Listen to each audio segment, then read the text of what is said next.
very much for joining us today. It's a lovely Monday. Good evening, everybody. Thank you very much for joining us today. It's a lovely Monday evening. I hope you had a wonderful weekend. Thank you very much for joining us today. And thank you for 5.3K likes. Lovely to be back here. Thank you, everybody. All right.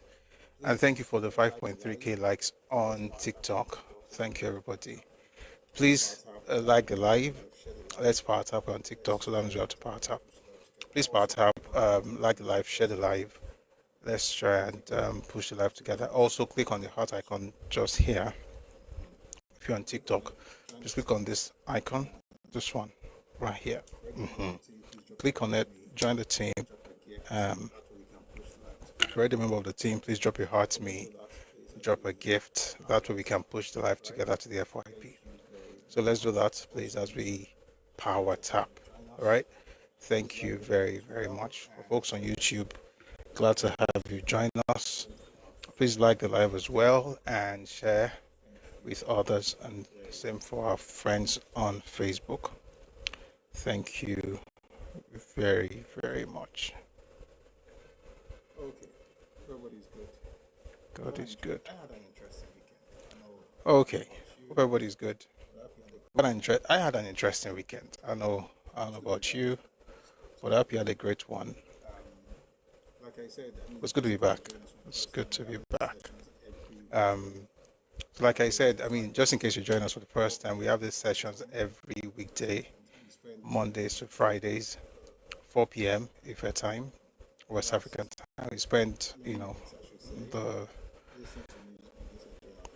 last many minutes, I should say, listening to music and just enjoying ourselves. So, but we're here now, and on Mondays and Thursdays we have like new topics. On Wednesdays and Fridays we have replays. On Tuesdays we'll be listening to some of our heroes, fathers, mothers who have gone ahead. We'll start out tomorrow, so you're going to see what that looks like tomorrow evening. Okay. Thank you very, very much. Some of them are still with us, some of them have gone ahead of us, but they are heroes, that we can learn a lot from. So we'll try that tomorrow. I'm going to announce something much later, maybe towards the end of today's session. It's good to be here. Ray Charles. Is it the same Ray Charles or another one? Greetings to you. Thank you very much for being here. Okay. All right, let's start with the news, and then after the news, we'll get to today's topic. We're going to continue from where we stopped last week. We might even have a recap, because I think that some of the things we discussed last week or last time, some of those things are sadly not in the public space. When I use the word sadly, it's because it's not like these things are not accessible, but for some reason the information is not just out there, but they are concealed in books, right? They're in books, they're all around us, but for some reason we just don't know about these things. I was thinking earlier today, one second please. You have people who are bold. I was thinking earlier today that you have people who are bold and spread lies, right, and misinformation and falsehood. They do it with confidence. It's a lie, but they are confident with it. And then you have those who actually have the truth, but they don't talk about it. And the funny thing about life is that whoever is loud or whoever is being heard is who gets believed. People believe what they hear. Even the Bible says in the book of Romans chapter 10, people don't, you have to have a preacher and they have to say something for the people to believe. Okay? So in other words, faith comes by hearing, hearing by the word of God. I don't know if you've heard about it before, but that's the scripture. Faith comes by hearing, hearing by the word of God. How shall they hear if there's no preacher?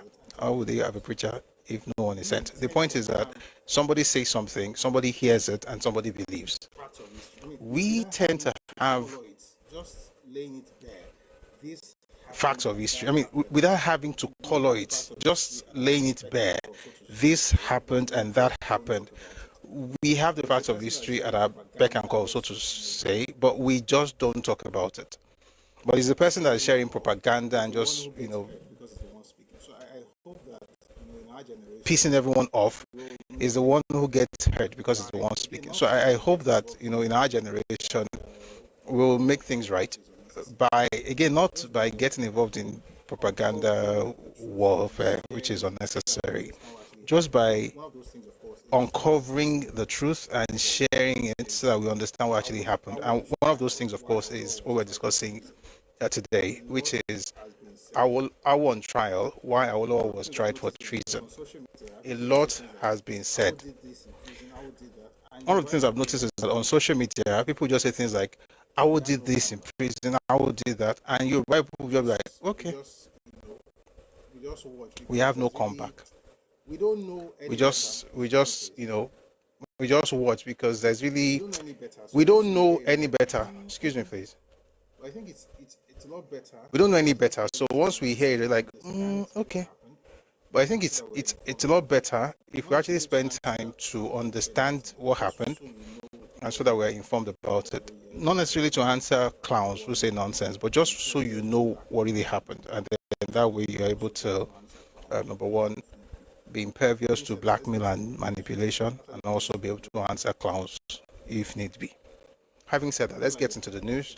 After the news, we will, I'm looking forward to it myself. you're going to like this. You're going to like today's session. You're going to like it. I'm looking forward to it myself. Okay, so let's start with something that happened earlier today. Somebody tagged me, and I'd seen it go sinking until someone tagged me. I was like, oh, really? So apparently, there was, of course, there was a Super Bowl yesterday in the US, and there are some Nigerians who participated. And Peter Obi shared the news earlier today, or was it yesterday? I think it was even last night. He now edited it at 2:01 a.m. Okay, so not yesterday, today. Anyway, he went there and talked about the fact that, some players, the normal thing where you will castigate Nigeria, look for any opportunity to say Kinecon is the problem in Nigeria, just a way to demarket it. Like it makes some people feel better every day. Anyway, so it does the same thing, which is normal. But then there's a little twist.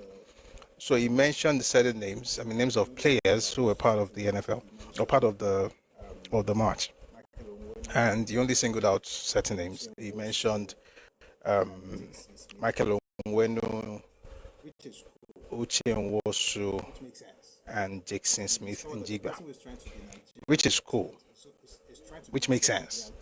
Until you discover that the person who is trying to be Nigerian president is trying to become the Nigerian president, has actually chosen to use that opportunity to only acknowledge the Igbos among the players. For me, there's no surprise here. Now, these little things matter. And for me, there's no surprise here. This is Nnamdi Azikiwe 2.0. Okay, where you will say something about the fact that Igbos are exceptional and this and that, without necessarily having to use it. Just say, oh, look at these Nigerians, but you don't recognize the other Nigerians. Anyway, the point is that there were 6 Nigerians who were part of this entire league. There were 6 of them. Right, and let me even see if I can find it. There were 6 of them, right, who were part of who were in the Super Bowl, and one of them actually made a video, and I shared it on Twitter, where it was carrying the Nigerian flag, but his name wasn't mentioned because his name is Boye. There's an Olusegun, there's a Boye, so, and then there's another gentleman, I think Nick Emanwori. So those ones are not Igbo, so apparently they're not supposed to be. Just to give you an idea, and the reason I'm saying that is not to say that there's nothing new here. The point is just that when people have finished gaslighting you about how you should be detribalized and how you should forget about ethnicity, just say Nigeria, they in turn will single out folks from their own ethnicities because, of course, that's what makes sense, and celebrate that over whatever they have told you. So the point is that when you are told to forget who you are for Nigeria's sake, you are the one they're telling, not telling themselves. You will forget. They will remember their own. Once you are done being stupid, forgetting everything that makes you unique. They will now bring their own inferior ideas and superimpose it on whatever blank slate everybody has. So that's the plan. Zeke did it. Okay, shouting his New Africa, New Africa, New Africa. Peter Obi is doing the same thing with his New Nigeria. It's just unnecessary. Don't buy it. Okay, it's a pattern. And one of the things about history is that if you notice the pattern. Greetings. Ekrole wrote to me, Ekrole. Oh yeah, I noticed some people were greeting earlier. Lokonzo, greetings. Ekrole, good evening. So, like I said earlier, Thank you very much. National Assembly. Ekrole.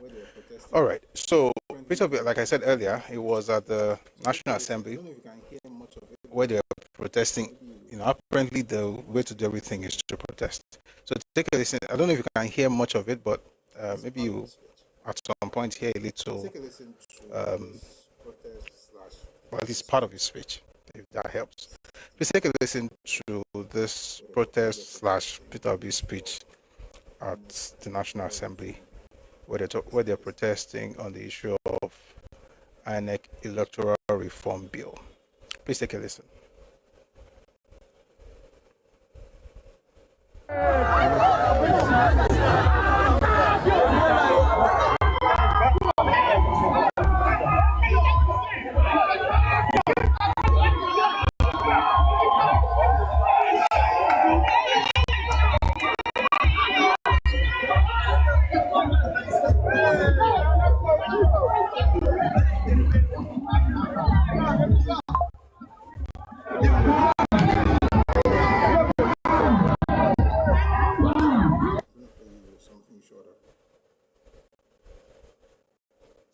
One second, please. I'm going to play you something shorter.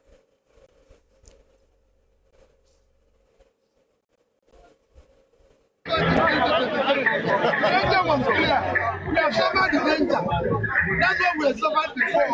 We don't want any glitch again. Yes, this is finished. We want things to come back. Yes. No more glitch.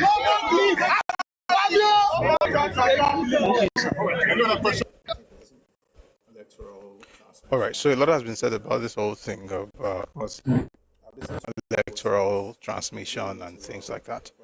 And I've listened to both sides. I usually wait a while before I I don't think the conversation has even ended. The debate has not ended yet. But one thing is clear, and it's that I personally see nothing wrong with what the National Assembly is doing. They are not cancelling they're not cancelling transmission. They're saying that it is optional. And unless, of course, they want to do what they were talking about doing the last election, which was hacking, I don't see any reason for you to be angry that what they are doing immediately, they're not transmitting it. Where on earth do they do that? That's another interesting thing. It doesn't happen anywhere else, but people just feel like Nigeria should be the one to start all these things. It should be nice, but if you don't have the infrastructure to actually make certain things happen, I think you can have it and then make it optional. But we're going to have a debate, we're going to have a conversation on that much later. Well, Peter Obi was there, of course, talking about, and it's right, it's okay for them to speak on, electoral reform and all of those things. But I don't think that to say that if you're not transmitting in real time, then somehow you're doing something to destroy the credibility of the election. It doesn't make sense to me. But again, we'll have that session some other time. I want to go through the news very fast, very quickly. All right. So while Peter was saying that today, last week he was also on the road. Like I say, he has already started his own campaign. He was on the road and he was talking about snake venom and I don't know what he thinks snake venom actually means. But this is what Peter Obi had to say. Please take a listen. And please don't stop power tapping on TikTok. Thank you. Please power tap. If you're on YouTube, please like and share, and Facebook as well. Please like and share. If you're on TikTok, click on this icon up here, this one, and join the team. If you're a member of the team, just drop a heart to me, drop a gift. Let's try and push the live together. Okay? Thank you very much. Okay, so this is Peter Obi speaking on venom. Take a listen, please. There's no problem here. Onyaru na yeba. sick, there's no proper healthcare to go. If common snake bite you, na death. There's no snake venom in the whole of Nigeria. So Nigeria is going through a problem and we want to change it. We want to stop people from stealing public money so they can use money for public to do something.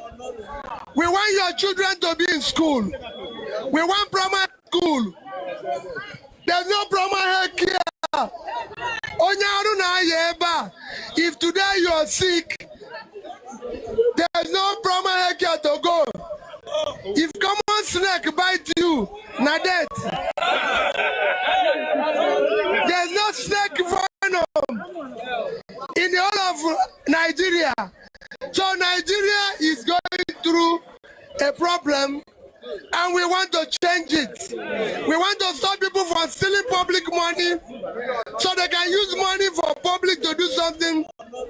We want your children to be in school. We want primary school. There's no primary health care. All right. That hospital will be talking about the fact that Nigeria has no snake venom. All right. I'd like to That hospital will be talking about the fact that Nigeria has no snake venom. above mistakes, but I like to make excuses for people because no one is above mistakes, but it looks like this one, like I said, mistake is a normal thing. Nigeria is not supposed to be having, snake venom, where do you find the venom? Is in the snake now. So what do you mean Nigeria has no snake venom? I think what you probably meant to say was that Nigeria doesn't have anti-venom. But I think it's tiring when every time you listen to him, you're trying to explain what you think he's saying. Good evening, Mr. Remy. Good to see you, sir. So I think the point is that anti-venom, but Nigeria has anti-venom. I don't know if hospitals in Anambra State have anti-venom.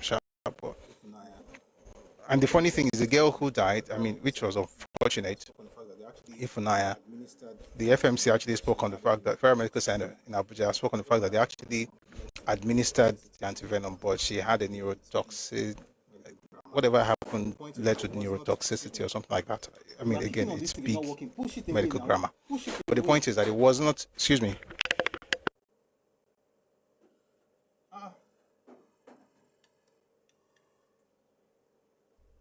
all right.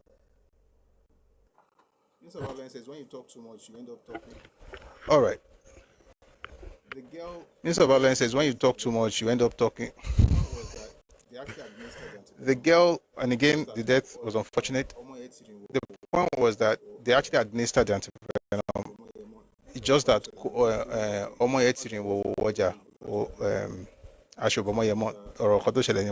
not the fact that it wasn't available, it was actually available, but she had another case entirely. But I don't understand if you're supposed to look for every tragedy happening in Nigeria, hop on it and use that to campaign. Essentially, you don't acknowledge anything good. You're always talking about the fact they are trying to save money. Meanwhile, I used to think it was actually a good idea. Oh, this person is trying to save money. Thank you for the gift. You're trying to save money. Until you discover that, which money are you even saving? They show you, I don't know if you remember the last election. They showed you one house, it was in a room and parlor. I don't know who you are deceiving. Room and parlor, 2 shoes on the floor. The last time taking a Jamie, I don't know if you noticed, it was 2014, 2015 when they were campaigning for Muhammadu Buhari and Professor Emil Shibajo, and they were at the hotel. Those guys were good. I won't lie, they were good. They were at the hotel, and then they had Milo sachet, the sachet of Milo and pig milk. So they make people feel as if good. But you see, the point is that once that thing works, you can't use it again. Like, you can't come around and be saying you have 2 shoes, you have no shoes, you have 1 watch. Only to discover, by the way, over the weekend, that his better half was at a party with decked in jewelry, and people are trying to estimate the price of that jewelry. People are saying all kinds of things about the cost. I don't think it's a problem. So here's where I differ from the popular opinion on social media. when they say, oh, this thing is, I don't know, 18 or 24 karat good or whatever, and then it costs this much, and then it's huge, it's expensive. I think she has the right to wear whatever she wants. But here's the problem. You have this family that tries to make you look as though you are better than everybody else. That's the problem. Sure, you did not steal the money. If you like, use your money to deck yourself in gold from the top of your head to the sole of your feet. That's your problem. But once you come up with this idea that you are better than everybody, you save money, you don't do this, you don't. Meanwhile, you save, you don't have any combo, you have money, you have Pandora. You are deceiving yourself and the people that follow you. You are not. You are just a politician. And if they don't give you anything serious, like, okay, this is our plan, this is what we want to do. You know, today I was studying the book by Awolowo. Yeah, it's open there. Just going through our thoughts and the kind of things I wanted to do. I'm just feeling ashamed for the kind of leaders we have in Nigeria and politicians generally. Like, they've dropped the ball. In fact, I don't even know if the ball is still around. The mental, engagement, right? The way they actually enunciate their plans and whatever it is that they wanted to do. And you're looking at this one, just shouting, I don't have shoes, I have shoes, I have 2 shoes. Can you call me? You have 2 shoes, you have a house in Abuja, but your wife is wearing gold. But if you like, wear gold. If you like, wear silver. The point is, what are you planning to do? And when I look at what you have done before, can I bank on you? No. 1 second, please. Somebody's saying UPN. Come. Hold on. Hold on.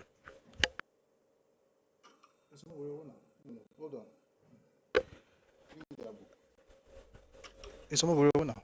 No. Hold on. 1 second. Bring that book. Yes.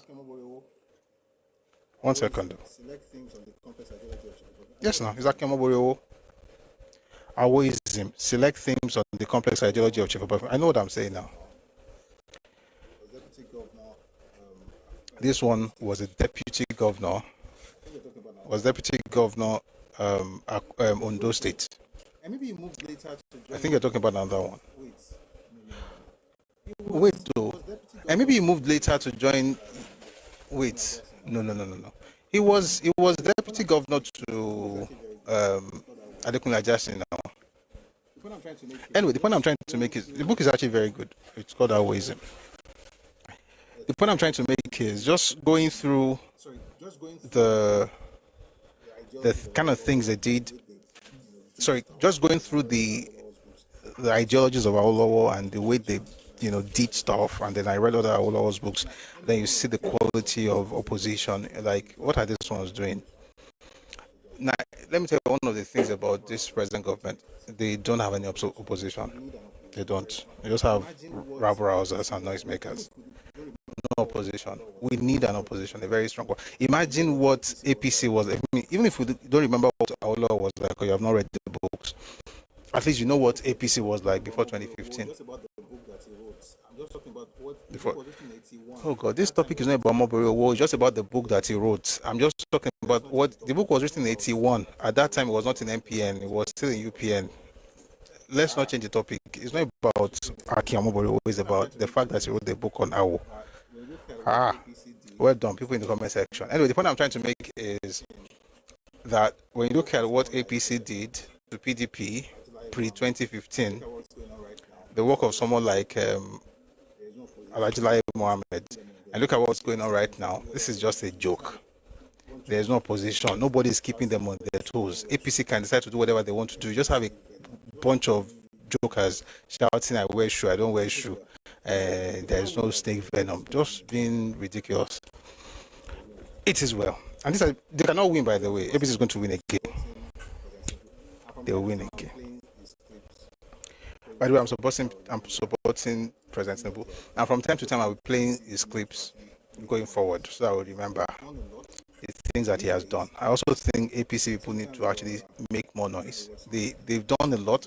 These days, like sometimes you're maybe trying to watch something, and YouTube brings the advert, and then you see, I'm like, they've done this. In the north, in the east, in the south, I mean, all over the place, they've done all these things.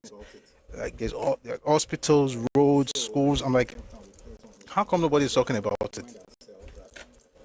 Right. So maybe from time to time we'll be playing some of those things so that we just remind ourselves that we're not where we want to go or where we are planning to get to, but we're not where we used to be. Okay. All right. So moving away from Peter Obi's wife, who was, decked in jewelry. Another person's wife actually made us proud, over the weekend, and it's the president's dear wife. About her. They had a national prayer breakfast, right? About her, they had a national prayer breakfast, right, in Washington D.C. And Reverend Tinubu was in attendance, and this is what Trump had to say. Take a listen, please. But we're honored to be joined today by the First Lady of Nigeria, who also happens to serve as a Christian pastor at the largest church in Nigeria, a very respected woman. First Lady, please, where are you?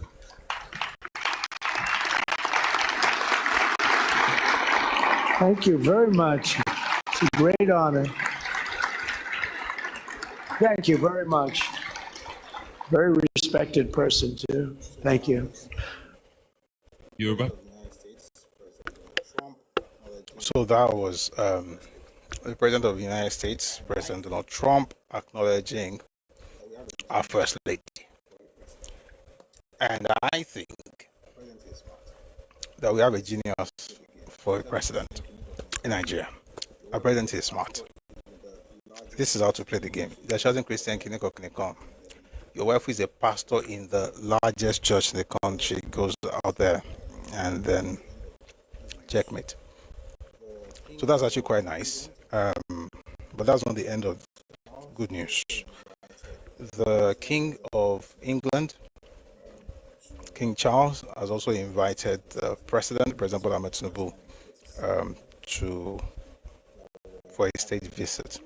And this will be the first time in 37 years, I think, that we're having Nigerian head of states being invited to visit, on a state visit to the UK. Let me read from the royal family. That's the UK's handle.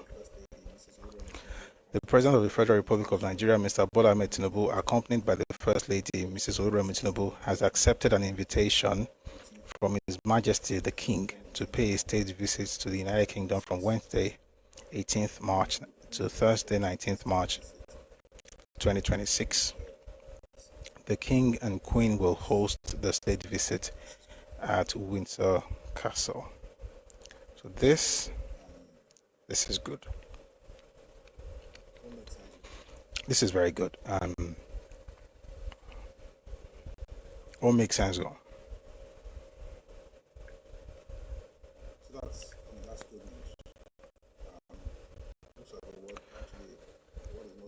So that's good news.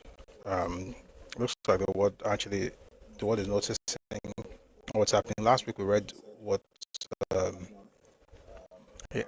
official at the World Bank, what she said, and beyond about, I think it's beyond, that's her surname, Abiod or something. So apparently the world is taking note of what's happening, and we are happy about that. So that's beautiful good news. There's another good news, by the way, but this time around, instead of telling you, I'd like you to listen. Today's Monday, and for the first time in a very long time,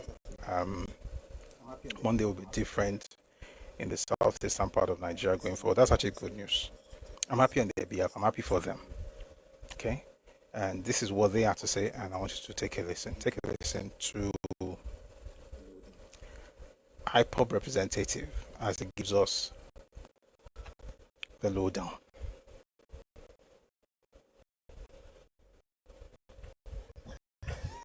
Good morning, good afternoon, good evening, dear friends all over the world.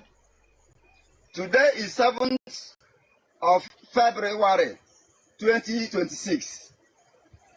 This information is coming from the table of Triple General Igwe Botozo and Major General Gento de Yahoo and all the 40 state commanders in Biafra land. As the information reaching to my table to inform all Biafrans, order from the highest command of the Biafra Restoration Movement, Onyendu Mazi Nnamdi Kanu, has reached us that Monday sit at home is cancelled from today. Sit at home is a voluntarily and will not be enforced henceforth. Last Monday, sit at home, February 2nd of February, sit at home was a one-off event due to the Soludo's stupidity, and it will not happen again. Onitsha traders and Onitsha traders are Biafrans, and our children must return to school on Mondays, as commanded by our able leader, Mazi Nnamdi Kanu. Our job as guardians of Biafra land is to keep away Fulani terrorists from our land. That is the task our supreme leader, Mazi Nnamdi Kanu, gives us, and we must follow it to the letter. No enforcement will be tolerated henceforth. Our traders should decide if they want to open or not. Any intimidation from Soludo or any government will force us to react. If Soludo is as stupid to lock down any shop in Onitsha, his family, house, and that of his in-laws will be destroyed too. We are peaceful people defending our land from Janjaweed killers, and we make no apology for that. Igbo politicians and the Nigerian should pray nothing happens to our supreme leader, Onyendu Mazi Nnamdi Kanu, because we would bring every politician children down, and will not, and Nigeria will burn. Our people should see what is happening in Yoruba land as an example of what happens to a lazy, cowardly people. Our supreme leader, Mazi Nnamdi Kanu, secured our land by setting up Eastern Security Network, and we should all be grateful to him. And the Biafra Defense Forces, Biafra Liberation Army, Naval and Air Force hereby declare that it is our job to defend our land, and we must do it. Ask Yoruba like that. Just Yoruba, we just sit down, just Ask Tribulate, go eat Yoruba like that. what do we do now? Just Yoruba, we just sit down, just roach Tribulate like that. What do we do now? So, of all the people in the Southeast, this is the best that can represent you guys. Ah, school is not a scam. Oh. Who doesn't know that this is happening because of what You do this, you do that. Who doesn't know that this is happening because of what Soludo did last week? And that this is actually defeated already. And once Onitsha is gone, there is no reason to hold on to other parts anymore. And Soludo said something very interesting. I think it was last week when he asked the people that you guys are closing down shops in Onitsha. But in Umaya, where now the Kano is from, are the shops not open? Very, very interesting thing. I don't know how this one now. How this one can't affect Yoruba people. Say Yoruba people don't get something. We get Amotekun now. It was after Amotekun that Igbos now said, oh wait, they're doing something, let's do something. Now call it Ebobiagu. But these clowns don't like structure, so they don't like Ebobiagu. They created the SN. May they continue to do whatever they're doing to themselves. Anyway, Vanguard. Parts of Igbo land observe voluntary Monday sit-at-home in solidarity with Nnamdi Kanu. IPOB, the same IPOB. Parts of Igbo land remained largely quiet on Monday, as many citizens voluntarily observed the weekly sit-at-home in solidarity with the continued detention of indigenous people of Biafra IPOB leader Mazi Nnamdi Kanu. In a press statement, IPOB spokesperson Comrade Dema Powerful clarified that the enforcement of the Monday sit-at-home has officially ended following a directive by Kanu over the weekend. This Monday observance is therefore a voluntary civic decision by free people. Biafrans are not slaves. They are free citizens who can decide what to do with their Mondays, the statement said. Freedom is a choice. The people have spoken. The IPOB spokesperson concluded, highlighting the voluntary nature of Monday's observance and reaffirming the organization's stance on allowing citizens to decide for themselves. Then he said the Navy, Biafra. Someone says turbulent for City Yoruba. It is well. Then he said the Navy, Biafra, Navy, Air Force.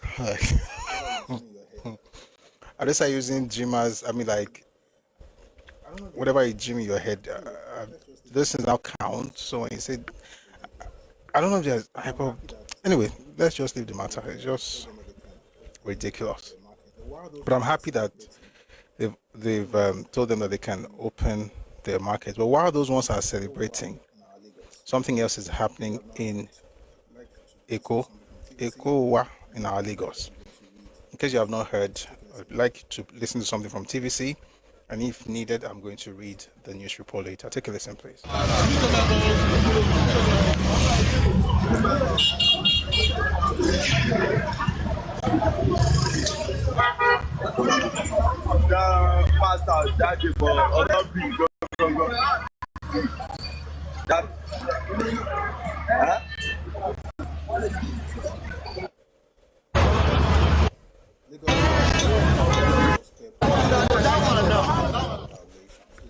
Lagos government seals Ladipo spare parts market over environmental violations. This is from Daily Post. The Lagos State government has sealed the Ladipo spare parts market along the Murtala Mohammed International Airport Road, also known as Apapa Oshodi Expressway, over repeated environmental violations.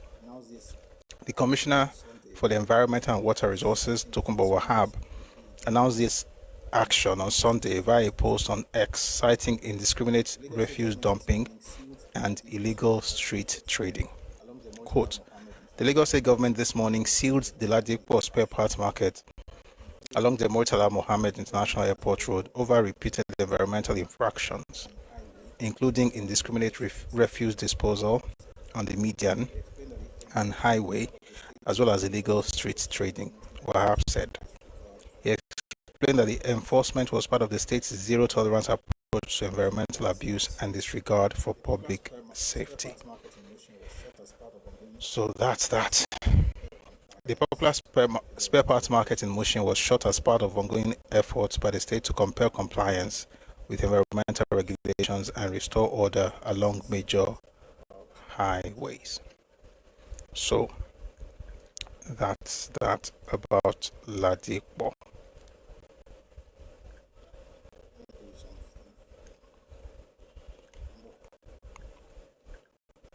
Let me play you something from Number from Guardian.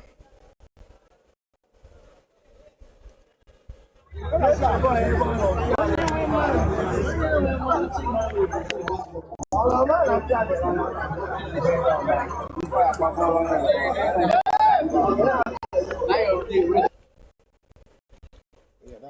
audio is not what I expected it to be. But yeah, that's good from Tokunbo Wahab. Moving swiftly, let's fly to Abuja. Channels TV had an event as well, had a program, Sunday Politics, yesterday. And Sean Kimbaloye, of course, was the host, and he had former sports minister Solomon Dalong as his guest. And they had this interesting exchange. I was quite surprised to hear Solomon Dalong say this about the president, but I think you should hear it too. Take a listen, please. Challenging him is one thing, defeating him is another. That those who will say it's probably one of the biggest political strategies that you have around living. And after the ilks of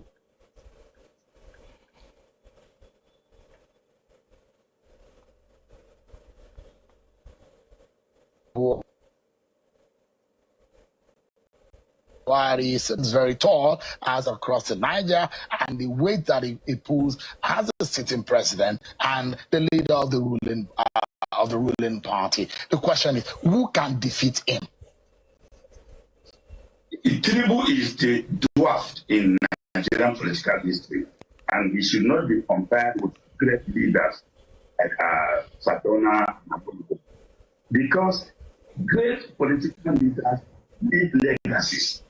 They serve the people. They work for the people. If Tinubu is a great strategist as it is being speculated, let us see this translated into action.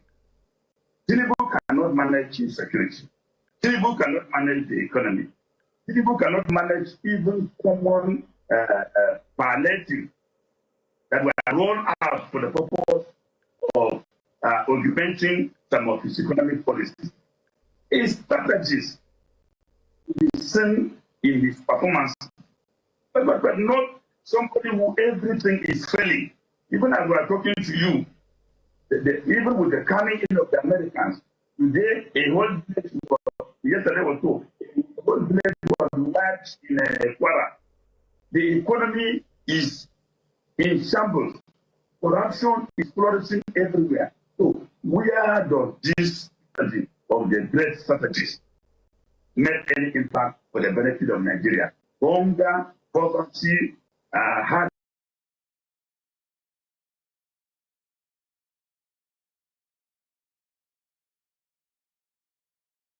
generated by, we cannot be cajoled, we cannot be rejected. We are ready to give that dwarf, who is now referred to as a giant, a fight with everything he stands.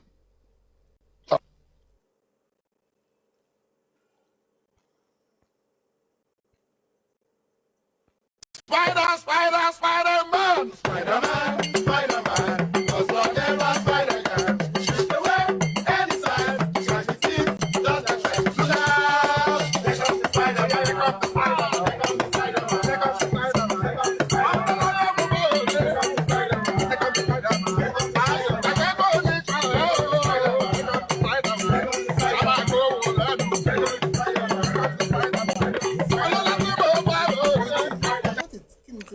Well, I say we have to be reminding people that Spider-Man will come. Anyway, the point is, what is Tinubu people now?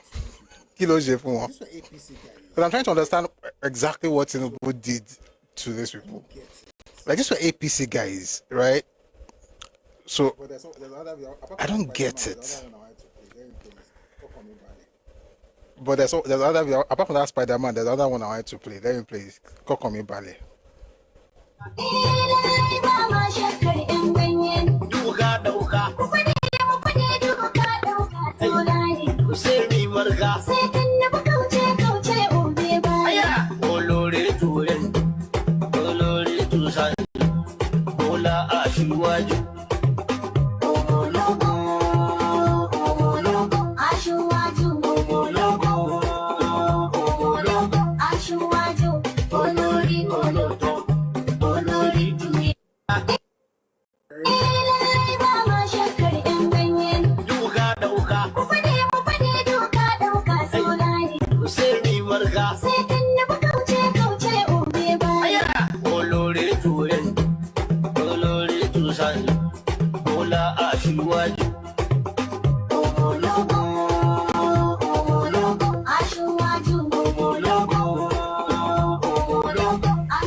Olori Oloto, Ashiwaju, Omologo. Because anytime they say Kini, I'll just play Omologo for them. And then sometimes I'll just play Spider-Man. I like that one, Shao, because I don't know what Daily was thinking. But what me on play like see.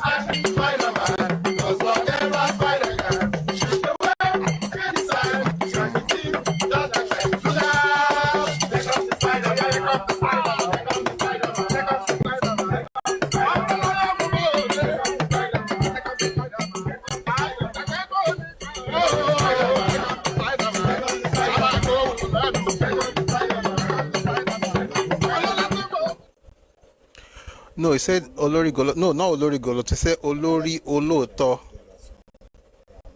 Omologo. I mean, I like the fact that they actually had that song. That's my response to all this nonsense about.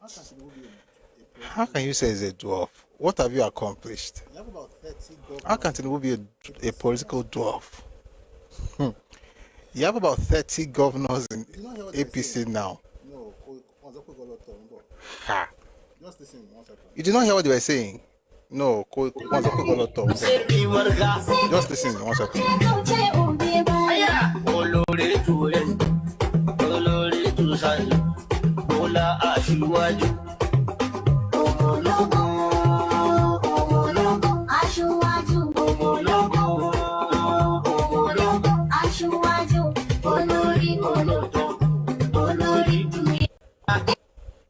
That's the Olori Oloto now. So anything go Kugbo. Has he even left a piece? Okay, maybe Dr. Badru says opposition must oppose now. But these guys were in the same part. Has he even left a piece? Okay, maybe he has left a piece, Sha. Maybe he has left a piece. Maybe he has left. But we're going to wrap up with something from our brothers in the Southwest, our Muslim brothers. Apparently,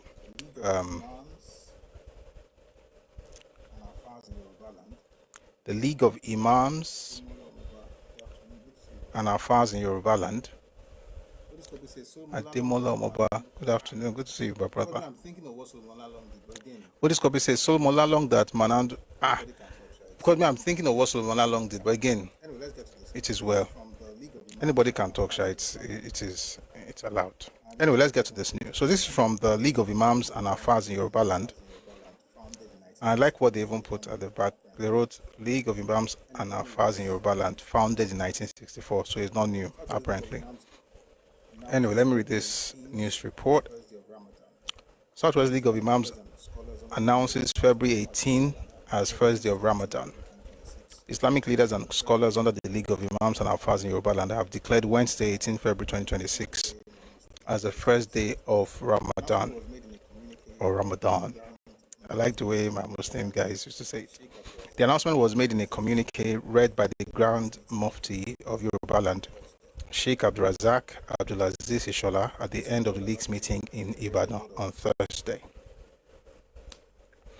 This report has actually generated a lot of reactions on social media. Different people are saying all kinds of things. It's supposed to come from the Sultan, and this time, by the way, last year they did the same thing. They made sure, in fact, there's another one here. Ramadan 1447 AH begins February 18, 2026. Official announcement from the League of Imams and Afars in Yoruba land, Bodija, Ibadan. Dr. Badru says date for commencement is never chosen ahead. Well, this is what they said. Communique on the commencement of Ramadan 1447 AH by the League of Imams and Afars in Yoruba land, Nigeria. The first day of Ramadan 1447 AH, inshallah, will be Wednesday, February 18, 2026. Communique from the Office of the Grand Mufti of the League of Imams and Afars in Yoruba land regarding determination of the beginning and termination of the blessed month of Ramadan for the year 1447 AH 2026 CE. All praise to Allah. I mean, the story, the true here is that the fast starts. Now, I've heard a lot of, I mean, they wrote it in Arabic to Mele Kaya Mashale Kebo. I've heard a lot of people say things like what Dr. Badri is saying. Let me tell you what's happening, and I think Muslims need to get this, especially those in Yoruba land. I'm not a Muslim, obviously. Obviously, because I've said this every time I'm a Christian. But I think Yoruba people don't understand what these imams and afars are doing. They don't get it. It is not a religious action. No, I'll tell you what I think. What I want to say later. Let me play you something first from. No, what I'll tell you what I think. What I want to say later. Let me play you something first from Akazagege. Wele Egun. Wele Egun. Ekin so converse or no? Share here. Over the weekend, I read a report on the constitution of the Islamic Society. Over the weekend, I read a report on the constitution of the Islamic Society of Nigeria and so on and so forth. And of course, you have the Sultan, you have the Emir of Borno, and apparently the Sultan is have the Borno, the Sheikh of Borno, and then begin to ask questions like, is the Sultan a religious leader or a political or cultural leader? This is not a Okay. religious matter. And again, this is not a religious matter. It's a political conversation. Is this person the leader of his people or the leader of the Muslims? If he's the leader of his people, of course. If he's the leader of the Muslims in Nigeria, the question will now be on what grounds? On what grounds? Did he introduce Islam to you in Yoruba land? Was it was it that Yoruba people were not Muslims until Usman Afodio came along? I think what people don't understand is that this conversation is a political conversation. For instance, Islam was already in Hausa land before Usman Afodio, right? So the question is that what Usman Afodio did in the north, in Hausa land, was it religious or politics? Did he bring religion to them, or was he trying to institute something political? You don't have to fight anybody. Or I see people cursing themselves out on social media. You don't have to curse anybody out. It's just simple questions. When he took over Hausa land, was it on that mission from a religious what did he have a religious goal or a political aim and objective? What was it? It was political. That's why people are saying that why would you fight jihad with people who are already Muslims? One. Number two, did you have Islam in Yoruba land before? Now, on what basis are you acknowledging that person as a head? Is it like you are all in Ansarudin? Or again, I'm saying it from looking outside, and I'm not trying. I don't like all this. People always fighting. You don't have to fight. It's just question and answer. Like, okay, so are you part of the same sect? Shoro Ansarudin Abora Islam or Bubu Muslim to one in Nigeria? On what basis?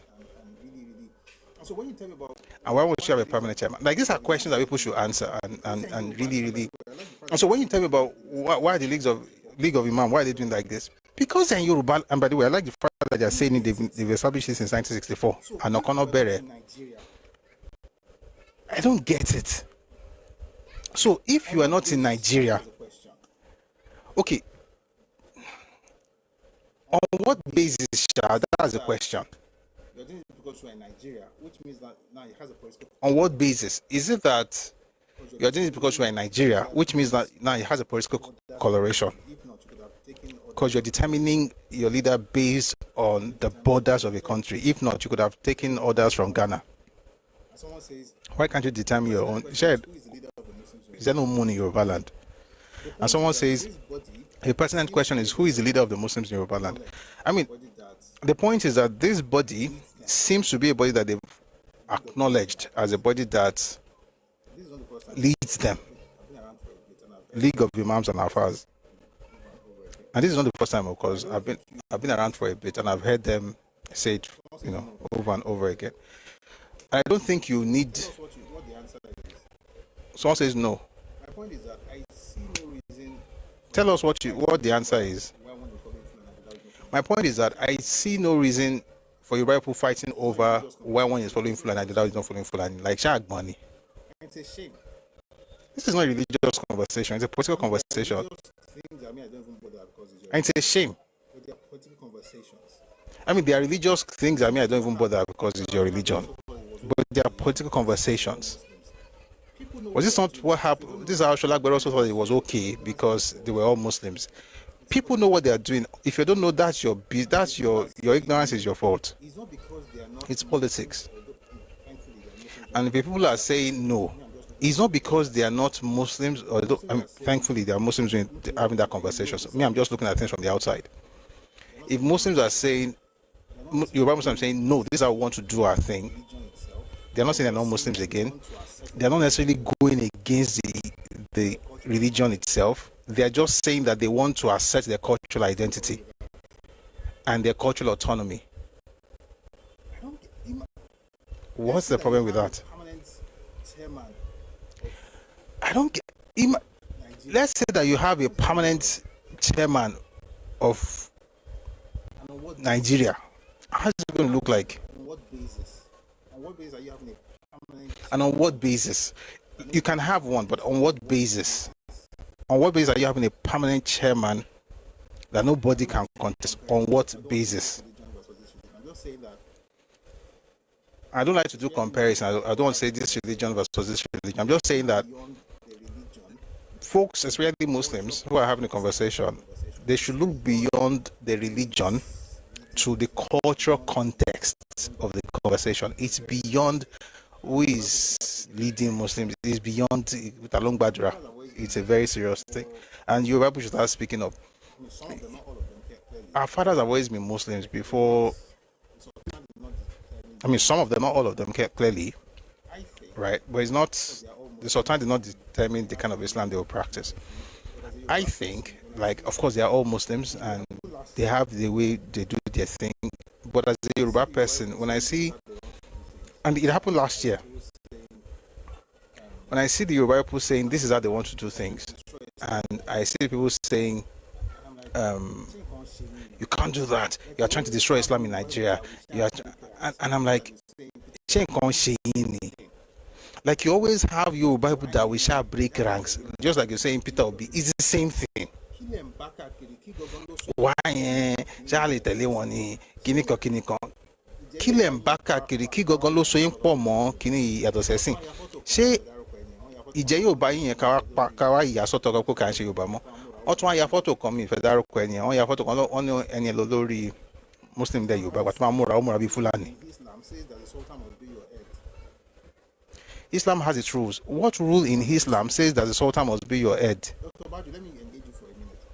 You said Islam has These are the issues. what rule in Islam? Dr. Badu, let me engage you for a minute. You said Islam has its rules. What rule in Islam says the Sultan must be the head of Yoruba Muslims? What rule says that the Sultan? Please answer before I play the next video. That they're not Muslims. They have relationship. What rule says that the Sultan must be the head of you? I mean, I'm not saying that they're not Muslim. I mean, they have relationship now. It's normal. I'm just saying the people. What's your basis for telling the Yoruba people to push back against what the Sultan is saying? That's a religious The rule of commencement of Ramadan. I'm not talking about Ramadan. That's a religious conversation. I'm not a Muslim. I'm telling you that the reason they are. Why are you talking like this? That's a religious I'm not a Muslim. Whenever you start your Ramadan is fine. That's not my business. That's a religious conversation. And I don't think I have a right to have that conversation, at least, unless, of course, I'm bringing out the Quran, which is not why we're here. My point is the fact that they are not going to have the Sultan dictate that thing to them. That's what this is about. You think it's really about date? You have to be looking beyond the, it's not about date, so. This conversation, they had a conversation last year. What's the rule of commencement of Ramadan? Okay, let me humor you. What's the rule of commencement of Ramadan? Because I saw a paper, let me see if I can find you that picture. Don't worry, we're almost done. Then we'll go to today's class. I just think it's another opportunity to learn. Dr. Badri, if you want to come up to explain, please feel free to do so. I'd like to really understand where you're coming from.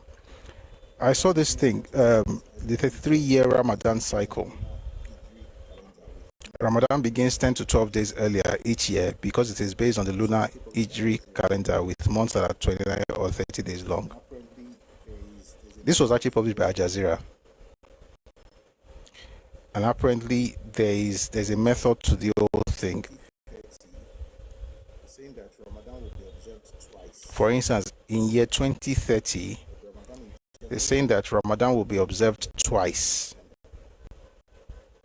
There'll be Ramadan in January, and there'll be another one in December. I'm seeing this cycle that goes all the way from 2025 to 2056.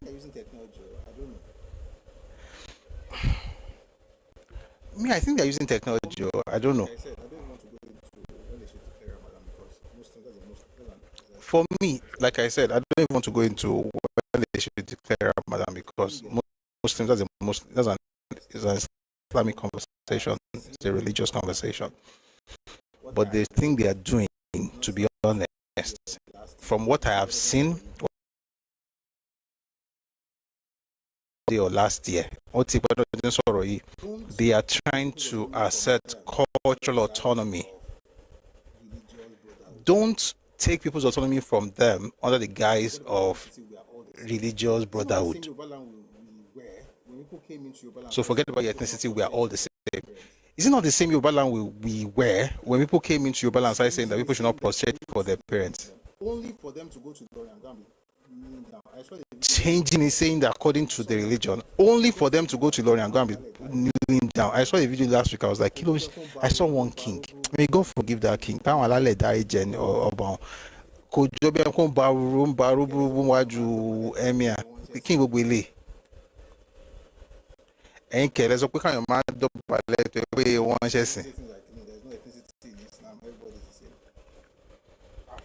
and I've heard it before. People say things like, there's no ethnicity in Islam, everybody's the same.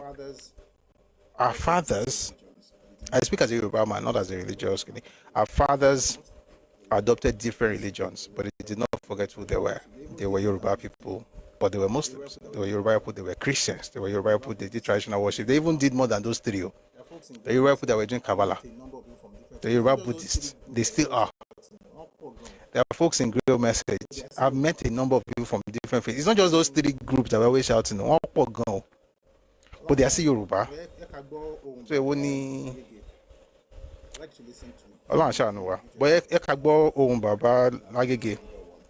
like to listen to him. There's one video I think I should start with. Then I'll play this longer one. And then we'll bring people up before we go to class.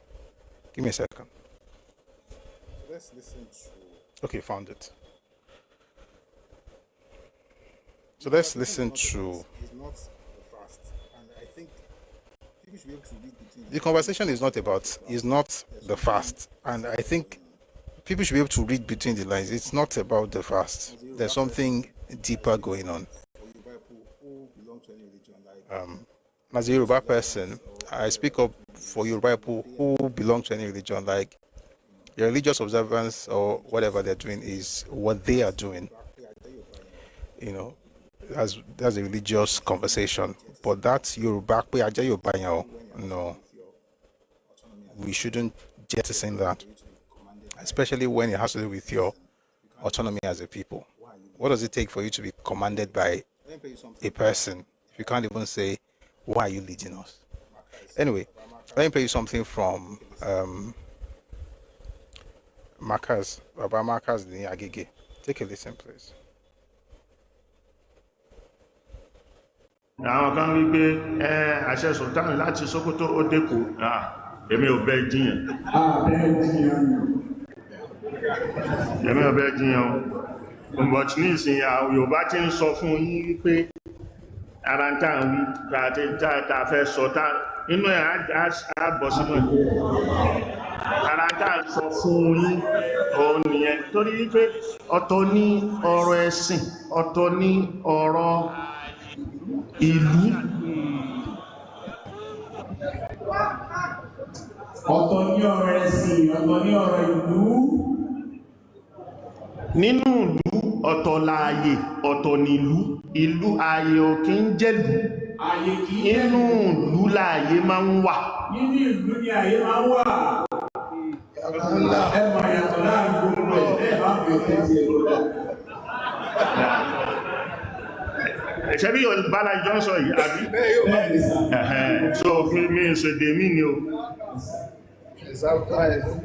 mi ń sọ Haúsá mi ń sọ Ìgbò mi ń sọ Gẹ̀ẹ́sì mi ń sì sọ Lárúbáwá àmọ́ ọ̀tọ̀ ní ààyè ẹ̀dìmú kọ́ìdà ọ̀tọ̀ ní ìlú ààyè ṣèlú ń jọ mí àmọ́ ó ní ààyè nínú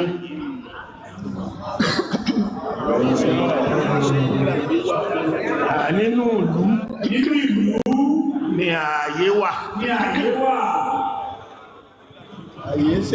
ààyè kọ́ nílùú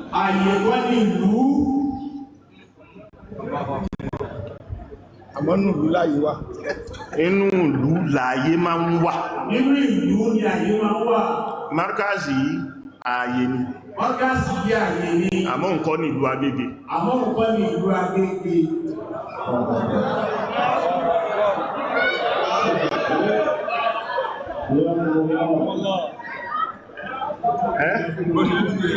inú ìlú Agége ni Markazi wà òun kọ́ ní ìlú but ààyè ni so ààyè máa ń bẹ nínú ìlú ni ìlú ò kí ń ṣe ààyè ààyè máa ń bẹ nínú ìlú ni ìlú kì í ṣe ààyè.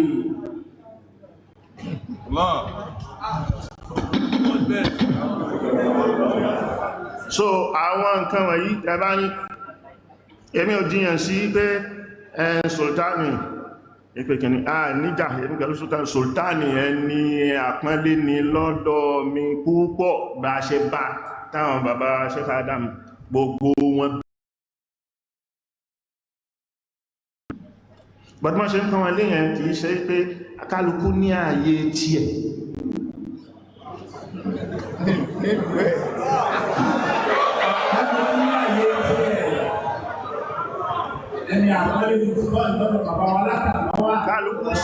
kálukú sì ní iṣẹ́ tí ẹ̀ kálukú láàyè tí ẹ̀ ó wá sí ní iṣẹ́ tí ẹ̀ tó ṣe. so ẹ gbọ́dọ̀ collide ẹ gbọ́dọ̀ clash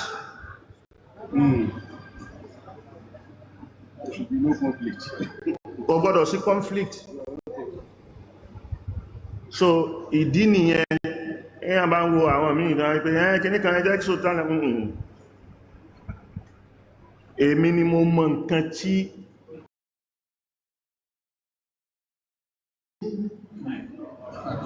sọ̀rọ̀ ẹ̀sìn la fẹ́ sọ yìí mi ò sọ̀rọ̀ àṣẹ ìlú ọ̀rọ̀ ẹ̀sìn ni bàbá wa ń sọ kì í sọ̀rọ̀ àṣẹ ìlú. gbogbo àwọn tí wọ́n pera wọn ní tí wọ́n ń ṣàfitì irọ́ súnnà sọ́dọ̀ ara wọn tọ́pọ̀lọpọ̀ míì ẹgbẹ́ Saudi òun ni ẹni ṣọ́bà Saudi ló wà náà ṣoṣù àwẹ̀ Ṣọba Saudi ló wà náà ṣoṣù àwẹ̀. Ṣọba Saudi ló máa náà ṣoṣù àwẹ̀. àbáwọn àlìkáálí ẹ̀sìn àbáwọn àlìkáálí ẹ̀sìn ni wọ́n ànáwùsẹ̀ nínú Saudi ẹbí gbogbo ẹni tó lọ Saudi tí wọ́n ń pariwo súnnà súnnà súnnà ẹgbẹ́ kìíní ṣé ẹni tó ṣé ọba wọn ń bẹ̀ ló ń pàṣẹ ní àbí àwọn àfà tọ́rọ ẹ̀sìn bá délẹ̀ lọ́rọ̀ ẹ̀sìn bá délẹ̀ ṣé ọba Saudi ló máa ń sọ̀rọ̀ nípa ẹ̀sìn ni àbáwọn àfà tó wà bẹ́ẹ̀. ní Íjíbítì president ibẹ̀ mùsùlùmí ni pọ̀tọ̀rọ̀ lọ́tọ̀ òṣèlú ìlú lòun ṣe ẹni tí ó announce ìbẹ̀rẹ̀ àwẹ̀ òun kọ́ ni ó announce ẹ̀ kódà ṣe ó Lazari kọ́ mufti diyaru misriya òun ni ó announce it. President Egypt ó ti jẹ́ mùsùlùmí tó ọ̀rẹ́ sí bá dé kò ní dá sí ẹni tó jẹ́ olórí ẹ̀sìn nípa ọ̀rẹ́ sí ni ó sọ nípa ọ̀rẹ́ sí. Ẹni tó jẹ́ olórí ẹ̀sìn kọ́, ẹni tó jẹ́ mufti. Ẹni tó jẹ́ mufti. Ṣé ẹ máa gbé mọ́ ní yas'alunaka anil ahilla. Sọlọ́ ni mufti, àmọ́ fà nẹ́bì ṣe arólé wípé ìwọ wà láàrin wọn máa gbẹnu mi sọ. Ṣọ̀gbà tí ó sá nẹ́bì mọ́, ẹni tó bá wà nípò kí wọ́n bí ní fàtíwẹ́ ẹ̀sìn, òun ni ó dáwọn ẹ̀sìn yẹn.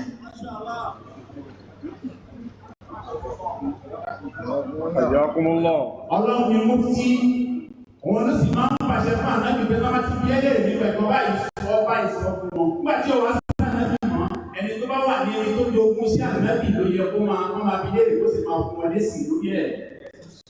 Òun ni sọ kálukú ló ní fíldì rẹ̀, kálukú ló ní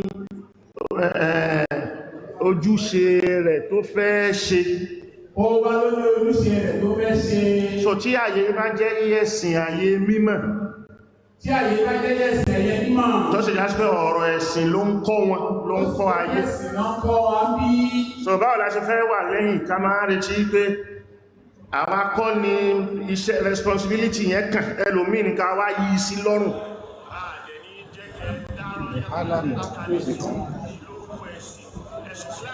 Ká dọ́jì iṣẹ́ wa. Ká gbé kọ́ ẹlòmíì lọ́rùn tó wọ́n ti ní gbéṣẹ́ tí ẹ kọ́ wa lọ́rùn. Àgbọ̀dọ̀ bẹ̀rẹ̀ sọ bí ti wa fún ẹlòmíì níbi iṣẹ́ ti wa. Ó bá ká ṣẹ́ ti ẹ̀ tó jọ́rọ̀ ló kó máa sọ̀rọ̀ lórí ẹ̀. So ẹlòmíì accuse mi, ẹlòmíì sọ̀rọ̀, ẹlòmíì ṣe kíní. Ṣé o understand the standing wa níbí? Kò understand the policy ibi? Kò understand. There's another video. It's a bit longer. But I'd like you to listen to. Why am I doing this? Like I said, he can have a religious conversation. I don't usually like to have religious conversations because we are very emotional about these things and we are not as knowledgeable as we should, which is a shame. But I think in Tokparakpo ni Ajimobi, and when it comes to matters like this, we have to be very, very careful. And it's a general rule of thumb, whether it's on this matter, for me, it's just like discussing Zik and obedient movement and Zikist movement. It's the same thing. You are going to let go of your autonomy. They can use politics to take it from you. They can use religion to take it from you. You think you are doing politics, we are not doing politics. You are doing politics. The person is actually using politics. So for you, politics is an act. For him, politics is a tool. The same way, you can be into religion based on zeal and passion and devotion. The other person could use that same religion as a weapon. So for you, it's a form of devotion. For the other person, it's a tool. You think you are worshiping, that person definitely knows what they're doing. And again, I don't think it's even about fighting. You are still in the same faith, you are still Nigerians and everything, but let's listen to the other one and then we'll bring people up very quickly. Take a listen to, again, we're still listening to the Babani, I like to call him Baba Lagige. Here he's talking about extremism, terrorism, and by the way, the reason I do this, let me also say this, the reason I do this, if you're a Muslim and you're watching Kido Digon, that, please let's put a tap on TikTok. This is my way of saying that ìyàtọ̀ wà àfi tẹ́bàtí kò sí yàtọ̀ lókù tẹ́bàtí kò sí yàtọ̀ the times I'll be talking about you the same way I'll talk about Afghanistan, or like I'll talk about the kind of Islam they're practicing in the north. Islam that allows you to have a Almajiri the way it is, that allows you to have child if you want to have, if you say there's no difference, then we may have to now have conversations based on that, on how to ensure that Yoruba land doesn't become like that. But when you hear voices like this, it reminds you that there is a distinction between the way Islam is practiced, and I've noticed it since I was a child. Like, there's a way we practice Islam for the Muslims amongst us. And again, this is not to say that the people in the north are doing it better or worse. That's not the point. The point is just that there is difference, and it's okay. Why is there a difference, or why are there differences? Because of your cultural outlook, your worldview. And when people say things like it doesn't affect religion, I'm like, you really haven't studied yet. Your worldview will always affect your faith. The point is just that it depends on Shoma Baje. This is what religious people do. If your worldview does not destroy the faith, they will accept it. If not, then you will not have UAE on one hand and Afghanistan on the other hand. This is the model of Islam. Afghanistan is the model of Islam. So, unless you want to tell me that this is the model of Islam, Afghanistan is the model of Islam, let's forget about you. All those UAE people, they're not serious. If that's what you're telling me, then I'm like, okay, I know exactly where you are. Because if you look at Islam in Nigeria, we're not there yet. But if you really want to compare, I would want to compare Yoruba people to folks in UAE. Like, not that we are there, but hopefully, if they want to do their Islam, they'll be thinking in that direction, not thinking in Afghanistan direction. But they're both Muslims, I get it. But we have to be careful. And bye, let's say, Ombo, let's take a listen to this particular speech. I hope we'll listen to as much of it as we can, then I'll bring people up. Take a listen, please.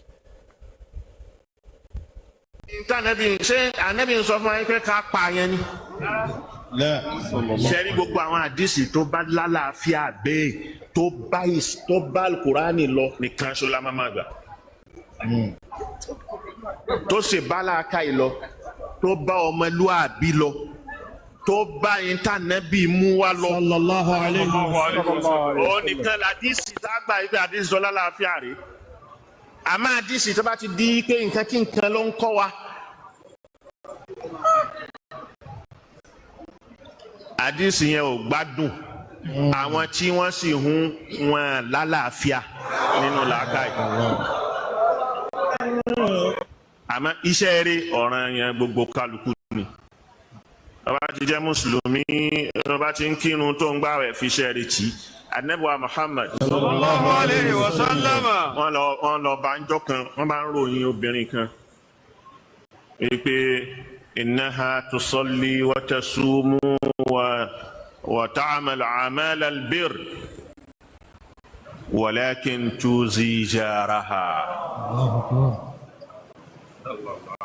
Ó ń kírun, ó ń gbààwẹ̀, òun la kọ́kọ́ ẹni jẹ́ máa kọ́kọ́ bá mọ́ṣáláṣí. Òun ni kíni kò ní kúrò mọ́ṣáláṣí, yóò lọ yóò gbààwẹ̀. Ṣùgbọ́n àwọn ará àdúgbò rẹ̀, alábàágbé rẹ̀, gbogbo neighbors rẹ̀, wọn lánàá aburú ọwọ́ ẹ̀ àtàbúrú ẹnu ẹ̀. Ànábì ní innaha fin-nar. Sallallahu alayhi wa sallam. Ẹni náà ni. وذكر امرأة عند رسول الله بقلة صلاته. I think the message is already It's a bit long, but I think the message is already passed, and we just bring some people up. By the way, it's not the only one. There's also this Imam Akeugba Gold. The number of Yoruba Muslims. Again, all I say is, whatever faith you want to observe or you want to are there to be whatever you want to be, but don't throw Yoruba people under the bus, or Yoruba culture, Yoruba identity under the bus because of politics or religion. And those are the main things for the most part. Or in some cases, marriage. I don't know. She can't roll àwọn èèyàn Yorùbá ni. Torí mo rí àwọn kan over the weekend. Náà mi kan rọ́ọ̀lù àwọn kan. Torí mo sì lára wọn. Náà mi kan rọ́ọ̀lù àwọn kan. tán bá ti rí politics mú yín, tán rí religion mú yín, obìnrin náà fi mú yín. Ní tí mo rí weekend yìí bad gan, but mi fẹ́ sọ lónìí. Three things I've noticed: politics, religion.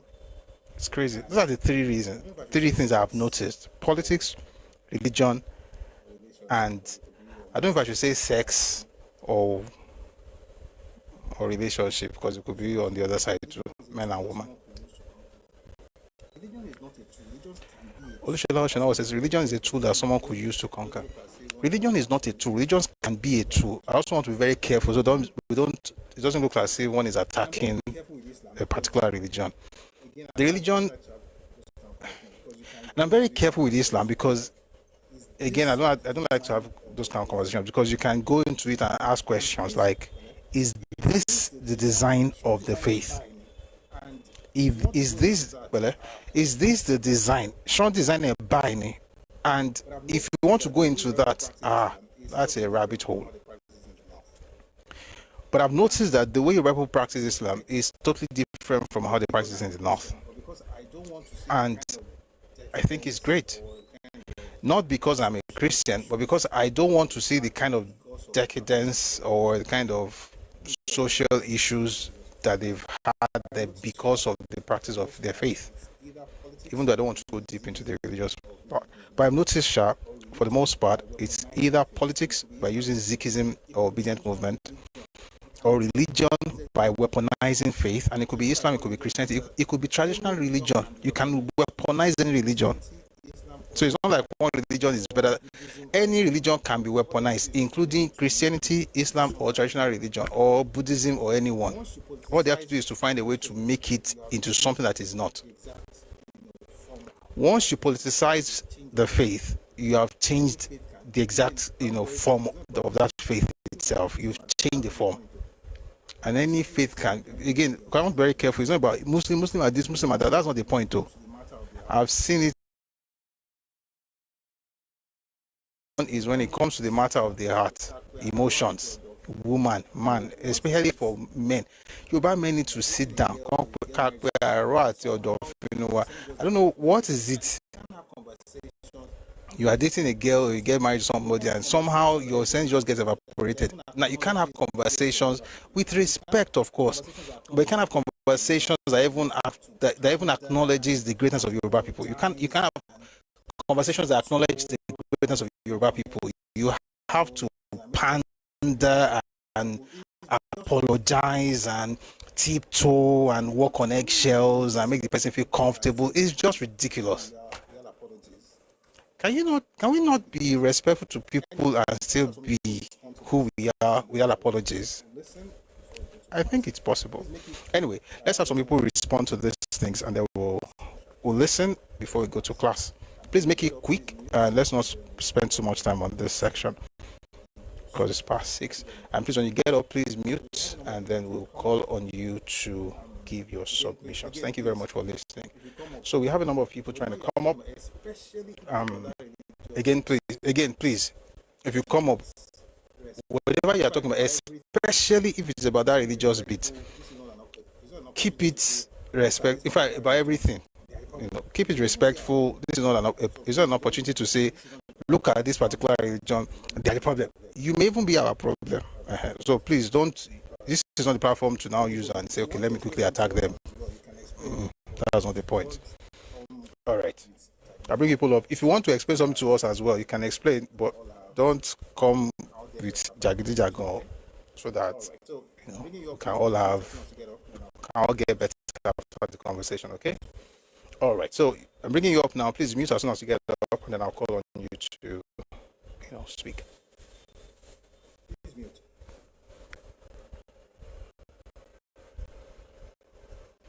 Please mute.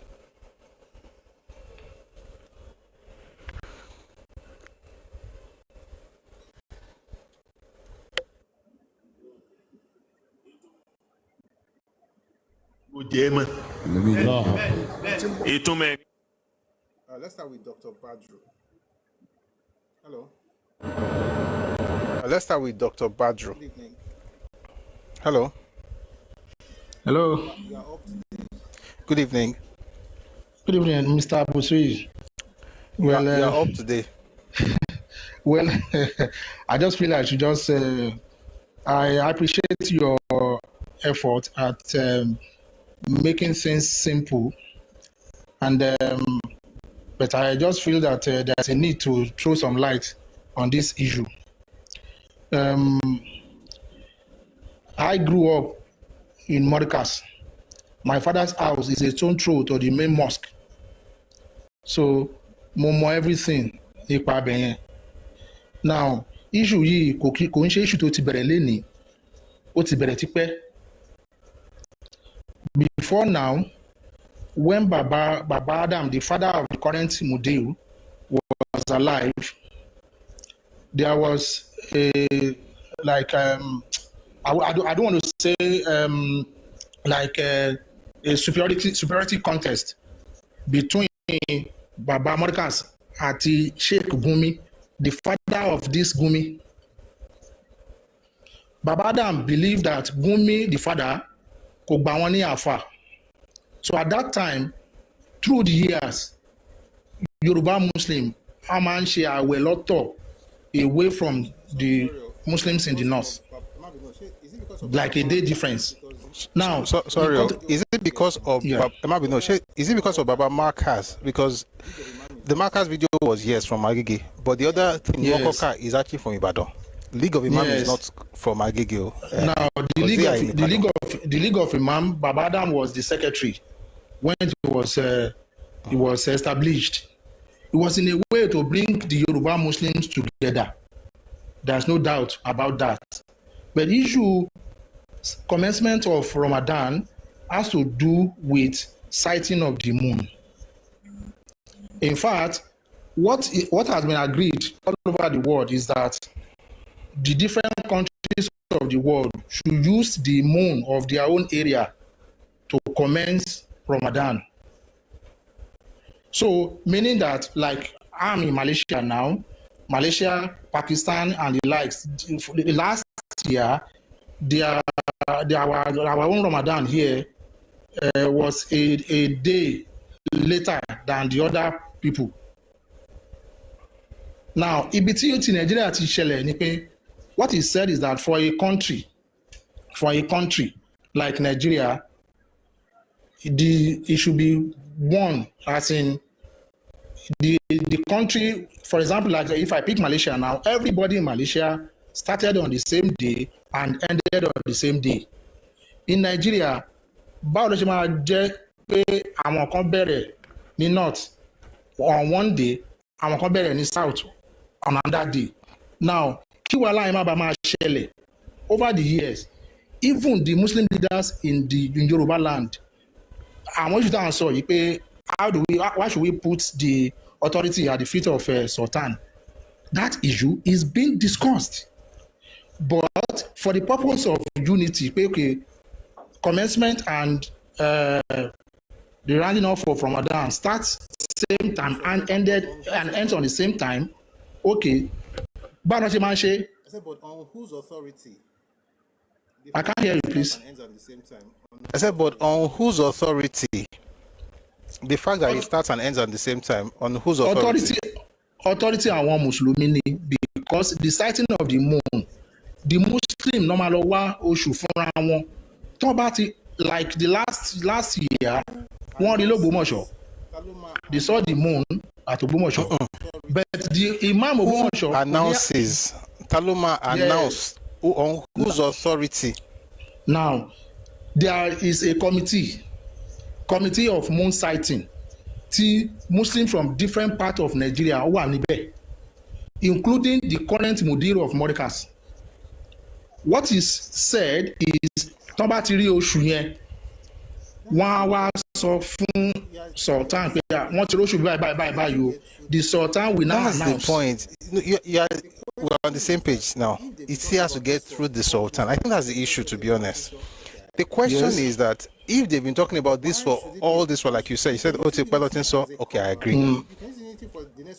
Why should it be if you're using unity as a cover, you can use unity for the next 100 years. We are working on this, but for the sake of unity, And see, I don't think it's a religious thing.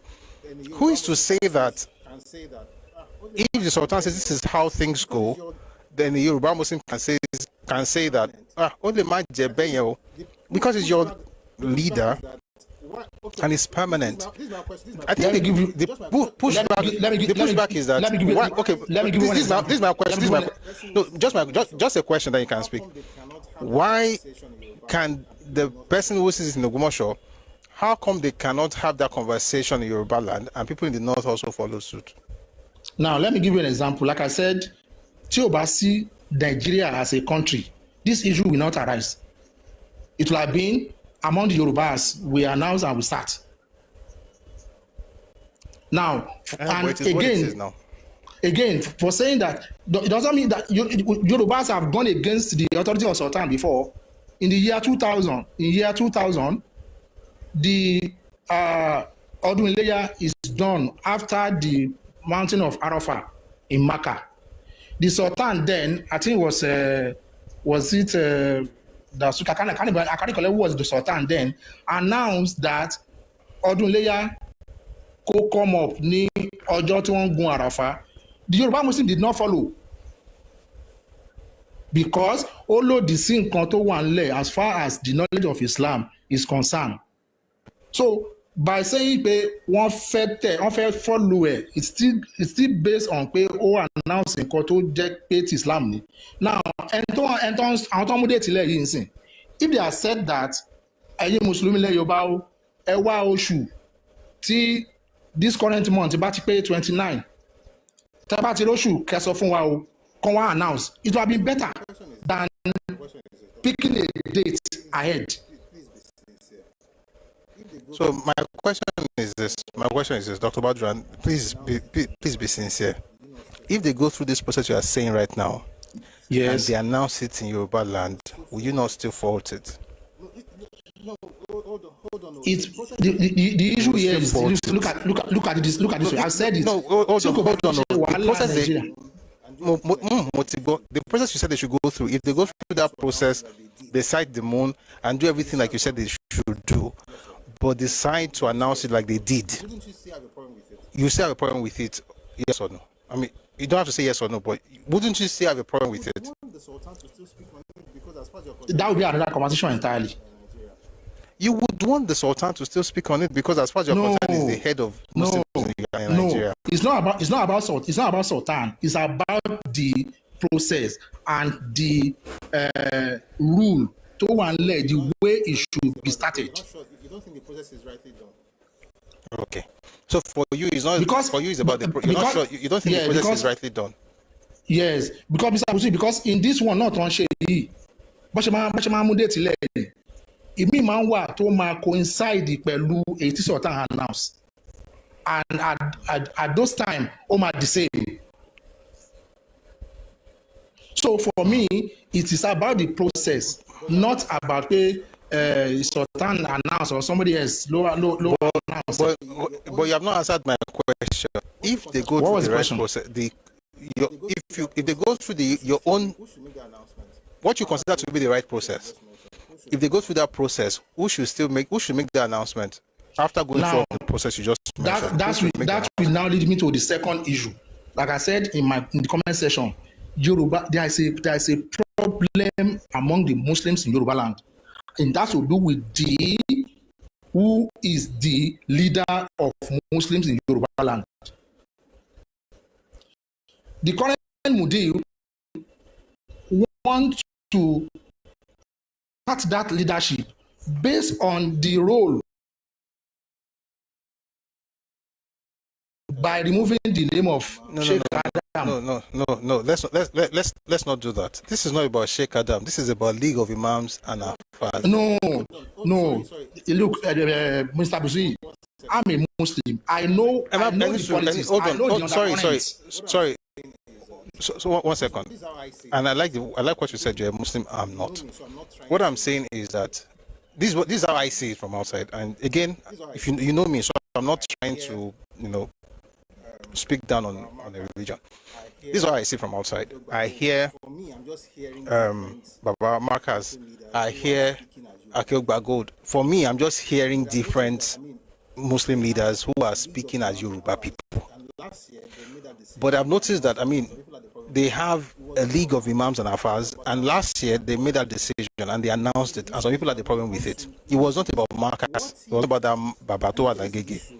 So the issue is that when it comes to who is the leader, what if, and here is the issue, what if the understanding of leadership in Yoruba land, from what I have seen, and you can correct me since you are the Muslim, what if the understanding of leadership in Yoruba land, of Islamic leadership in Yoruba land, is not like that of the North? For instance, Yoruba people have Baba Dini, they don't have that in the North. We have Ya Dini, all kinds of Kini in Yoruba land that they don't have in the North. I put in comment section that there's always a cultural influence in the way Islam is practiced. Islam is not the same as the one in the North. At least so in terms of some certain outlook. So talk the League of Imams and Afars don't lead in Yoruba. Must we have a particular person like Sultan? Mr. Busui, that's why I'm telling you that there's undercurrent. Just like we are accusing that, how can somebody, Sultan, or assume that role all the time, no other person checkmating it? It is the same, when they say the, what do you call it? Conference of Afar and Imam in Yoruba land, Tani Ede. Is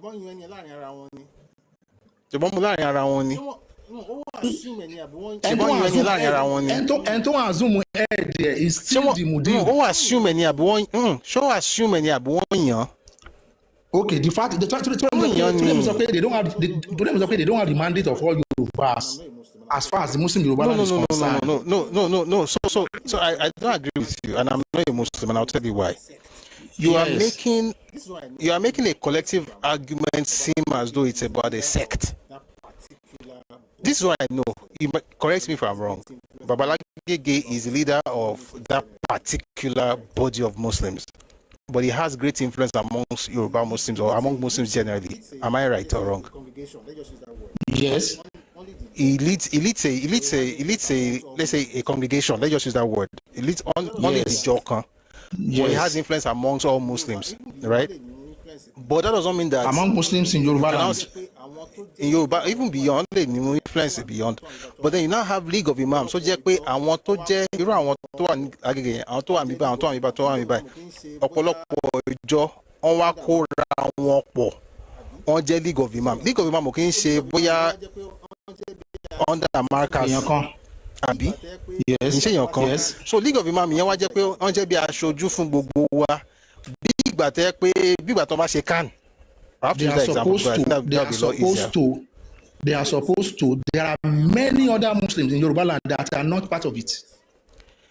Wait. I am not part of. Okay, let me explain how this thing works. You can have an organization that represents people, and there are people that practice that faith that don't belong to the organization. It does not mean the organization will not still represent the people. Let me give an example. There are many Christians whose churches don't belong to CAN. It doesn't change the fact that CAN is the organization that represents Christians. The point is, if we are talking about but you say there is no particular person. My question, why should there be a particular person? Since you're not trying to become a sultan, you have a body, they choose their leader, and I see it, they pronounce something. I even saw let me show you a picture. Let me see if I can find you the picture. The person that's leading them now, if I find his name, I'll let you know. Babato that'll be chairman. Again, if a Muslim or Christian understand, this is not League of Imam. This is Babato chairman of League of Imam. Let me show you the picture, and you can tell me who this person is.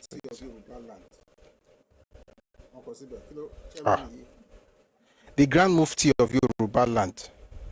Uncle Sibe, chairman. Yes, I know him. He was just recently, not too long installed as the Mufti. Not too long. Based on your so they picked somebody. What he appointed as Mufti. So if they've appointed this person, why are we now saying we don't have a particular person that's leading Muslims in Yoruba land? When we know that they already appointed this. You know one thing. The one sọ pé gbogbo aṣọ kọ́ la máa ń sá lórùn. Yes. Fair enough. So there are some things happening among Muslims in Yoruba land that kò kí n ṣe irú platform báyìí àti wọn máa sọ. But I can tell you. I agree. So my last question. Yes. Let's not go deep into it because I don't want to. Let's not turn it into something else.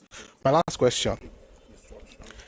Do you think it's okay for them to decide that they don't want to take things or take instructions, with all due respect, from Sokoto, that they want to be able to also determine what they want to do as Yoruba people, knowing that Yoruba is a nation? Yoruba is a nation. It is a nation. Yoruba is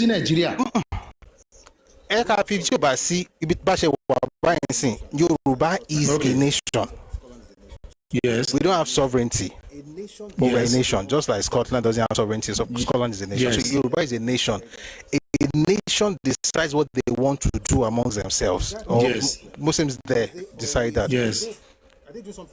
So is that a problem? Must they always are they doing something wrong according to Islam? No, it may not be totally. It may not be wrong if you consider Yoruba as a nation. It's not wrong. That okay, we want to. It's not wrong, right? But what we are saying is that there is that lack of unity and inclusiveness as far as Muslim in Yoruba land is concerned. That is the major problem. You will not have everybody at once. Everybody will join as time goes on. But the people to just now, like I said, I will go back to what I said earlier. If Boshi saw you process to move is process to Islam basically, all well and good. Okay. But the issue is that picking the date ahead, that is not what Islam says. The way the commencement of Ramadan should be. It should be search for the moon. Yes. Okay. Inside Jazeera, what best time show not wrong. So be the marry for the next 2056. Yes. Yes. You know we are evolving in terms of technological advancement, right? We can use it, but it does not mean that just like we say technology could fail, isn't it? But then we should use it to fine tune whatever we want to do. Let me give an example.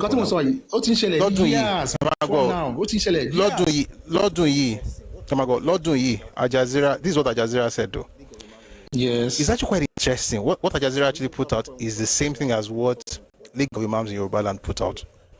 And for some reason, people have no problem with what Jazeera said, but they have problem with what the League of Imams is saying. Anyway, Jazeera said February 18, 2026 in Todui.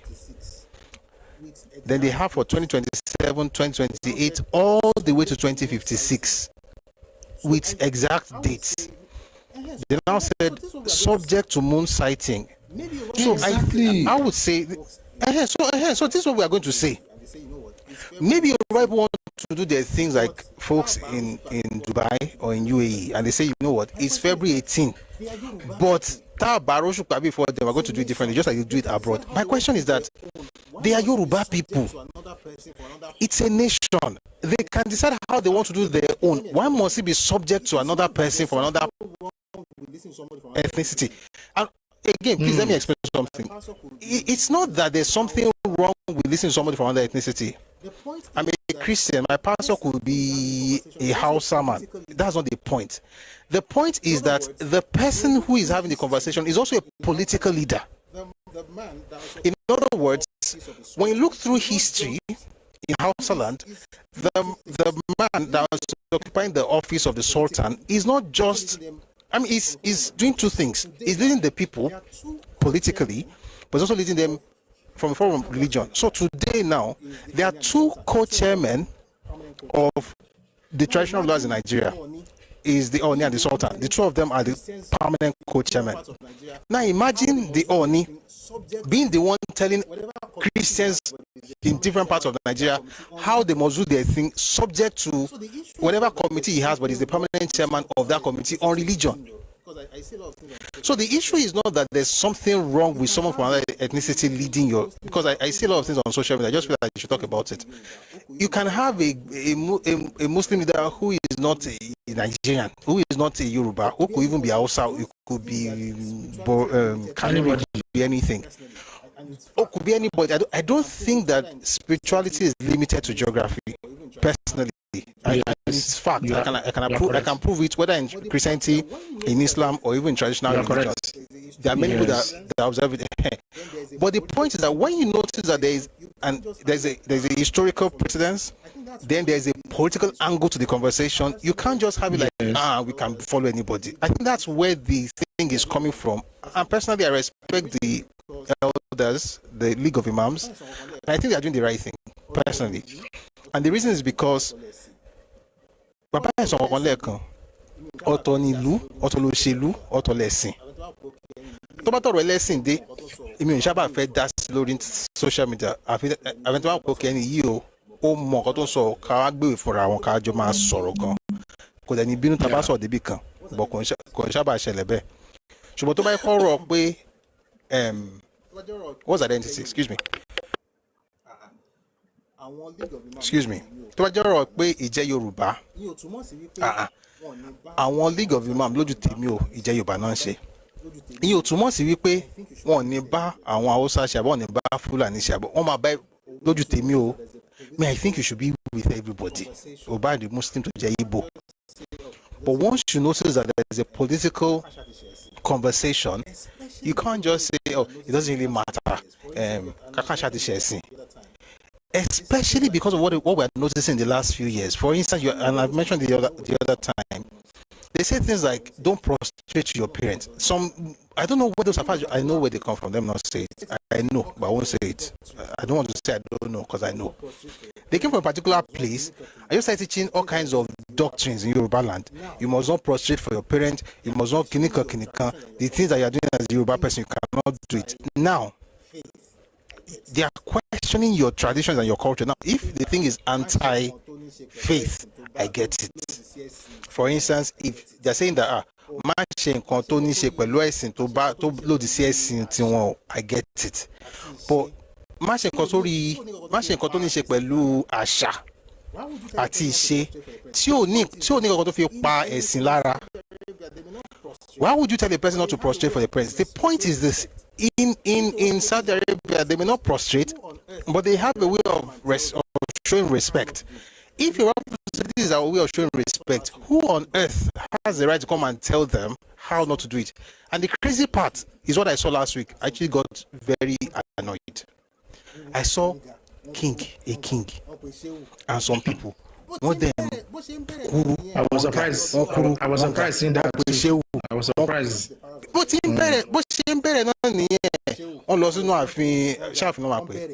went to the palace of the emir of Ilorin.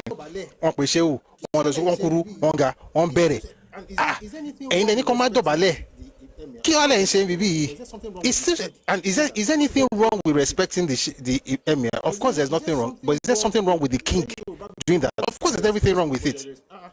No, but is there something wrong with telling Yoruba people not to respect something, but you respect? In other words, you are going to get to a point where your own culture need to more. But once you not mention anything in the name of Islam, what is happening to you is that just like politics can be weaponized, religion is also being weaponized. But I hope we're on the same page, and I'm sure yes, where I'm coming from. That's why I said there are some conversations that are still ongoing amongst the Muslims, and I can assure you of that there are so many that are ongoing. We are moving towards so that we can always be the pace setter as we have always been. Thank you very much, Eshel. All right, I'll try not to engage the next person so that we can quickly go through this session. But thank you very much. That took a long time, but I think it was worth it. Thanks a lot, Dr. Badru. We'll go to Olekon and bring some people up. We're just going to have your submissions, and then we'll move on to the topic of today. comrade, ẹ kúrọ̀lẹ́ o. Ẹ kúrọ̀lẹ́ prof. Ramadan. Ẹ pẹ̀lẹ́. Ẹ kú iṣẹ́ takuntakun. Ẹ kú ìpalẹ̀mọ́ Ramadan. Ẹ wo ìpalẹ̀mọ́ ni. Ara ìpalẹ̀mọ́ náà là ń ṣe yìí o. Ara ìpalẹ̀mọ́ náà Sàrí títò mùsùlùmí ẹgbẹ́ dídá. Ó dà kórìí àwọn akọ́lọ́dọ̀ tó ń sìn báyìí. Orin sàrí. Oh serious. Prof, ẹ wo àkọ́kọ́ náà èmi máa normal èmi á tún ṣàdúrà fún yín. Ọlọ́run ò ní jẹ́ kó rẹ̀ yín. Kò dẹ̀ ní rẹ̀ àlàáfíà yín, kò ní rẹ̀ àránṣẹ́ yín. Àwọn nǹkan yín àwọn tá ẹ̀ lè mójútó tẹ́ fi mójútó ọ̀rọ̀ wa kọ́lẹ̀ Yorùbá àti ọ̀rọ̀ Nàìjíríà, gbogbo àwọn eléyìí tẹ́ ẹ̀ lè mójútó ẹ̀ Ọlọ́run máa bá yín mójútó. Ṣé rí ọ̀rọ̀ conversation ó ṣe àmúoṣù kò sí àmúoṣù yẹn a lot inú ẹ̀ ti yé yín and mo dẹ̀ rí àwọn nǹkan tí àwọn statements they make ó dẹ̀ jẹ́ kí n understand wípé mo sọ nǹkan kan ní comment pé kò sí yàtọ̀ honestly speaking èèyàn tó bá understand bí pé Yorùbá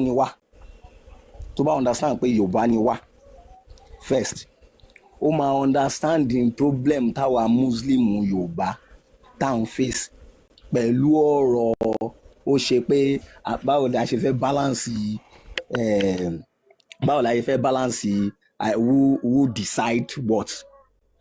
Generally in Islam, principle Islam ni wípé Islam máa ní amir, Islam máa ní olórí, that is one leader. That is in an environment tó jẹ́ Islamic environment, tó jẹ́ Muslim country. If you cite Malaysia, cite UAE, cite gbogbo àwọn bẹ́ẹ̀, they have only one religious. In fact, even ní ìsìn gan, wọ́n ti departmentalize yẹ. Bí irú example tí Babalagege mú wá, in Saudi Arabia, they have political leader, they have religious leader. Kò dẹ̀ ń ṣe crown prince ló máa decide pé ìgbà báyìí láwẹ̀ máa bẹ̀rẹ̀. Ẹni tó fẹ́ sọ, ẹni tó mọ̀ nípa ọ̀rọ̀ ẹ̀sìn ni á decide. Now, let me come to Nigeria. Issue ọ̀rọ̀ Nigeria, okay, because a jẹ́ Nigeria, then gbogbo a gbọ́dọ̀ wà subjected to, I know, torí pé a jẹ́ Nigerian Muslims, then gbogbo a gbọ́dọ̀ wà London Sultan, which you cannot expect bí irú Islam tiwa àti bọ́n ṣe practice Islam tiwọn náà, tí you cannot expect kí irú nǹkan bẹ́ẹ̀ yẹn kó wáyé. Now, ẹlẹ́ẹ̀kejì ń bẹ. Even in the north, I served in the north in 2008, and ọdún yẹn time tí Sultan mú was different from time tá a ṣe Iléyá ní Kano. Yes, in 2008, that was where ibẹ̀ tá a ti ṣọdún àwẹ̀ àtọdún Iléyá, it was different from the date that Sultan announced. Just a day interval. So you're pé àwa Mùsùlùmí Yorùbá there are some conversations tó yẹ pé kò lè jẹ́ ká unite. Kò sí nǹkan tó kò síbi tí ṣe ìyẹn ò sí. Ó ń ṣẹlẹ̀ lọ́dọ̀ wọn náà. Last year Ramadan, tí Sultan declare the sighting of the moon. Nígbà tí Sultan declare, it was not that our moon sighting committee they saw moon lọ́jọ́ yẹn. It was because of general opinion, consensus between about 4 emirs in the north. Ló fi decide. You pay okay because Gwandu, Emir of in Gwandu, they did not see it. In Zaria, they did not see it. In Sokoto here, we did not see it. In another place, they did not see it. Therefore, tomorrow is Ramadan. Which is nínú àwọn nǹkan tá máa ń follow as Muslim, nínú àwọn nǹkan tá máa ń tí teaching of prophet tó gbé kalẹ̀ wípé okay bẹ́ẹ̀ ṣe lè bẹ̀rẹ̀ àwẹ̀ rẹ̀ pé ẹ mú àwẹ̀ tẹ́ ẹ bá ti róṣù but tẹ́ ẹ̀ bá rí with knowledge nírú eléyìí nírú example tí àwọn Aljazeera tí wọ́n ṣe yìí tí wọ́n ti fi technological advancement tán ti fi calculate ẹ̀ sílẹ̀ something like it is knowledge based and tí ò bá wá sí tẹ́ bá rí i pé ok ọjọ́ tẹ́ ẹ mú yẹn kò ṣẹlẹ̀ lọ́jọ́ yẹn then the following day because kò sí yàtọ̀ mbẹ́ it's just the following day in fact we call it yawmu shako that is a doubtful day ọjọ́ tí gbogbo wa wà nínú whether it is or not òun ni so kò rújú rárá so táwa tí àwọn League of Imam tí wọ́n bá dé decide pé this is the trade tí wọ́n fẹ́ take then I don't think there is any problem with that. Yàtọ̀ fún yẹn Yorùbá ni wá and we are Yorùbá first before any other things to happen to kó wa papọ̀ which is Nigeria. So in my own submission I want to believe that the League of Imam they have done the right thing and then our Yorùbá our Muslim tá jẹ́ Yorùbá we need láti la ojú wa need láti ṣí brain wa lẹ̀ ká receive sense ká mọ̀ nǹkan tá à ń ṣe kó má jẹ́ wípé àwọn decision kan tí ó máa gbé irú nǹkan tá a wá ń fèsì ní Nàìjíríà yìí politically jẹ́ pé àwọn tó ń ṣẹlẹ̀ sí wa ní political space ní Nàìjíríà tá a ní látọ̀dọ̀ àwọn ìran kan tó fi ń affect ìran space ilẹ̀ Yorùbá náà tó fi ń affect space ilẹ̀ Yorùbá irú àwọn nǹkan bẹ́ẹ̀ tí òfin ní máa ṣẹlẹ̀ sí wa òun ni nǹkan tí àwa mùsùlùmí Yorùbá náà ní láti ṣe fẹ̀kàn tẹ́lẹ̀ àìgbàfàfẹ́ nìkan náà ni Dr. Badru wọ́n sọ̀rọ̀ pé Baba Lagege the former baba kò ní wọ́n fẹ́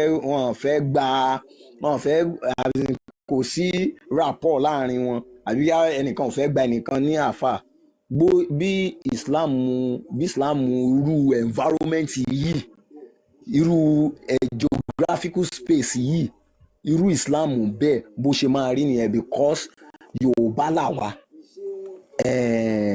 Fúlàní Haúsá òun làwọn ìṣe wọn ó dẹ̀ yàtọ̀ sí ìṣe tiwa and one thing that I've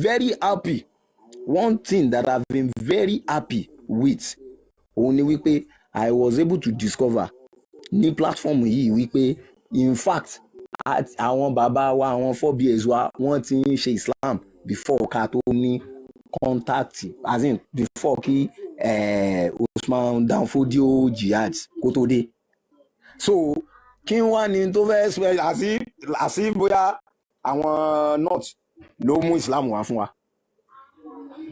And that's the reason why that's the reason why tí mo fi sọ pé ó wù mí ká tún revisit class nípa bí Yorùbá ṣe bí Islam ṣe délẹ̀ Yorùbá gangan. wọlé Yorùbá. Bó ṣe wọ ilẹ̀ Yorùbá gangan because ó ní àwọn guys kan tí wọ́n wà lórí app yìí tó yẹ pé wọ́n ń ka ẹsẹ̀ fá wọ́n dẹ̀ ń ka bí wọ́n ṣe ń kírun bí wọ́n ṣe ń sọ̀rọ̀ in fact ẹ pòwe ó ní oríkì ọ̀fà kan tẹ kà fún wa gan gbà kan nípa ọba kìnnì kan mo ti gbàgbé bí a ti bá farabalẹ̀ dáadáa màá lè pìkẹ́ nípa oríkì ọ̀fà tí bá ṣe ń divide nǹkan tó ní ṣe pẹ̀lú mathematics. tó pin recursive algorithm. Thank you very much. wọ́n pín nǹkan sí mẹ́ta 2000 to 1600.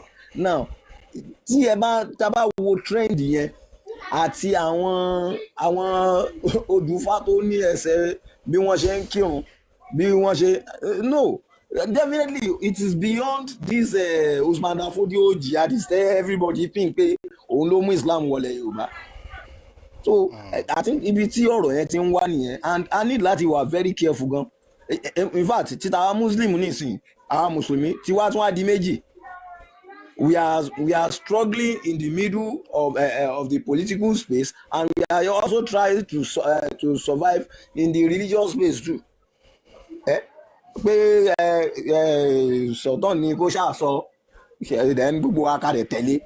No, I don't think that is best for our space.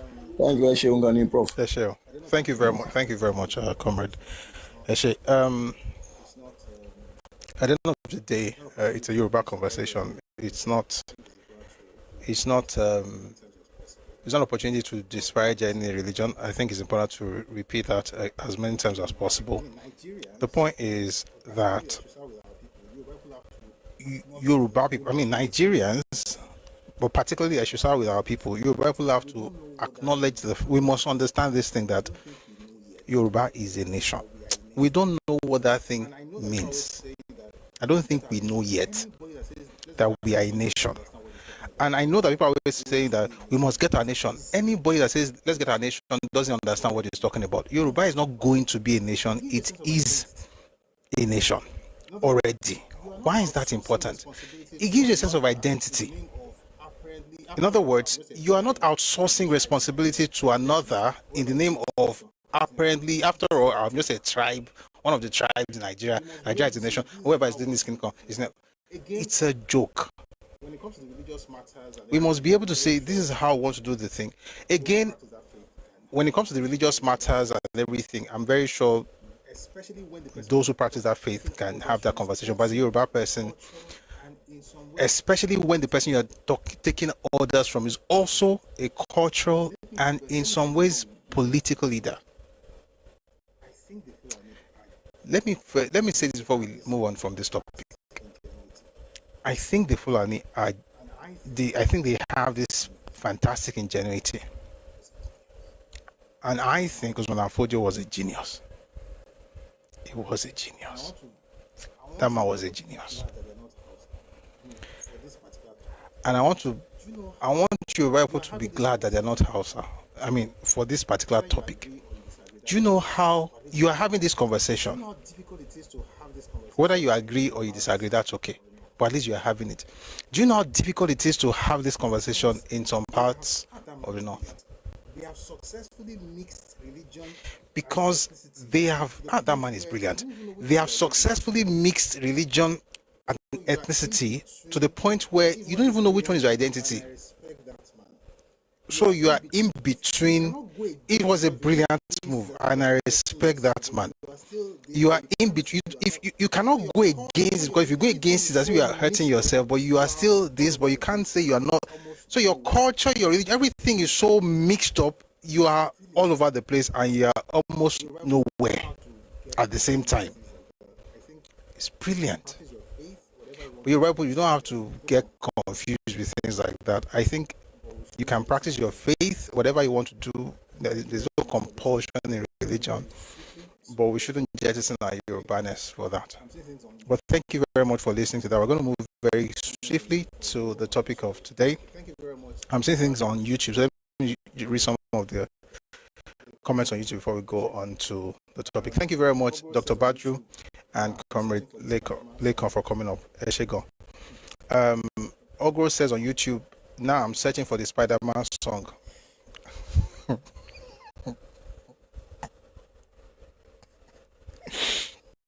Just look for Daily Omowoli. The one that wrote that. Just look for Daily Omowoli. He's the one that wrote that interesting version of Spider-Man. Mr. Latin, the other day on YouTube says it was purely politics. I think he was responding to what I said about Usman Afojo. And this is not a jab, it's just the facts of history. What was jihad about? Was it about religion or about politics?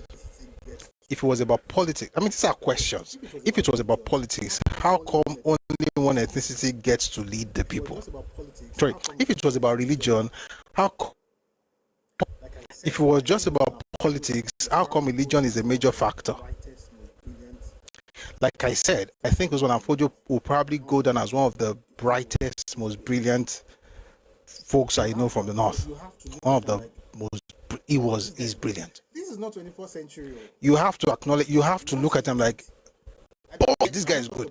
This is not 24th century. Oh. What he did, I don't like. I won't talk about it today because I don't. If I want to talk about it, it will be like a conversation to Nisha Islam. Come on, pay your fin as Islam. So I'm at that. So if you really deconstruct what Usman Afodio did, you will respect him for life. I think he's one of the most brilliant people that ever lived in this country. What he did, man, is good. Centuries later, are still following that path. There are people who are just asking questions in Hausa land today. After how many years? They're just asking questions now. How did he do it in such a way that even after him, the system just, it's on autopilot. I mean, of course, people have to guide it, but you don't even have to add anything to it. That man was brilliant, though. Forget. Egoni Usman Afodio was a brilliant strategist. And why do I say that? It's not because everything he did was wrong. It's because, or was right or wrong. It's because if you want to engage a person, you have to appreciate whatever it is about them, whether it's good or bad. Like, if you're going to deal with that kind of mindset, it's not just like, hey, unity, no, unity. What did the Rossi use in 1966? Unity. Let's remove all these regions so that we can have unity. It's the same thing. You're literally, Dr. Bajo was using Rossi's argument for religion. It's the same thing. But it works. And it works better with religion than with Nigeria, because Nigeria doesn't go back beyond, I mean, the whole idea of Nigeria itself was 1900. Okay? You could say 1861, but if you really think about it, it was 1900, January, when Lugard came in. With religion, you can go back thousands of years, so it's easier to, attach it to something. And like I said, it's not about Islam. Any religion can be used, and I've seen every religion used for this thing. Tobago, Awolowo, when to say, you was pé àbíṣe Yorùbá ló sọ bẹ́ẹ̀ àbí ọ̀rọ̀ kan tá máa sọ ń gbòòrò pé ìbùkún ni fún ẹni tí tán fún ní kinní kan àbí báwọn ṣe ń sọ ẹni tán fi nǹkan lọ ìbùkún ni fún ẹni tó fi lọ tán máa fi lọ ẹ tó bá gọ̀ ìbùkún ni fún ọ náà. Me, I shall know that if you having for, and that's why I always say that the conversation about Fulani, I see people having on social media, they're always shouting, oh, Fulani, Fulani. I'm like, you guys don't get it. Fulani conversation is not the same thing as Igbo conversation. It's not. You can't use, 1 2 for one and use the 2 for the other. You're looking at a. Let me tell you something. I think Fulanis understand. It's not even I think. It's a fact. They understand complexity in politics. Forget Nigerian politics. They understand how complex it can be. And if you ever have the time, please just take time to study Usman Afodio and his jihad. How he built it. He layered his approach. He layered everything. But there was nothing he did that did not insert religion. The man was brilliant. So that today, Muslims in Yoruba land who were not conquered think it is wrong for them to say no to the leadership of the Sultan, even though they were never conquered by the Sultan.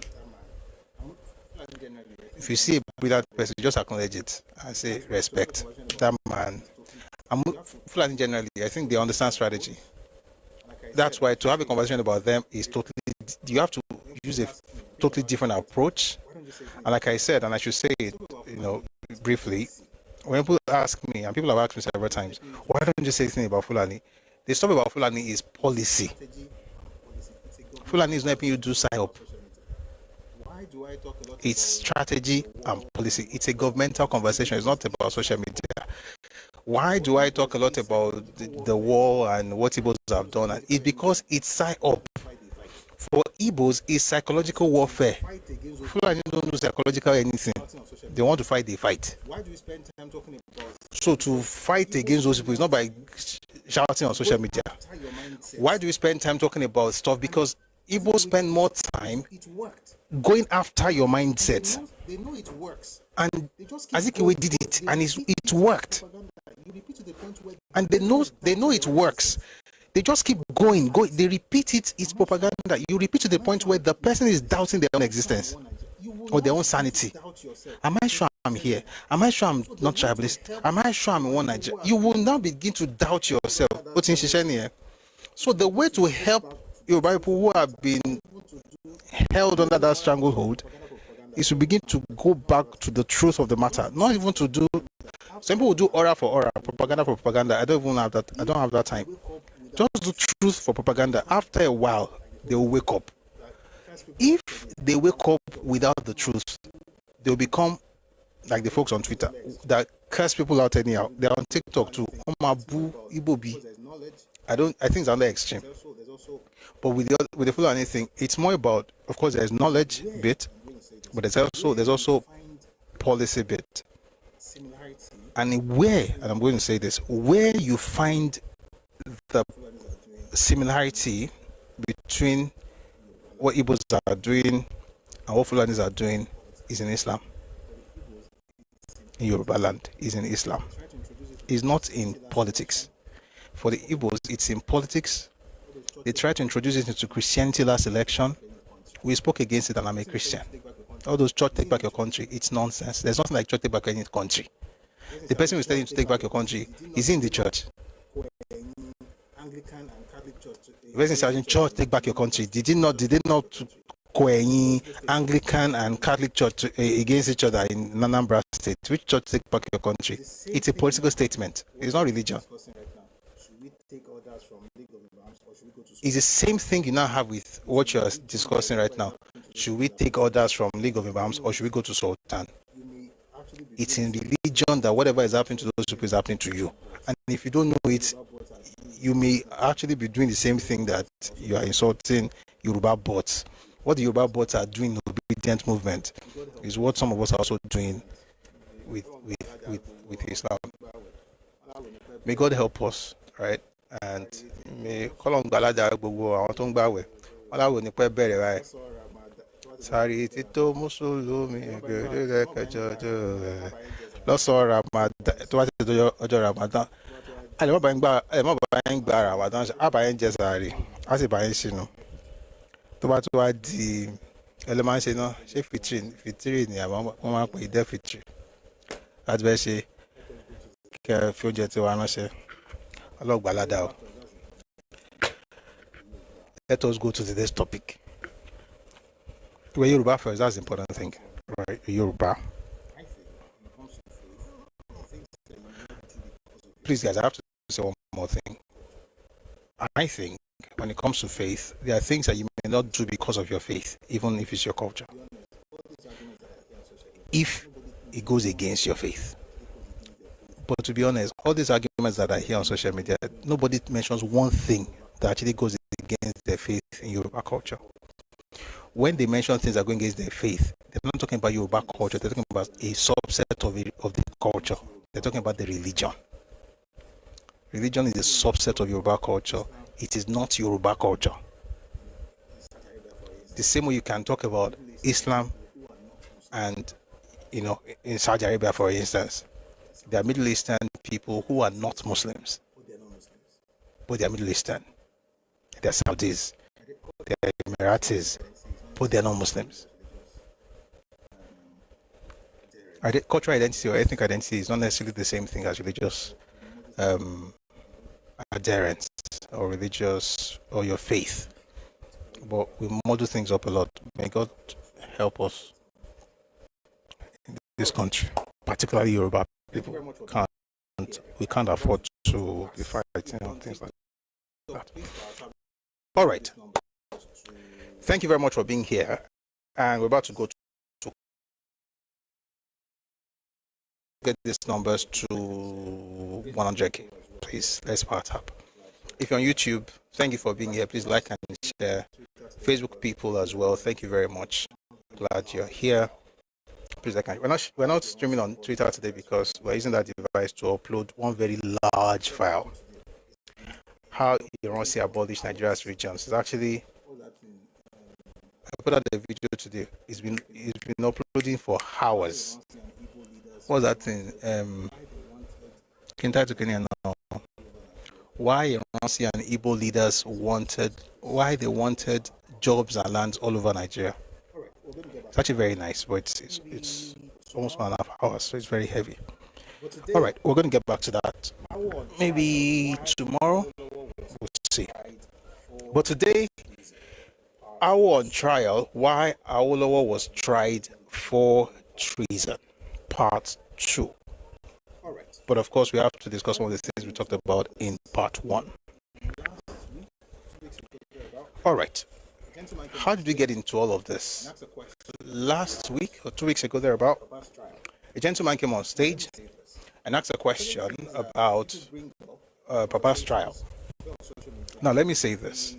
There are certain things that people bring up in conversations, could be on social media, it could be in another place, but Yoruba people somehow just go silent on that matter, especially when we use as banter to demean your people, to demean Yoruba people, and just talk negatively about our ethnicity.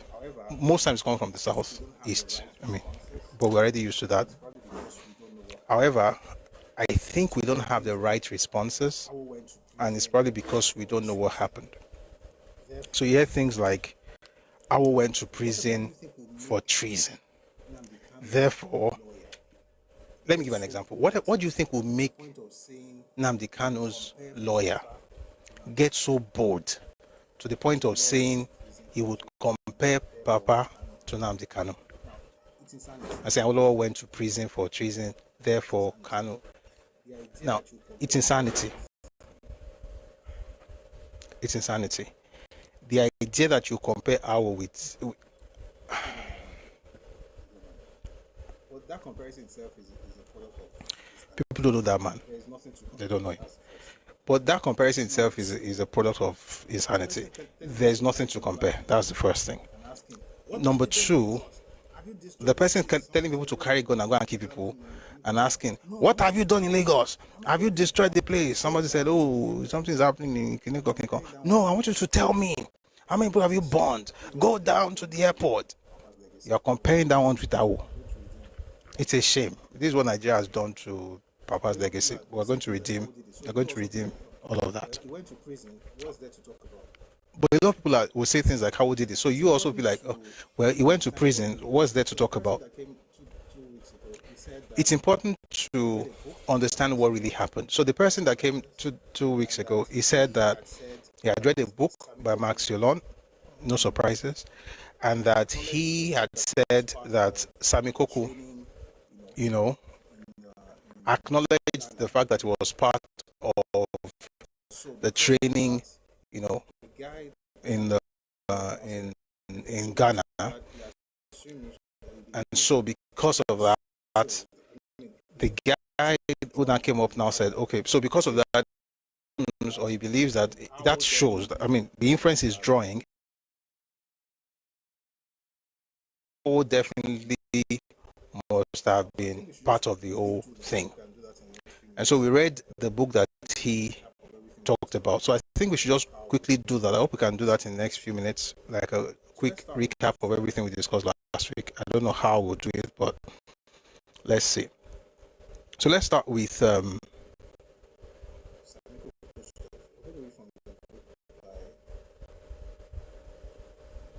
Sami Koku stuff. We're going to read from the book by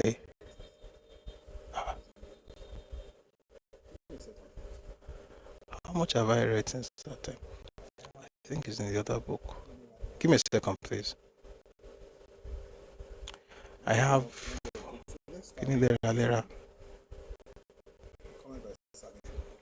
We're going to be reading a number of books. So let's start with the comment by Sami Koku. So this is Oil, Politics and Violence. Oh, great. Great. So this is Oil, Politics and Violence by Max Yolon. So we're going to read what he said. By the way, let me say this. I'm not afraid to acknowledge whatever it is that Yolon is, but that is saying here. But here's the thing I find in his works and in some people's works. And I'll repeat what I said earlier. Yoruba people, we don't speak up even though we have the truth of history, not just facts, the truth of what happened. The people who are trying to pin something on you based on lopsided narratives tend to be louder. For instance, he's saying here that Ikoko said this, Ikoko said this, he then left it open. In his mind, that's objectivity. But it's a way to lead the reader to decide without telling the leader, I'm leading you to decide. Let me read to you what he said. This is Oil Politics and Violence. It says here, Samuel Ikoko publicly confessed that the plot was real and that they had attempted to overthrow the federal government by extra-constitutional means. We were fed up with the way we were fed up with the way the Nigerian system, the Nigerian state, and the Nigerian government were operating. We were deeply committed to a change of government, and we saw that waiting for elections would not produce any solution to the problem. That is what we did. We started preparations for it, and the preparations had gone very far, and I believe we would have pulled it off. But unfortunately for us, listen to this. This is where I started noticing the holes.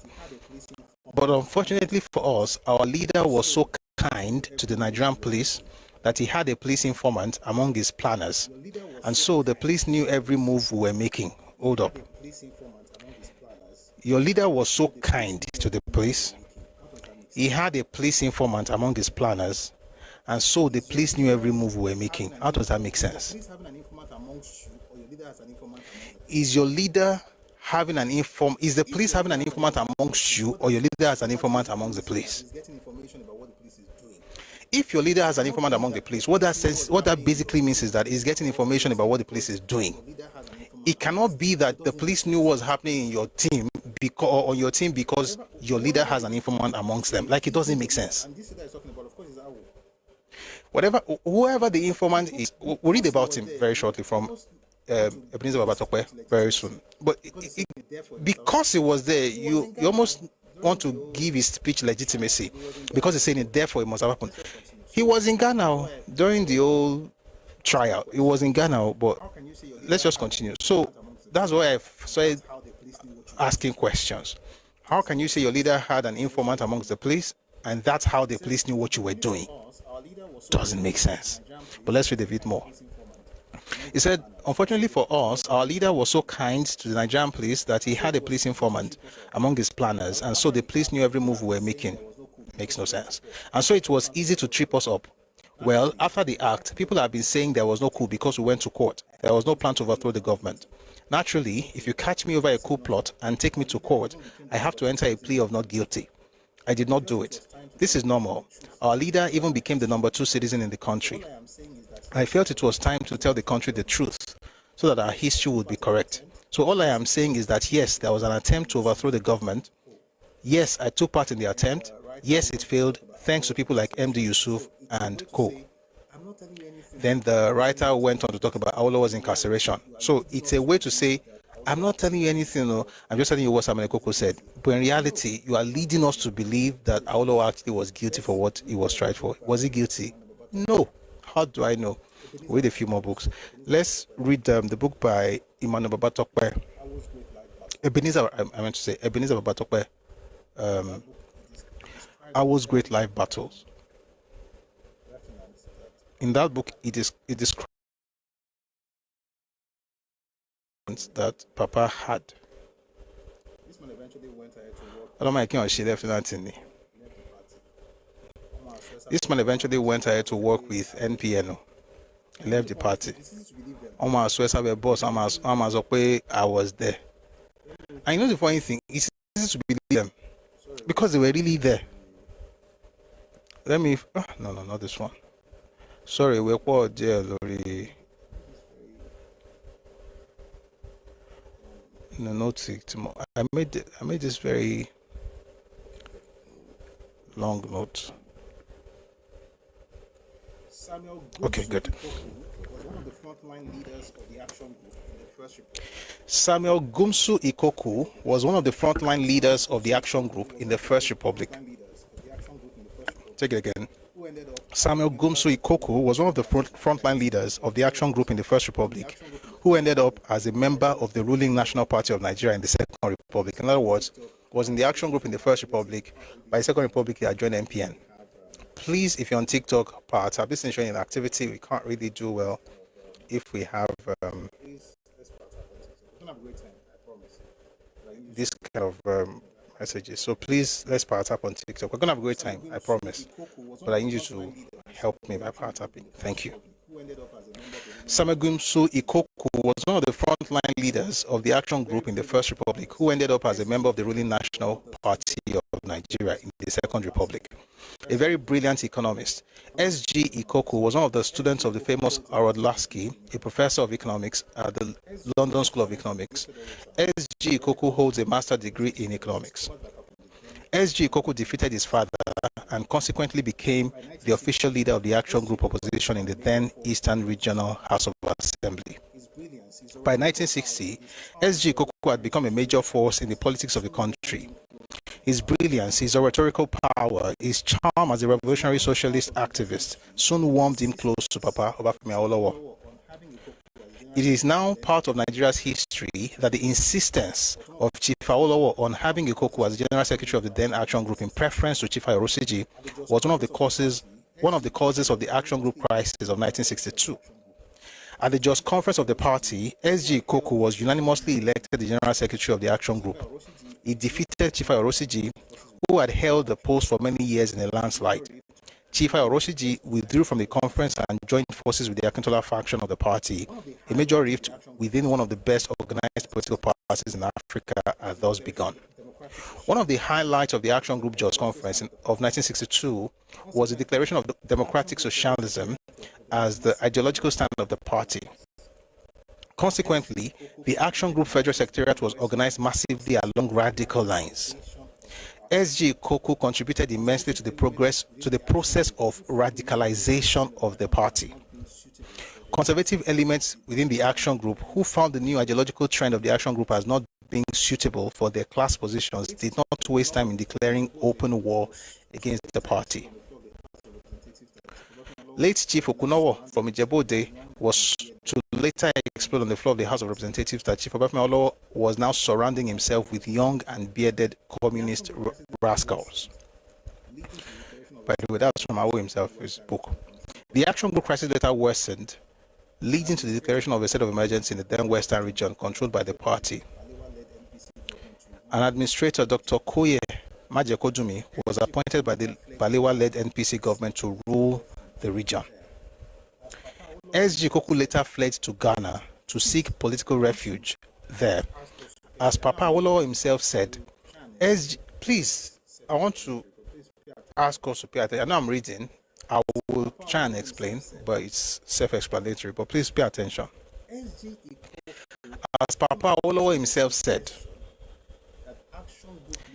S.G. Ikoku came out with the suggestion that Action Group leaders should seek refuge in Nkrumah's Ghana. Papa Awo said that at a rally of the Action Group at Okwawo in Lagos, after the Balewa government had declared emergency in Western region. That was when 1962. S.G. Ikoku pleaded with him, that's with Awo, to take his. Awo told Ikoku that it was going to be most distressing news in all decent ears if he, as the leader of the Action Group, should desert the teeming supporters of the party and seek refuge in a country where he would soon pose a security problem to his host. S.G. Ikoku disappeared immediately to Ghana the same day. Ikoku was to be in exile in Nkrumah's Ghana for a little over 4 years. I'll explain. He was to be in Ghana for a little over 4 years. While in Ghana, Ikoku enjoyed tremendous goodwill. He worked with the Nkrumah government and so on and so forth. Now, here's the point. He went to Ghana.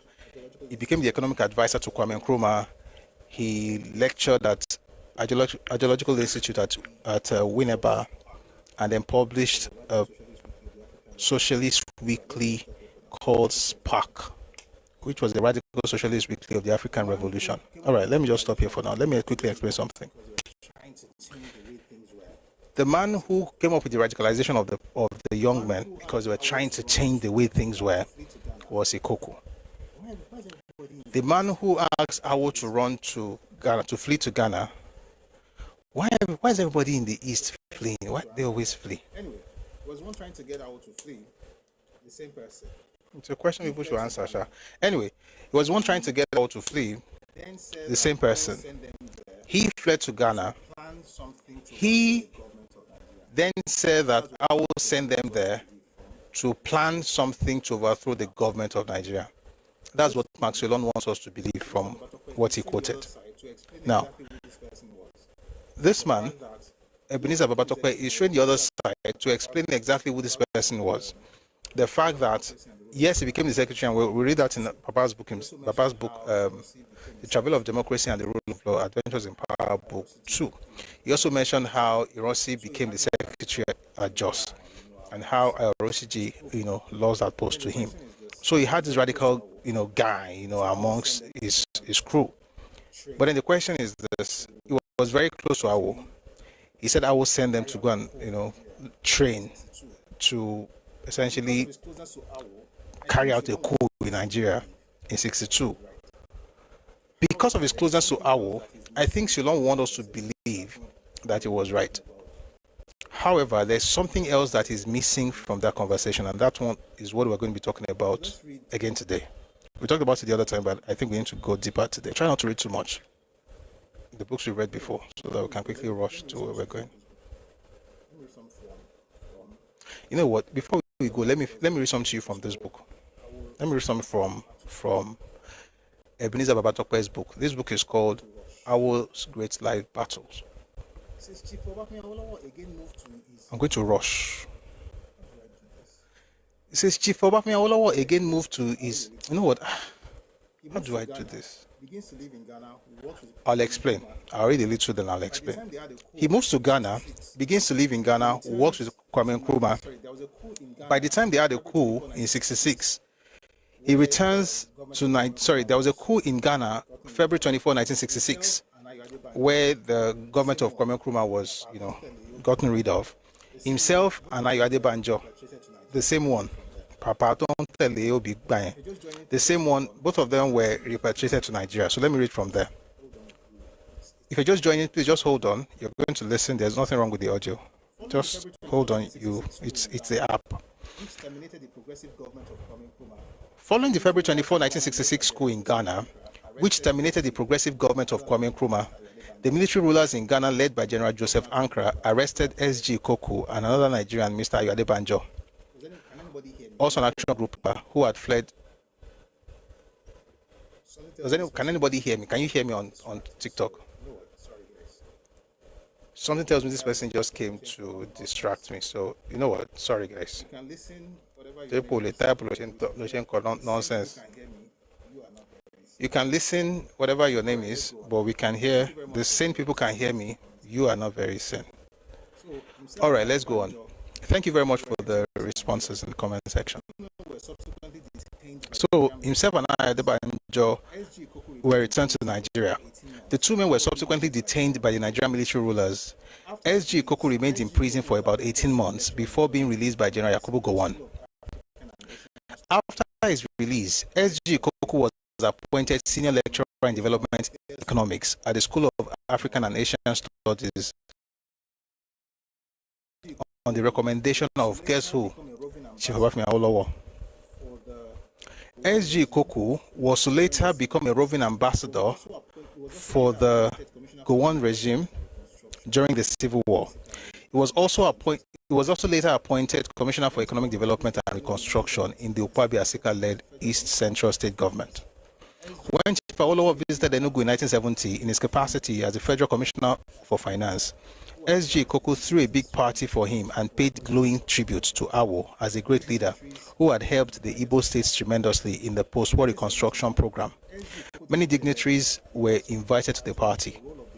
In 1971, S.G. Koku delivered a lecture at the University of Ife titled "The Role of the Individual in History" to mark the 62nd birthday of Chief Obafemi Awolowo. The lecture was a brilliant expose on the life and times of Awo. There was nothing beautiful under the sun that Comrade, in quote, S.G. Koku did not say of Awo. In 1972, S.G. Koku ran into problems with Ukwabi Asika, the then administrator of the East Central State. Ikoku was consequently removed from office as commissioner by Asika. Ikoku later returned to the University of Lagos. He did not spend 3 months in the School of African and Asian Studies before he ran into trouble again with the authorities there. These problems later culminated into his leaving the University of Lagos. Chief Obafemi Awolowo again moved to his aid by helping him secure another appointment at the Institute of African Studies, then newly established at the University of Ife. S.G. Ikoku later declined the offer after announcing to the world through a Sunday Times interview published in 1973 that he had decided to go into full-scale business. He equally told Nigerians that he was giving up politics for good.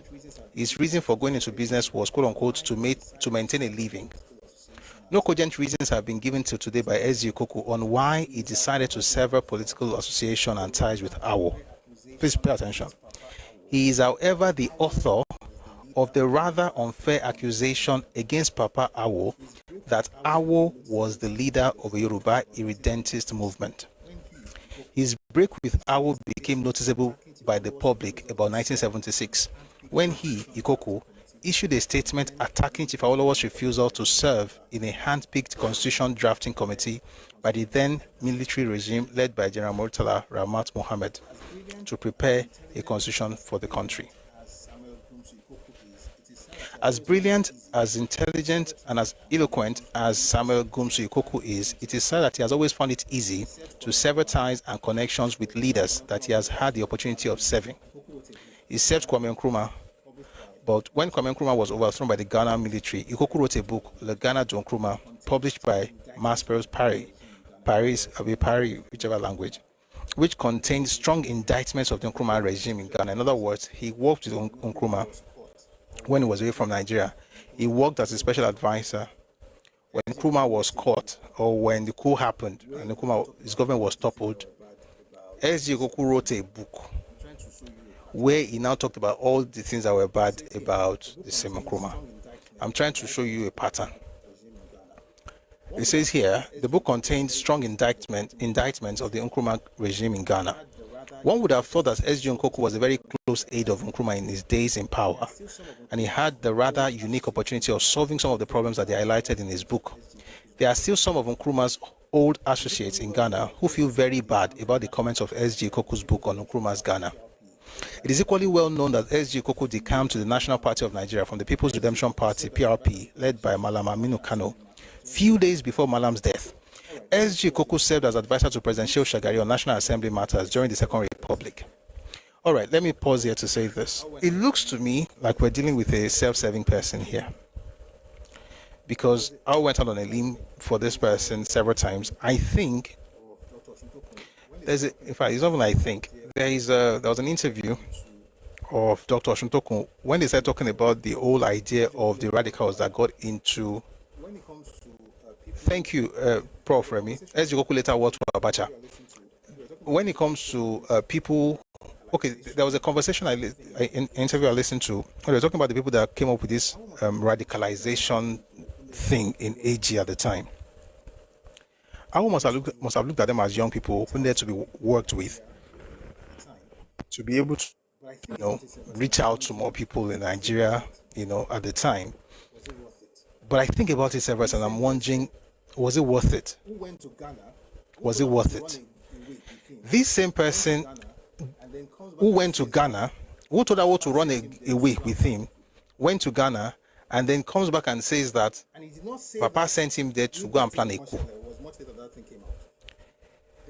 And he did not say that Nigba thing was much later that thing came out. The question would be why? And this man, Ebenezer Papatoba, is saying that nobody knows any reason for this severance of ties. But there's a pattern that you notice, especially what happened with Nkrumah, where you work with a person, as soon as you're not in good terms with that person, then you write a book to discredit them, or you give an interview to discredit them. And like I said, when he said Awo had an informant, like I said, it makes no sense. But then the question we should be asking ourselves is this: did Awo send them to Ghana? Now, if I want to do like, I shall not agree, Awo is a saint, he never did it, I will say Awo did not. But in truth, Awo sent them to Ghana. Did Awo send them to go and practice how to topple a government? Awo did not send them to do anything like that. How do I know? Because there's a book by the private secretary to Awo himself. The man is called Odia of Famon. He wrote a book called The Forgotten Documents of the Nigerian Civil War. Awo and the Forgotten Documents of the Nigerian Civil War. We'll go to that book now, and we'll understand what actually happened at the time, what politics looked like in the 1950s and 60s, and what political parties had to do in order to maintain their territories. And then you now ask yourself, number one, is it true that I will send them? Number two, is that what I will send them to go and do? Number three, why was he lying? Because he lied. And I like what Olori was saying, that Yoruba should watch out, because all this trusting certain people, I even think the whole thing, to me, it looks like a people think on JB agents. Not to my knowledge. Baju says Papa Adebanjo, who was in Ghana together with him, said the same thing. No, not to my knowledge. Not to my knowledge.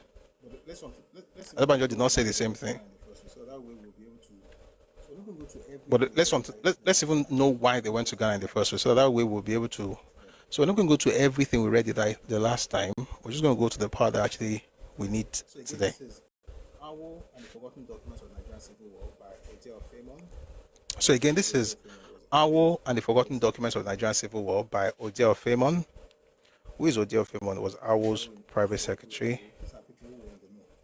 What may be argued with some certainty. These are people who were in the know. What may be argued with some certainty is that many of them could see that there was plot to expose and destroy the action group, the ruling party in the Western region. That's something I wanted to do earlier. Why did they want to destroy action group? By the way, let me say this. This whole thing about Shimoti jump Wisha. I've jumped a book. We'll come back to this. When he said they were trying to destroy the action group, who were the people trying to destroy the action group, and why? Summary: NPC and NCNC were trying to destroy action. It was the North and the East against the West. That's why when you hear this thing of you are Yoruba, you are slave of Fulani, you are working Fulani, it's retarded. From the beginning, it's always been East and the North. West has always been opposition. The closest we came to anything called power was 2015. Buhari, this yesterday, that was the closest since 1959. Did we ever have alliances? Man, we had alliances, but most time there's one in 55. There was one in 55. From 59 up until military regime, everything is always North and East. You see, whenever the East loses power, that's when they remember that everybody is they call you what they are. Kinikon slave. They are describing themselves. So the people that really want to destroy Awo and Action Group was NPC and it was NCNC. But why did they want to do that? That's number one. Then number two, when did the idea of Awo organizing a coup, when did it begin? So let's start with this. Let's start with when the idea of the coup began. And like I said last time, in my studies, I discovered that the whole of the coup began at home. Erobodo says, what about OBG, the prof? OBJ. Obasanjo is a Yoruba man, but was not the Yoruba candidate. 1999, the candidate that Yoruba people wanted was Olufalaye, Alliance for Democracy. Obasanjo is a Yoruba man, but was not the Yoruba candidate. So it was much later that people that started saying if you could work to please, them or not, he's always doing the tribalism, but you get the point. So it's not that Obasanjo is not a Yoruba man, he is a Yoruba man. I know some people have some things they're saying in their minds right now, but let's speak based on the facts that we have. But the point is that it was not the preferred candidate of the Yoruba people. And even then, the alliance was not alliance of Yoruba people and the North. It was, people know who did what they did. What really had the alliance of Yoruba and the North was 2014 for 2015 election, CPC, ACN, giving us APC. So I was saying that thing that Samuel Ikoku mentioned in that interview when he said that they were going to carry out an overthrow of the government or a coup, that statement actually did not even begin with Samuel Okoko. It began at home. And by the time we're done with this, it's very long. It's going to be very long. By the time you're done, you understand why people consider Akintola the way they do.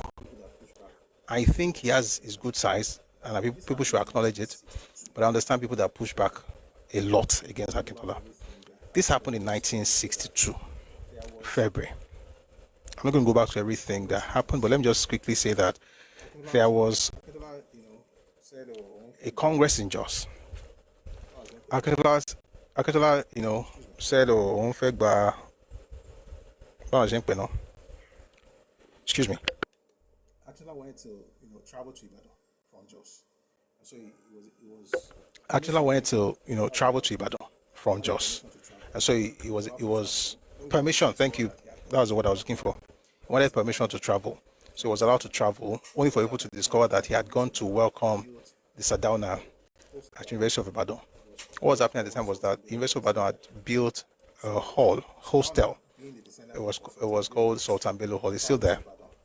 So Sardauna, being the descendant of Sultan Bello, had traveled to Ibadan to open the place, and then Akintola now went there, leaving his own party's Congress. Action Group Congress in 1962 was in Jos. He left his people there, moved to the Kini to go and welcome the Sardauna.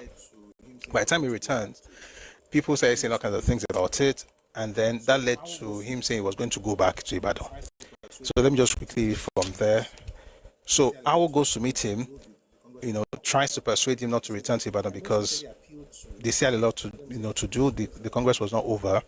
He says, I most sincerely appeal to, let me say this, let me start here. On receiving the report, I sent for Akintola twice to come and see me so that I could give him an explanation on each of the points made by him. Twice, he declined my invitation. My voluntary envoys for this purpose were Shoni, that's Shoni Barry, Mr. Alfred Rwani, and Prince Adedoyin. On his second refusal, I decided not to stand on my right. I took my garment and went to his chalet. This was about 1:30 a.m. on Sunday, 4th February. I most sincerely appealed to and begged him in the names of one, of our 22-year-old friendship, which might be adversely affected if he carried out his intention. 2, of the action group to which we all profess loyalty and which would suffer if he left Jos in the prevailing circumstances. 3, of the masses of the people of the Western Nigeria whom we dedicated ourselves to serve and whose welfare would be seriously endangered if he left Jos in his present mood. And 4, of God. I told him I had no wish to enter into any argument with him at that stage, but wanted to assure him that no one had in the open meeting attacked or criticized him. All I had come to do was to beg him most sincerely not to leave Jos as he had planned. On our return to Ibadan, there will be plenty of time to discuss his grievances. What were his grievances? He said, people were talking about the fact that he went to Ibadan and they were, disparaging him and all of those things. We're not going to go back to everything anyway. So he says we're going to have enough time to discuss this on our way to Ibadan. There will be plenty of time to discuss his grievances and to give him satisfactory explanations. Chief Akintola was present. He strongly supported my appeal to Chief Akintola. Chief Roshiji was also present but did not utter a word. Why would he utter a word? He just lost an election. Chief Social Nibare, Alfred Rwani, and Prince Adedoyin, who were with me, did not speak. Chief Akintola spoke briefly. He assured me that he would not leave Jos as planned. That was on Sunday, 3rd February. Well, on 4th February 1962, very early this morning, I asked Prince Adedoyin to go and see if Akintola was still in Jos. He came back and reported rather crisply, but with a touch of humor. Leader, the birds are flown.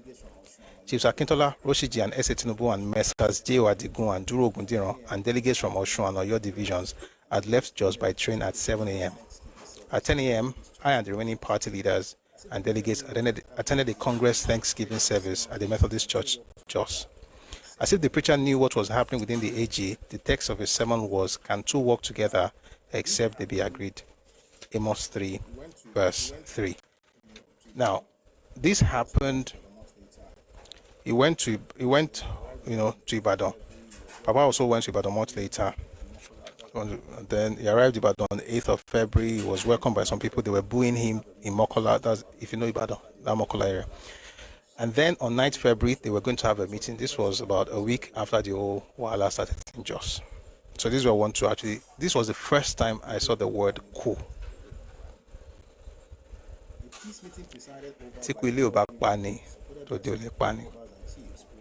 A peace meeting presided over by the Ooni of Ife, supported by some Obas and chiefs, was held at the VIP Rest House Ibadan.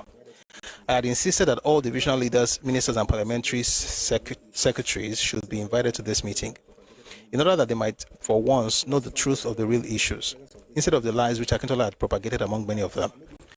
Akintola strongly objected to the presence of these people at the meeting. On my part, I made it clear that I would participate in the meeting only if these people were allowed to attend. So, they shall allow people to attend. After a lot of negotiation, it was agreed by Akintola and I, After a lot of negotiation, it was agreed by Akintola and I concurred after a lot of importunities that only ministers and parliamentary secretaries should be allowed to attend. Some carefully selected leaders of the party were also allowed to be present. Please power tap on TikTok. These numbers are low, please. We have to. Click any more local. How do people know? Somebody asked, how did people know what? Please power tap. How do people know? Somebody asked, how did the people know what transpired in Jos to warrant abusing him at Mokola? Akintola returned from Jos on the 4th of February. I will return on the 8th of February. In those 4 days, news might spread now. And at that time, Akintola's preferred partners were actually the NCNC. He worked with the NCNC before he moved on to the NPC. Why did they even start all this while? I will get into that, We want to just establish something about this whole cool thing. But I hope you get the point. So they had Akintola had been in Ibadan for about 4 days before Awo returned. Akintola made his case, which in the main was an attack. So they had a meeting, and he says here, Akintola made his case, which in the main was an attack on his burlesque and caricature of democratic socialism. I made mine and referred to his extreme disloyalty to the party and his intense desire to destroy me and my leadership of the party. If you don't know how this whole thing started, please, you have to watch Awo and Akintola on our YouTube page. Okay? What happened? And in case the summary is that Awo had a deputy, right, who died. That's Bode Thomas. It was the death of Bode Thomas that actually gave Akintola the opportunity to be the deputy leader to Awo. That's number one. Number two, Awo was the premier of the region, but he wanted to go to the center. When he was going, somebody else had to be the premier. Okay? He goes to Lagos, to the central government, he has to represent the parliament in Lagos. He goes to the House of Parliament in Lagos, but somebody else had to be the premier, and he wanted one of 3 people to be the premier. He wanted one of 3 people: Chief F.R.A. Williams, Chief Anthony Nauro, or Chief Akindeko. Those were his own picks. But certain people, by Chief Esobadamosi, Dorothy, according to Dorothy, they were like, let this man can also do it now. He's your deputy. And it was a mistake. He should never have agreed. But again, hindsight is 2020. So they agreed. Akintola was the deputy leader of the party. Doesn't mean that he should become the new premier. But the chair allowed him. He was a minister with Balewa at the time. But anyhow, he became the premier. That was when the Wala started. What really caused the Wala? Let me just say it now. Awo, when he was premier of the region, he was also leader of the party. When he left, he became the deputy, he became the opposition leader at the center, but he was also the leader of the party. And from everything I have read, it seemed that Akintola would have loved to also be the leader of the party because he wanted to be able to just say what he wanted to do, which makes sense, but it doesn't make sense. makes sense from the point of view that he would have thought that when this person was there, he was also the leader of the party. I don't want to be questioned about anything. Why should I always have to go to him? And then they have the issue with his wife and all of those things. But in reality, you couldn't tell Awo to stop becoming the leader of the party just because you became the premier of the region. Which is why Awo should have had a person who he could trust. Although he had had a relationship with Akintola since about 1940. Awo had known Akintola since NYM days. So, what in a relationship for a very long time. They worked together with NSC Koli and H.O. Davis and even Nnamdi Azikiwe. And that's why when you listen to Akintola's speech in 1964, he wasn't talking about Igbos or Azikiwe like somebody who was looking at it from outside. They had worked together. He knew them. Anyway, so the point I'm trying to make is that was where the whole Wala started, right? Akintola would say, this is what we want to do. We have an idea. I will say, why not do it like this? Akintola will say things like, okay, no problem, we'll do it like that. I will hear the next day that they have done it the way he wanted it. It happened with the marketing, with the pricing of cocoa. It happened with the taxes. And by the way, the things he did, when you really settle down to study it, it was just the way, it was just somebody who, I'm sure his mind was in the right place, but his goal was populism. Let me give an example. We're going to go back to this book. I think it's important to lay this foundation as well. When you have a situation where Awo had come up with something called capitation taxes, where people have to pay taxes because that's what was used to fund the free education, policy and so on and so project and so on and so forth. You then come around and say you want to abolish taxes for women. It's not even like all the women across Yoruba land were paying taxes. So it was. This is the crazy part. Ijebu and Egba, they paid more. Ijebu. So Akintola telling them not to pay taxes was a way for those people, especially the women, to turn against their own son. Because Awolowo was from Ijebu Remo, was representing Ijebu Remo at the time. It means that if Akintola could pull that off, then his own people will go against him and say, he was pushing populist ideas, populist policies. Oh, let's remove taxes. Oh, let's reduce the cost of cocoa. And they will tell him, don't do it like this. You say, okay, by tomorrow morning, you hear it on the news. So they already had that friction, okay?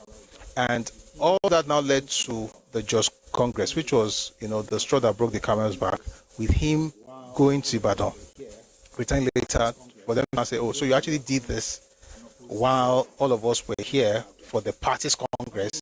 You are going to welcome an opposition in Ibadan. Not even a state event, though. A university opening a building. You now left all of us, and he won. Roshiji, who had been the secretary for a while, he lost to that one. So Roshiji naturally followed Akintola. Now, all of that, Otin brew already before this meeting. So let's go back to the meeting very quickly. So they had a meeting, like I talked about the old democratic socialism and all of those things. By the way, Papa said that even that phrase, democratic socialism, was provided or given. In other words, the ideology was christened by Akintola himself. So they spoke and everything. And then, so let me just go back a bit. Akintola made his case, which in the main was an attack on his burlesque and caricature of democratic socialism. I made mine and referred to his extreme disloyalty to the party and his intense desire to destroy me and my leadership of the party. In the latter connection, pay attention, I referred to the campaign in which he had engaged among some members like Ogundiran and Oshotokun that I was planning a coup against the federal government. Like I said the other day, in all my studies, the first time I saw an accusation of a coup against Awo was actually early 1962, and the person who did it was Akintola. Who was in the chair ruled this issue of an allegation of a coup should be Dioni of Ife, who was in the chair, ruled this issue of an allegation of a coup should be deferred for discussion at another meeting. Anyway, at the close of the meeting, I had no doubt, and this view was shared by most, that the ugly monster brought into being by Akintola's withdrawal from Jos had only been scorched and not killed. The Obas, chiefs, and elders had found it difficult to be frank. At the conclusion of the meeting, Akintola was asked to accompany me home, in accordance with Yoruba custom. But I decided to accompany him home first, since his house was nearer to the place of meeting than mine. On entering his house, Mrs. Akintola did not hide her hostility to me. Akintola's first daughter, Dele, refused to greet me, but I ordered her to, and she complied. The entire concourse later moved to my house, where they were entertained. We were previously entertained at Akintola's place. I'm going to jump to what happened on the 19th of February. We are still in 1962. The governor of Western Nigeria, the Ooni of Ife, Sade Sojaderemi, Oba Samila Kisonya, the Odemo of Ishara, Chief T. Odutola, the Ogbeni Oja of Ijebode, Chief Esela Akintola, Chief Soshutokun and Ogundiran, and I met at the government house Ibadan to discuss, the allegation made by me against Chief Akintola to the effect that Chief Akintola was undermining my leadership with a view to overthrowing it. I had alleged that Chief Akintola was doing this by disseminating malicious information about me, that I was planning a coup d'etat against the federal government. I mentioned Chief S.A. Oshuntokun and Chief Duro Ogundiran as two of the persons to whom he had spoken during his brief stay in Jos. He had boasted to them that if I dared to precipitate any crisis, I would be fighting from behind, quote, I would be fighting from behind the bars and not as a free man. Mr. S.R.B. Okoro, who was my press secretary, who was my press officer on trial at the time, reported to me as having heard this statement directly from Chief Oshuntokun and Ogundiran. Chief Akintola denied ever making the alleged statement to anyone. Chief Oshuntokun and Ogundiran also denied that Akintola made such a statement. That was February. The point is, the idea that there was going to be a coup was even, the allegation was made before the trial even happened, before the government even got into the mix. So the question I ask reading this is it that there was a plan to Balese to actually find a way to get him by using that phrase coup d'etat? Was there a plan in 61? Because they're having this conversation in February of 62. Was there a plan in 61 or early 62 to get him by using that allegation? Now let's read the book by Odia Ofemon, Awolowo and the Forgotten Documents of the Nigerian Civil War.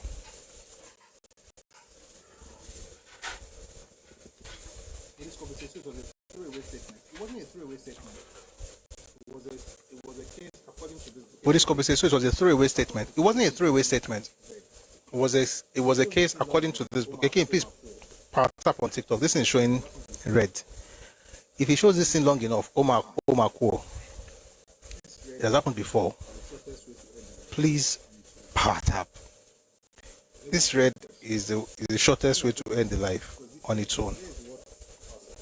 But let me answer the question. It wasn't a throwaway statement. So here's what Papa said. There was a meeting in Jos where Akintola was speaking to Oshuntokun and Ogundiran, and it was there that he talked about the fact that if Awolowo, Tobashi Jure law, he will find himself in prison. And that they're going to say that he was planning a coup. Somebody then tells Awolowo what Akintola said. Papa then said that at the first meeting in February. Then Oni said they're going to have a conversation some other time. So the second meeting in February, not to having that conversation again. And Akintola, of course, denies it, saying he didn't say it. Whether I said it or not, that's left for him and God. But the point is that the point I'm trying to make in all of this is the fact that that phrase has been around, the allegation has been around long before government even got in the mix. Okay? So what have we learned so far? We have learned that Sami Koko said that he went to Ghana and that he was sent there by his leader to plan a coup. We have also learned that Sami Koko is not somebody to trust, that he was one of the people that started radicalization program in action group, of course, with the blessings of Awo. You should never have allowed him, by the way. When I think about it, it was essentially bringing the Zikis mentality into Zikis movement. You know, the Zikis movement, they had a problem at the time. The British colonial government had to ban that movement. They are no different from obedient movement, but they are worse because they could be physically armed. Okay, anyway, we learned that about Samuel Koku. They will learn about how the word coup, Awolowo is organizing coup. That allegation was already there long before government got in there. So I was asking a question earlier. With all of this, what can we establish? This seems like allegations. Is it true that Awo could have sent somebody to Ghana? And I think that's why we need to read the book by Awo's private secretary, Ojia Femon. Again, the book is called Awolowo and the Forgotten Documents of the Nigerian Civil War. What may be argued with some certainty, number one,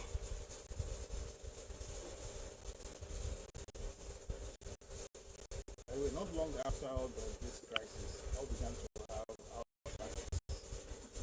by the way, not long after all of this crisis, I began to have house arrest. We'll talk about this some other time. But I was having house arrest. First, it was in Ibadan. Then house arrest in Ikene. Then it was moved to Lekki. Right. Then it was in Ikoyi. All of that now culminated in, the treasonable felony.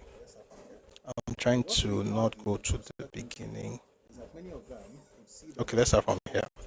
What may be argued with some certainty is that many of them could see that there was a plot to expose and destroy the action group, the ruling party in the Western region.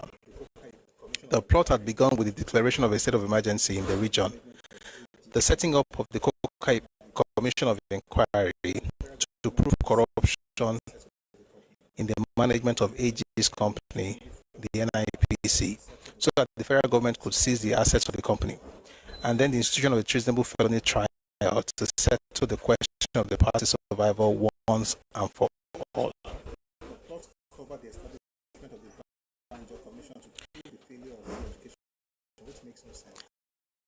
Later, the plot covered the establishment of the Banjo Commission to prove the failure of free education, which makes no sense to prove that free education failed in the Western region. Does that even tell you that these are not serious people? If not today, maybe next time we'll talk about what happened. Just personal vendetta. If not today, we'll prove that free education failed, which makes no sense. So it says here, later the plot covered the establishment of the Banjo Commission to prove the failure of free education, Awolowo's most sensational contribution to development in the country, and the star performance that made his party so impregnable in the West. In spite of or because of the underhand methods that were being used to drown out Awolowo, anyone who cared to look could tell that there was more sinned against than sinning. In particular, please pay attention, we are here now. In particular, regarding the 1962 treasonable felony trial involving him and 27 others, any objective observer could have seen that what Awolowo had done, apart from organizing a political party, was being a thorn in the flesh of the independence movement. In the face of the evident plans to destroy his party, so that the coalition partners could chop up its remains, he had vowed that he and his party would make the West ungovernable rather than let the region be taken outside the electoral process. I'm going to pause here for a second. We're coming back to this book. What happened that got the coalition partners to hate him this much? We'll visit another book very quickly. We're coming back to this one. We'll tie everything together later. Just stay with me. We're going to read Adventures in Power Book 2, The Traverse of Democracy and the Rule of Law. I did not read this the last time, so I want to change the style for this session.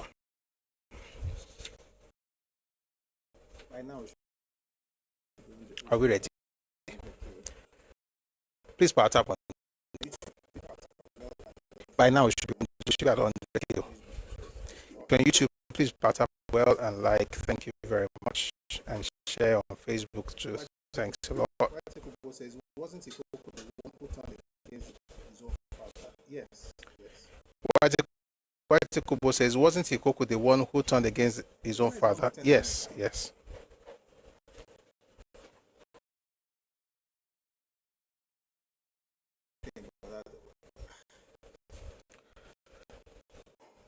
I mean the father, or what do I know? He's Igbo, so it's not. It doesn't have my own culture or whatever. All right, let's get into it. Why did they hate Awo so much? During the 1959 federal elections, this book is called Adventures in Power, Book 2, The Traverse of Democracy and the Rule of Law by Papa himself, Awolowo. During the 1959 federal elections, the Action Group AG had employed modern and orthodox tactics to conduct a massive and truly countrywide electioneering campaign. Its policies and programs were by far the best and the most articulated and publicized. In order effectively to reach the electorate, the AG had put practically every means of locomotion into action. Road vehicles of all kinds, river crafts, helicopters, and a small skywriting aeroplane, not to talk of motor bicycles, all this were brought into the service of the AG for mobility. All the other parties put together did not do half as much. What's it saying here?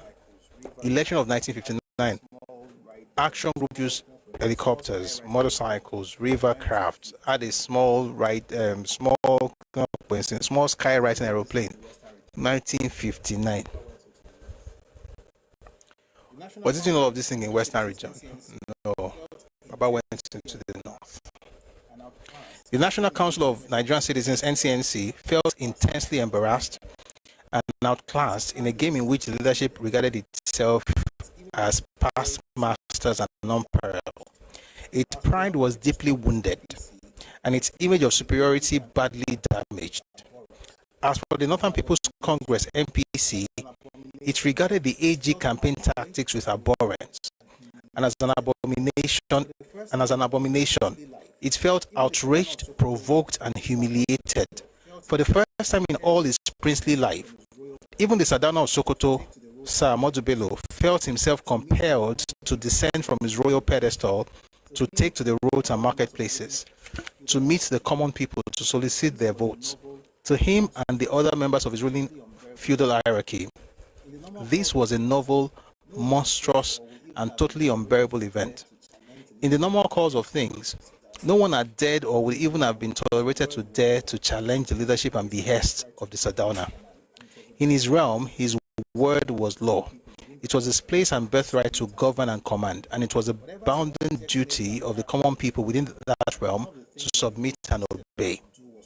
Whatever the object, nature, and character of his rule and command, one of the things that the AG set out to do was to destroy the very basis of this feudal concept. That's the problem. Now there the wala start. One thing I like about Papa is he will tell you what he do.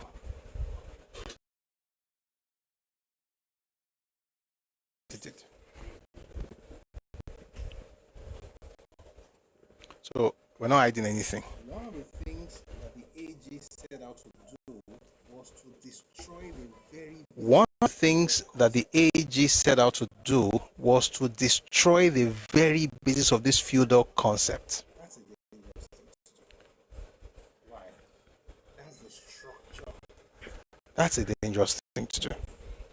Why? Why? That's the structure of the North, particularly Hausa land. Feudalism was a structure that kept it moving. To attack it was to destroy whatever it is they had. In other words, wow. In other words, you would have had people questioning the Sultan, the emirs, and essentially looking to changing the societal structure of their own land. By the way, this will please the commoners. It will please the common people a lot. But it's an attack on their structure. Now waiting begin the wala between Sardauna and I will be this, and I will knew it, and I will wrote it down. One of the things that the AG set out to do was to destroy the very basis of this feudal concept. The AG made the points repeatedly that sovereignty over the people was vested in the people themselves, that no one was born to rule, and that only those who were freely elected by the people were entitled to administer their affairs for a prescribed period of time. These, to the NPC, were forbidden political doctrines. Imagine going to Bauchi or Sokoto and saying this to the commoners.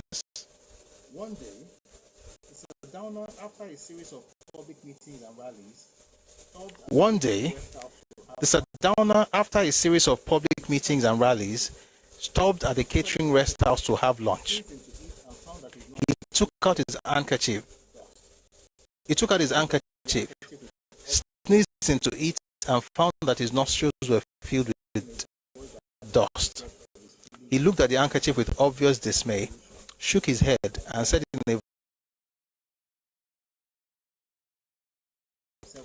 I shall never forgive Chief Awolowo for this. With the inimitable Sardauna himself mounting the rostrum to appeal to those he regarded as his own serfs for votes, all the members of the hierarchy, including the then incumbent Prime Minister Sir Abubakar Tafawa Balewa, lost no time in following his example. We of the AG regarded this reaction as a very welcome and salutary augury for democratic practice in Nigeria.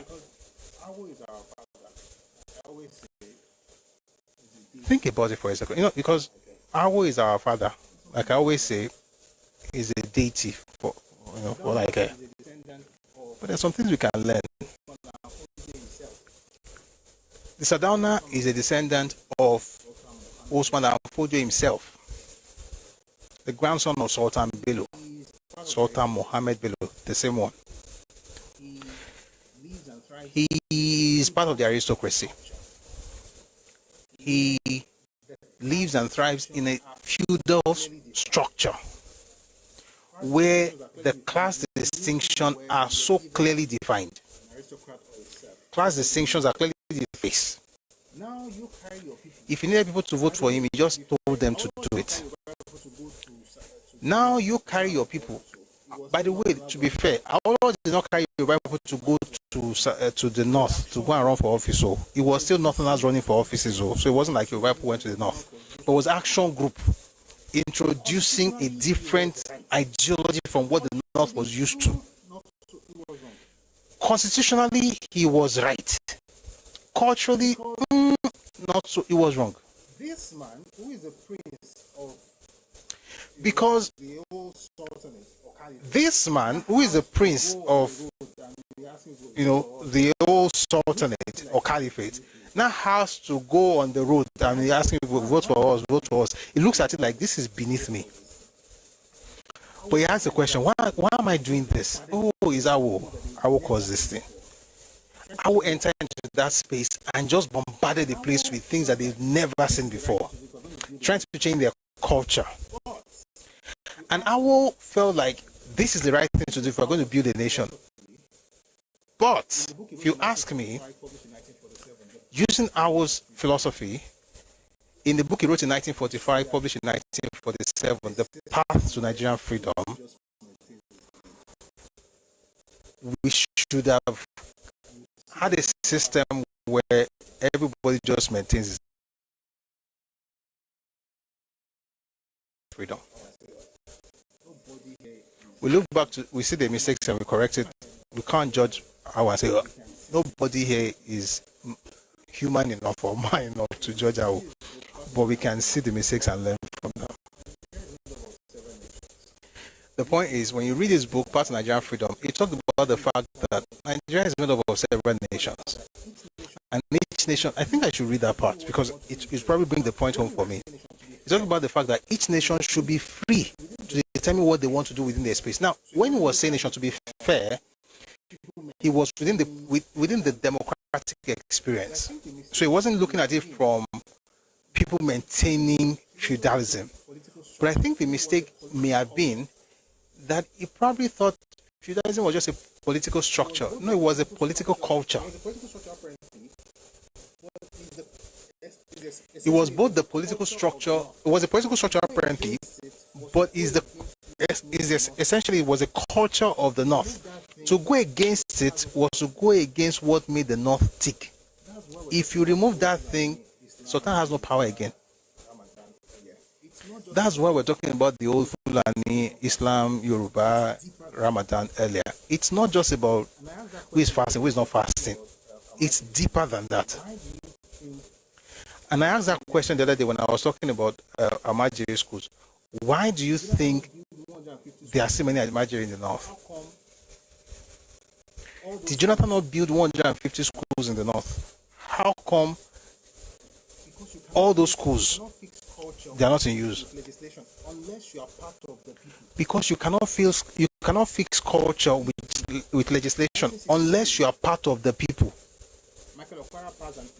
E.g., 1963, Michael Okwara passed an edict, right, saying that you couldn't come to the market in Enugu without wearing clothes. He could pass that law because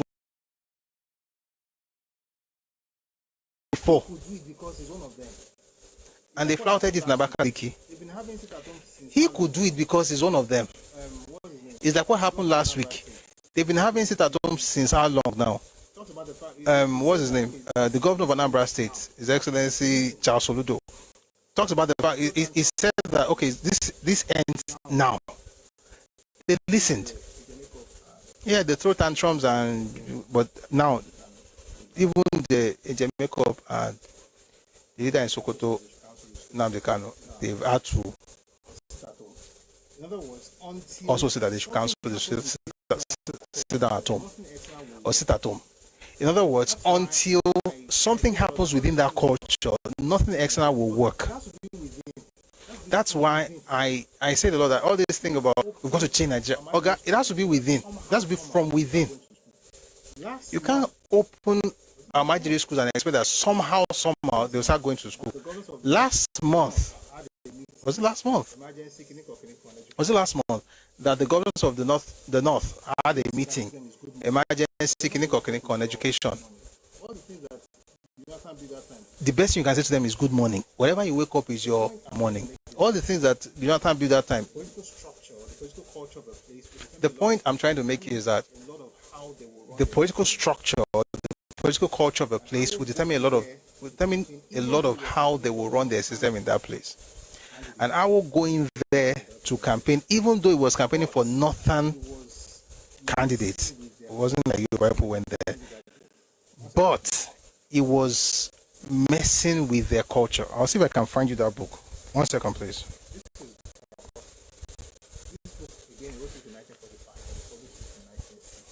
This is Papa. This book, again, he wrote it in 1945, but he published it in 1947. This is what he said.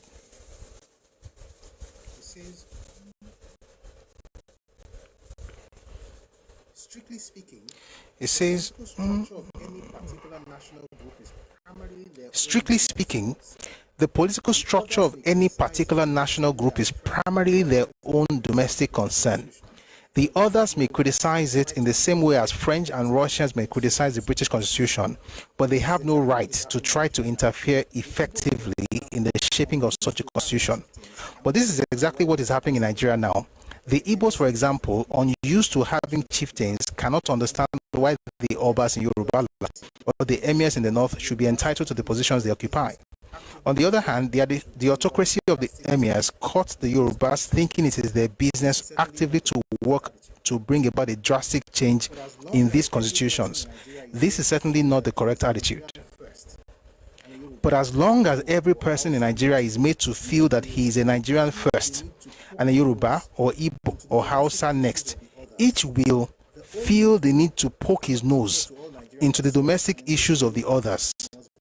The only thing of common interest to all Nigerians as such, and in which the yoke must be acceptable is as that of any other, is the constitution of the central or federal government of Nigeria. The constitution of each national group is the sole concern of the members of that group. Now, Awolowo was talking about constitution, but I can extrapolate. You can transpose this to other things. It's not just about the constitution, it's about the fact that this is the structure of the people. This is the someone said last week, like, oh, but I went there because of the northern minorities. And I said, having learned what I've learned from him, I will support the northern minorities. I will support them in the parliament. I will not go there to campaign for them. I will support them in the parliament. I'll make the case for them. I'll say, go there to go and do anything. Where my journey will stop on agitation or campaign is Kaba. Once I'm done with Ilorin and Kaba in the north, I'm back in Ikene or Ife in my own case, or Lagos or Ibadan or Osogbo. You are back in the western region, Jeje, because I will argue that the Talakawa Parako in Ilorin, after all, they may not be in Yoruba, they may not be in western region, but then they're Yoruba, even though they're in the north. I can have the same argument for people in Kaba, but I cannot have that argument for anybody in Bauchi. So what Papa said here, right, where he said, it's actually quite interesting that he wrote this in 47, in 45. He says, the autocracy of the emirs called the Yorubas, thinking it is the business actively to... I don't want to say some things, but I'm sure anybody that knows what I'm thinking will know what I'm thinking. If you don't know what I'm thinking, don't worry about it. It's just quite interesting. He actually said this. The Igbos, for example, unused to He said, chieftains cannot understand why the Obas in Yoruba land. the Igbos, for example, unused to having chieftains, cannot understand why the Obas in Yoruba land or the emirs in the north should be entitled to the positions they occupy. You see the way they talk today. On the other hand, the autocracy of the emirs cuts the Yorubas. Why is he talking about this? Because see, the emirs, unlike the Obas in Yoruba land, they had, The emirs, unlike the emirs, unlike the Obas, they had absolute power. The emirs, unlike the Obas, they had absolute power. They, not like Yoruba leaders are Obas and kings. You know, they had checks and balances. You could question them. They had the judiciary. You had your body doing that work. But for the north, it was absolute power. So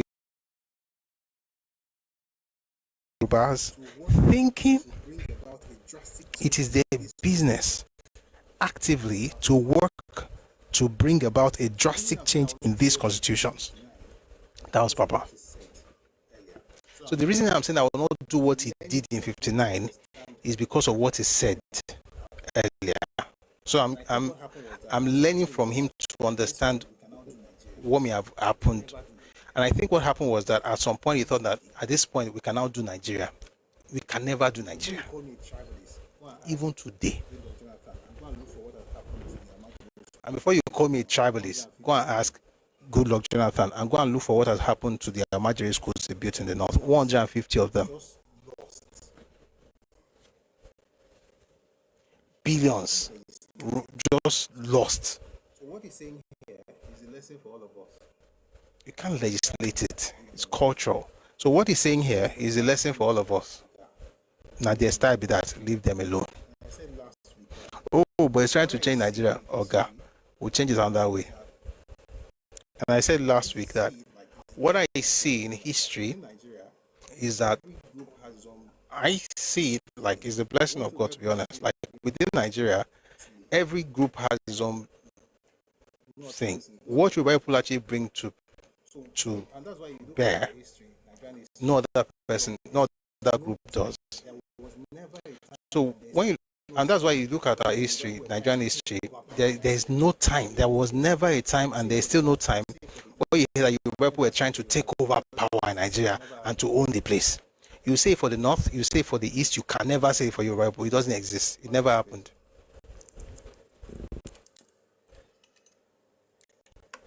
One second, please.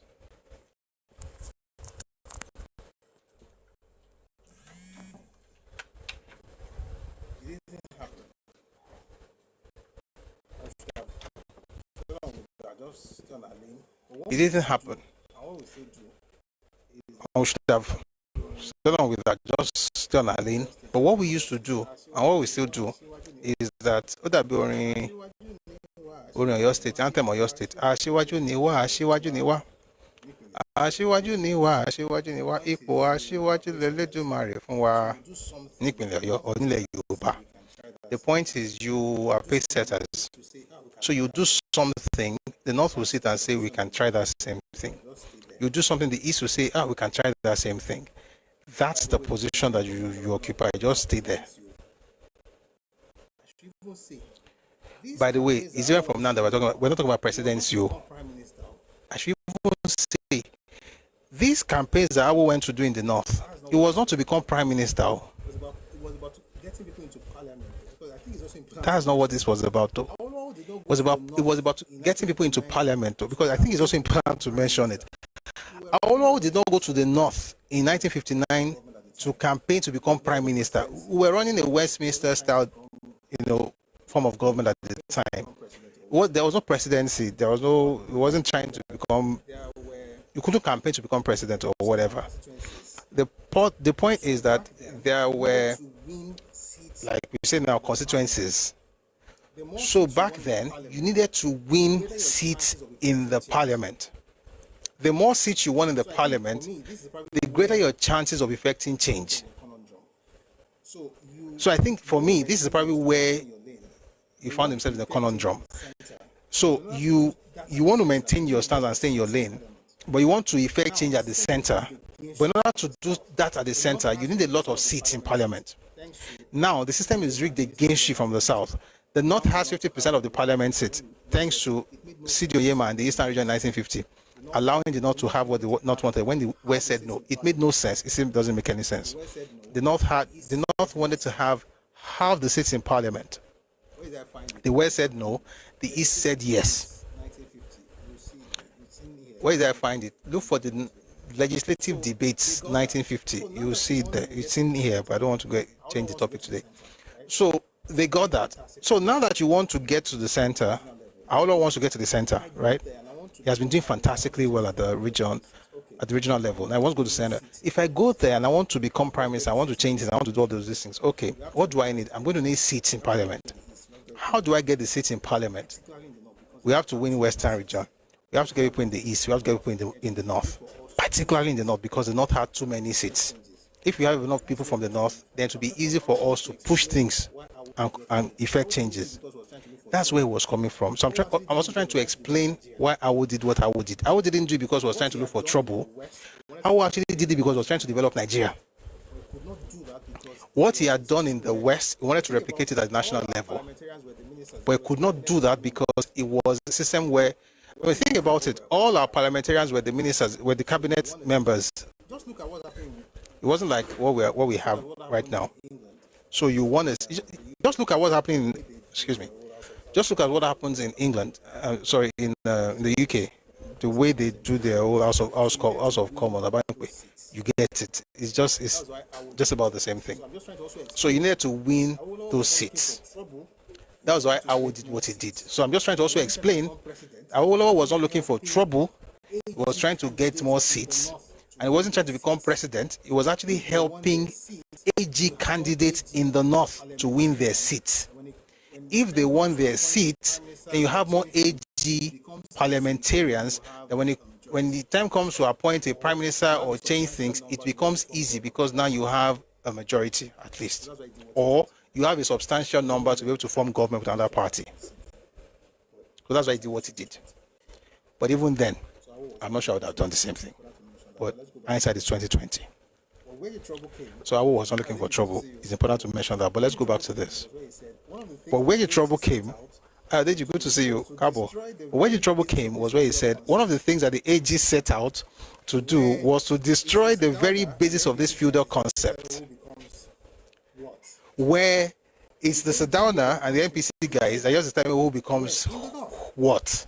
The AG made the point repeatedly, where in the north, that sovereignty over the people was vested in the people themselves. In a feudal society. We also know why I shouldn't have done it. Again, you have to balance this thing. You know why I did it. You know. But you also know why I shouldn't have done it. So the AG made the point repeatedly that sovereignty over the people was vested in the people themselves, that no one was born to rule, and that only those who were freely elected by the people were entitled to administer their affairs for a prescribed period of time. He's trying to teach them democracy. Never forgive Chief Awolowo for this. And since he started doing this, every other member of his cabinet, of his cabinet started doing the same thing. Even the prime minister, everybody started, campaigning for the AG. This makes sense. Now you are going to the people to get legitimacy from them.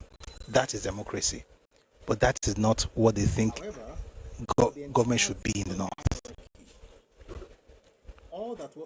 However, for the entire feudal hierarchy, all that was too much for them, and they too must have vowed, like the Sadowna, never to forgive Awolowo. A report in the Sunday Express, pay attention please, a report in the Sunday Express of 20th December 1959 at page 2 summed up the attitude of mind of the hierarchy. Here goes the report. I shall divide Nigeria into two and hand them over to my lieutenants. Sir Amadu contended that NPC's new decision to invade the South politically was a reply to the recent invasion of the North by southern political parties. He cited a portion in the Quran which says, "You have come to our home, and from now on we shall be taking the battle to your house." Sir Amadu claimed that, like his great-grandfather Sheikh Usman Danfodio, who he said after his conquest divided the conquered country between his two sons, I too, after conquering the South, will also divide Nigeria into two to be taken charge of by two of my lieutenants. He said the South had already been handed over to Alhaji Abubakar, the Prime Minister, and added that before his resignation from politics, he would appoint another lieutenant to take over the administration of the North. He presented a cloak of authority to Balewa.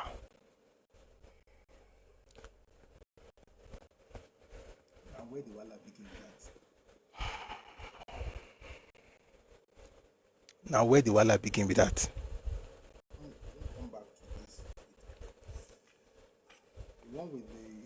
We're going to come back to this later. The one with Akintola and Awolowo, I already mentioned that how their own wala began.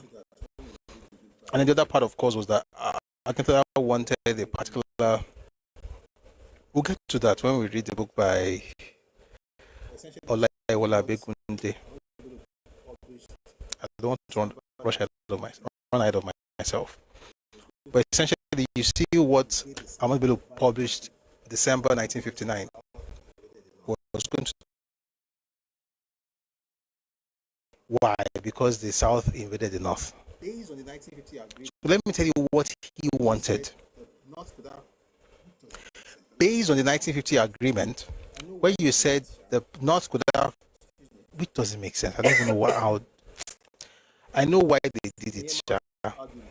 Excuse me. C.D. Onyema's argument was that they will have Council of Ministers, regardless of giving the North 50% of the seats in Parliament. Because according to them, maybe they don't think the North has enough on them.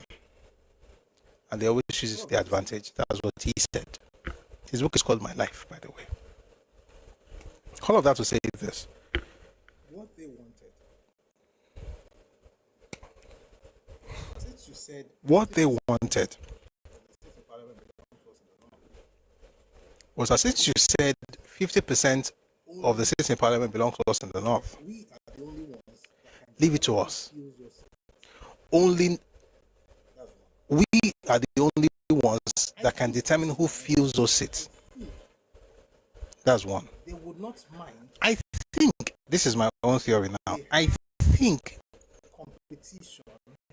they would not mind if they had competition from northern parties like NEPO, like UMBC, but not AG or NCNC. And they showed them pepe. AG candidates in the north were beaten, some were killed, 59-60. It was terrible. We'll get to that later. I'm going to come back to it when I'm explaining what the political climate looked like at the time. So what we've established so far is the fact that the reason they started going after Awo was because of the fact that Awo tried to change the political structure of the north. And he wasn't doing that because he wanted to just play around with them. He was doing that because if he could get the people to vote for AG, then there would have been free education in the north. Everything he did in the west, he would have replicated it at the national level. Want to help, but how do you do it? That's why I call it a conundrum, because you want to help, but how do you do it? Because if you go there and you don't have the laws, Okay? There's nothing you can do, because if you go there and you don't have the laws, it's the people that have the numbers that will determine the laws. So what do you do? What do I do with the benefits of our inside? I will stay in the west. That's what I will do. And then I'll be helping people in Ilorin and Kaba. But I will support UMBC like how we used to do. I will support UMBC from afar. You give them money. But you not go there to campaign. I will never go there to campaign. If it was parliamentary system of 1959, no. We got to be with everybody. All of us will be fine. So Babak started quoting Quran. You have come to our home, and from now on we shall be taking the battle to your house. That means he was very angry. We've read Path to Nigerian Freedom by Obafemi Awolowo. Let's go back to the book by Odia Ofemon. I hope you're gaining something from this. I hope you're enjoying yourselves.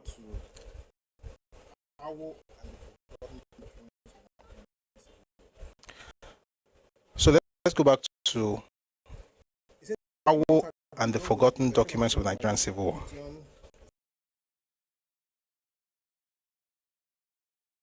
In the region, the setting up of the Coca Commission of Inquiry, I read that already, so let's just jump.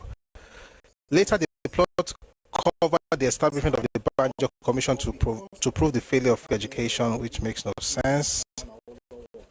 In spite of or because of the underhand methods that were being used to drown Awolowo, anyone who cared to look could tell that he was more sinned against than sinning. In particular, regarding the 1962 treasonable felony trial involving him and 27 others, any objective observer could have seen that what Awolowo had done, apart from organizing a political party, was being a thorn in the flesh of the independence government. How did he become a thorn in the flesh of the independence government? Excuse me. We'll get into that later. But I should paste my account number. Okay. Thank you, Perism. I usually do it at the end, but since you're saying I should paste it, it'll be like I say, these people they talk to you now, I won't go say no to them. I'll paste it. I will speak for a bit, then I'll remove it so that it doesn't distract, but I'll put it up now. Thank you for reminding me, by the way. Please also part on TikTok. Thank you very much. Please also part me on TikTok. Thank you very much for liking the live.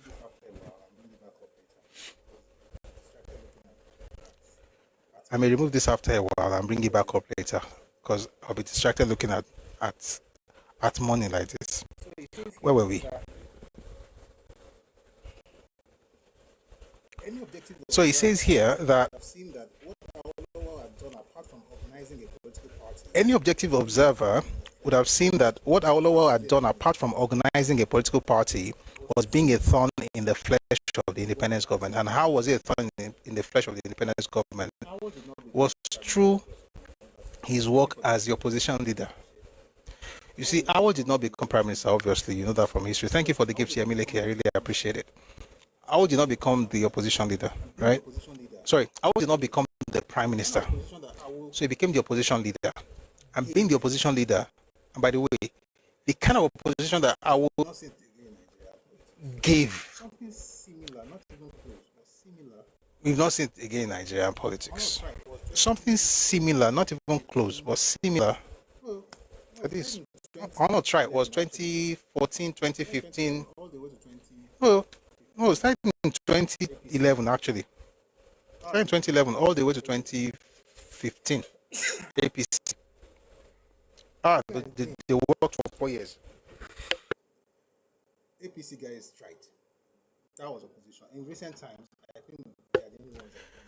APC guys tried. That was opposition. In recent times, I think they are the only ones that have done anything close. And anything close, not exactly, but close. So I was keeping them on their toes. They had question for everything. They had answers for every question they were asking. Like robust opposition, you know. In the face of the evident plans to destroy his party so that the coalition partners could chop up its remains, he had vowed that his party would make the West ungovernable rather than let the region be taken outside the electoral process. What's this about? By 61, Akhtar was already talking about partnering with the North or with the party at the center. And the reason, of course, was that, and I think I should mention this now. Akhtar was saying that, where did they have their ideological break? Akhtar was saying that the Yoruba people were being neglected, or like we say in Nigeria, marginalized. The Yoruba folks, or the AG, should work with a party in power, so that way we'll be able to partake in the largest, that we'll be able to share the national cake. It will not be like Yoruba people are not even, Yoruba people are not even participating at all. It's just North and the East. And the East ate. They were full. They were so full, they were looking for Bekun Bekun. They had everything they wanted and more. We discussed that already. You know, they were able to plug themselves into different parastatals and spaces. When I say the East, actually I'm talking about Igbo. They did it. They enjoyed to the fullest. You can find details in Educated Elite in Nigerian Society by E.I. Adele. It gives you a breakdown. You can find some of it in White Paper on Political Alignment in Western Nigeria by the NTNC Western Caucus. The point is that the Igbos enjoyed. So Akhtar was like, listen, you've got to get in there so that, we can also partake of this national cake. Awolowo had a different view. Awolowo's goal was not to share in national cake. Awolowo's plan wasn't that the political elite or folks should be able to partake in whatever the center had. His own idea was, how about bake bigger cakes? And change the way government runs. Use legislation to bake bigger cakes, and change the way government runs, and just turn things around. So essentially, his own is more about, it's not about sharing national cakes. About, let this thing get to the ordinary people across board. Now, if you think about it, you can't really say one was wrong. You can't say either of them was wrong. I think both of them were right. It's just that one was a bit more grounded in Nigerian reality. The other one wasn't really about reality, but about possibility. And both of them were correct. The one that had possibility wasn't just idealism. I don't want to say idealism. It was possibilities. And I think he did that because that's how he gave us what we have in Western region today. If it was just about reality, there would be no free education in Yoruba land. You know that the money they raised to even give us for education. That money did not reach. It no reach. May I speak pidgin? The money no reach 1954 into 55. They're going to start the stuff in 55. The budget was around 10 million pounds thereabout. Right? They're going to build schools all over Western region until somebody came up with a plan. Why not use more bricks to a point and then you finish it up with like almost like patches? That's what they did. If they were waiting for the reality, nobody would build anything. All of us would be doing a magic in Western region. So it takes a visionary to do what Awo did. So I understand why Awo was saying, let's do it this way. But I also understand where Akantara was coming from. Akantara knew how the system worked, and I was rigged from the beginning. And this way, the way it was rigged, your people will always be at the receiving end. And weren't we? We were for many years. Just that your father did not learn to cry marginalization like some people's parents. So maybe you didn't notice. You're looking for marginalization. Now as far as Nigerian politics is concerned, just that we don't cry. I think the only time Yoruba people actually spoke up, like Otiwa sue everybody, was during Jonathan's regime. Jonathan, it was too blatant. It was too obvious. Look, Jonathan is interesting. He's a great man, but give me a figure. Anyway, let's get back to this. I just wanted to spend some time to explain that because I didn't do that last time. All right, so seeing what he was planning to do, they began to think of how to break up Action Group, destroy everything. And so it was NCNC on one hand and NPC on one hand. Neither of them was a saint. Both of them had a thing for AG. And they were poised to destroy their party. And so they came up with the plan that Akantara probably was, saying in early 1962, that's around February 62, we was talking about the fact that Awo was planning a coup. All right? So let's go on now. In the face of the evident plans to destroy his party so that the coalition partners could chop up its remains, Awolowo then said, Awolowo vowed that he and his party would make the West ungovernable rather than let the region be taken outside the electoral process. In other words, if you're going to rig this thing and put yourself in power, we will rather make this place ungovernable.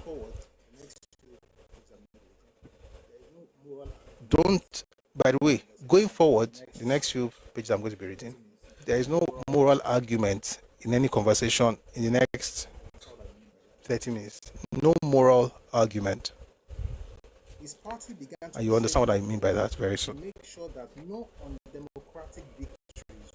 His party began to train people to make sure that no undemocratic victories would befall the region.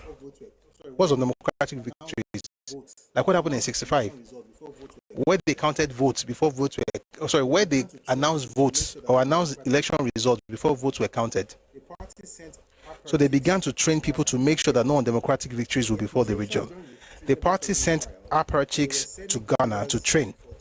So the accusation during the treasonable felony trial that they were sending guerrillas for training in Ghana was correct, insofar as it was not stretched to imply that it was pursuant to carrying out a coup against the government of the Federation. What are they saying here? Did Action Group send people to Ghana to train? Yes. Did it send them to train to plan a coup? No. Was Samuel Ikoku right? No. The funny thing was that Ikoku did not even go to Ghana this time to train. He ran to Ghana because he was trying to escape the government. They're going to arrest Awo. He was one trying to persuade Awo to also run away because again, some people why don't we have a lot of Usain Bolts from Southeast? They run a lot in that place. How didn't run? Okay? So it wasn't even that it was while he was training that he was caught. It was at Iran because, according to them, the federal government or the police were arresting folks that had anything to do with Awo. He then went on to say that, oh, they went to Ghana to go and plan a coup. The plan was to train them to be able to fight. And somebody says, does that have anything to do with thugs? The answer is yes. I'm going to explain it later as we read on. What is generally ignored by the narrators of this segment of Nigeria's story, in spite of the admission of its truth by critical participants, is that every Nigerian political party at that time was training thugs for armed was training tough for armed struggle. It may be a secret to those who never bothered to look at what was happening outside the newspapers. This is backhandedly confirmed by Tanko Yakasai in his recent autobiography, where he retells an added dimension that NEPU pro-insurgents were in league with the Cameroonian political party in sending activists for training in Eastern Europe. While AG was sending activists to train in Ghana, NEPU and another party in Cameroon, they were sending people to train in Eastern Europe. Why? So that the other group would not go and destroy them during election and say, we have won. I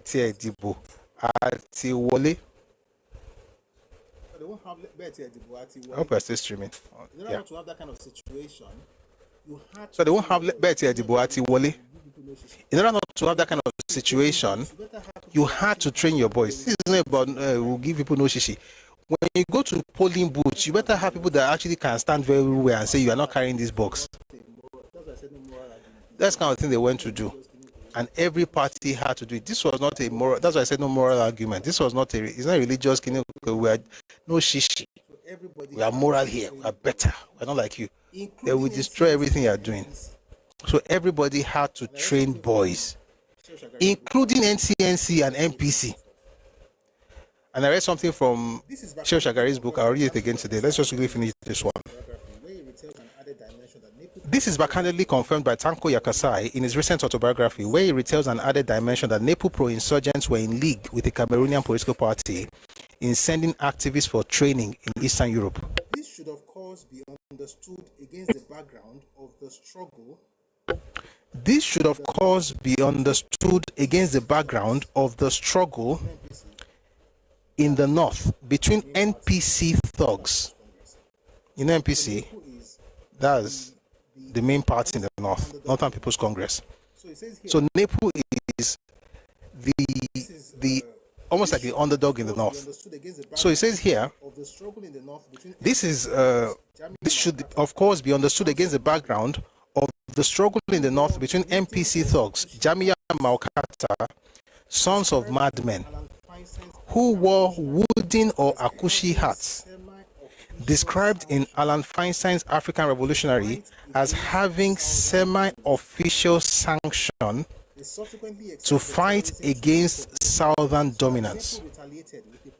They subsequently extended their terrorism to a group of NEPU adherents, so that NEPU retaliated with a positive action wing, who wore calabash helmets and were determined to resist NPC's routine assaults that saw candidates of the opposition jailed or killed, their houses and farms destroyed, and in the case of opposition parties from the south, whole city-wide or region-wide riots organized to distance them from power. NEPU went beyond the PAW response to Maukata. The party, as Tanko Yakasai authoritatively reviews, already had experience in the training of guerrillas for the Cameroonian Sawaba party. He's saying that NEPU had to train their own guys. They call them PAW, Positive Action Wing, in order to be able to fight the Maukatas, the sons of madmen. So MPC had a group of thugs in the north. What did they do? They killed, they maimed, they destroyed. Let me give an example. I'll read from Awolowo's book. Not Tambo. The Travels of Democracy and the Rule of Law. I want to read Awolowo's book now. Okay? The policies of the 1950s and 60s, it wasn't church take back your country. It was terrible. In the course of the long-drawn electioneering campaign, many atrocities and acts of intolerance were committed. Excuse me, please. In the course of the long-drawn electioneering campaign, many atrocities and acts of intolerance were committed by the NPC. In the course of the long-drawn electioneering campaign, many atrocities and acts of intolerance were committed by the NPC against members of the AG. I will cite only 6 examples. In the first incident, an organizing secretary of the AG was mercilessly beaten on the orders of a Sokoto prince and abandoned as dead. The victim later recovered in the Sokoto General Hospital under the attention of an expatriate doctor.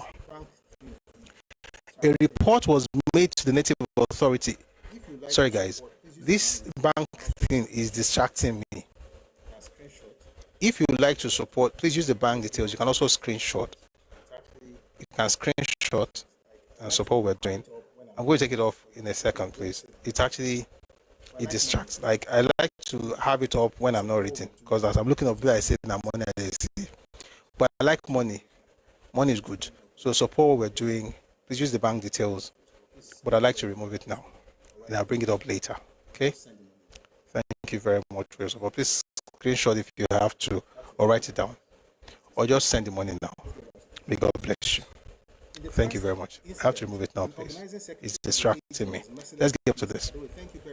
In the first incident, an organizing secretary of the AG was mercilessly beaten. By the way, thank you, Treason, for telling me to put it up. I really appreciate it. I'll bring it up later. In the first incident, an organizing secretary of the AG was mercilessly beaten on the orders of a Sokoto prince and abandoned as dead. The victim later recovered in the Sokoto General Hospital under the attention of an expatriate doctor. A report was made to the native authority police, who turned a deaf ear, and to the Nigerian police force, who truly confessed their inability to take action because the area where the crime was committed, Sokoto City, was outside their jurisdiction. Mr. Thani, who led the AG team of lawyers posted to Sokoto province, was instructed by the AG to institute private prosecution.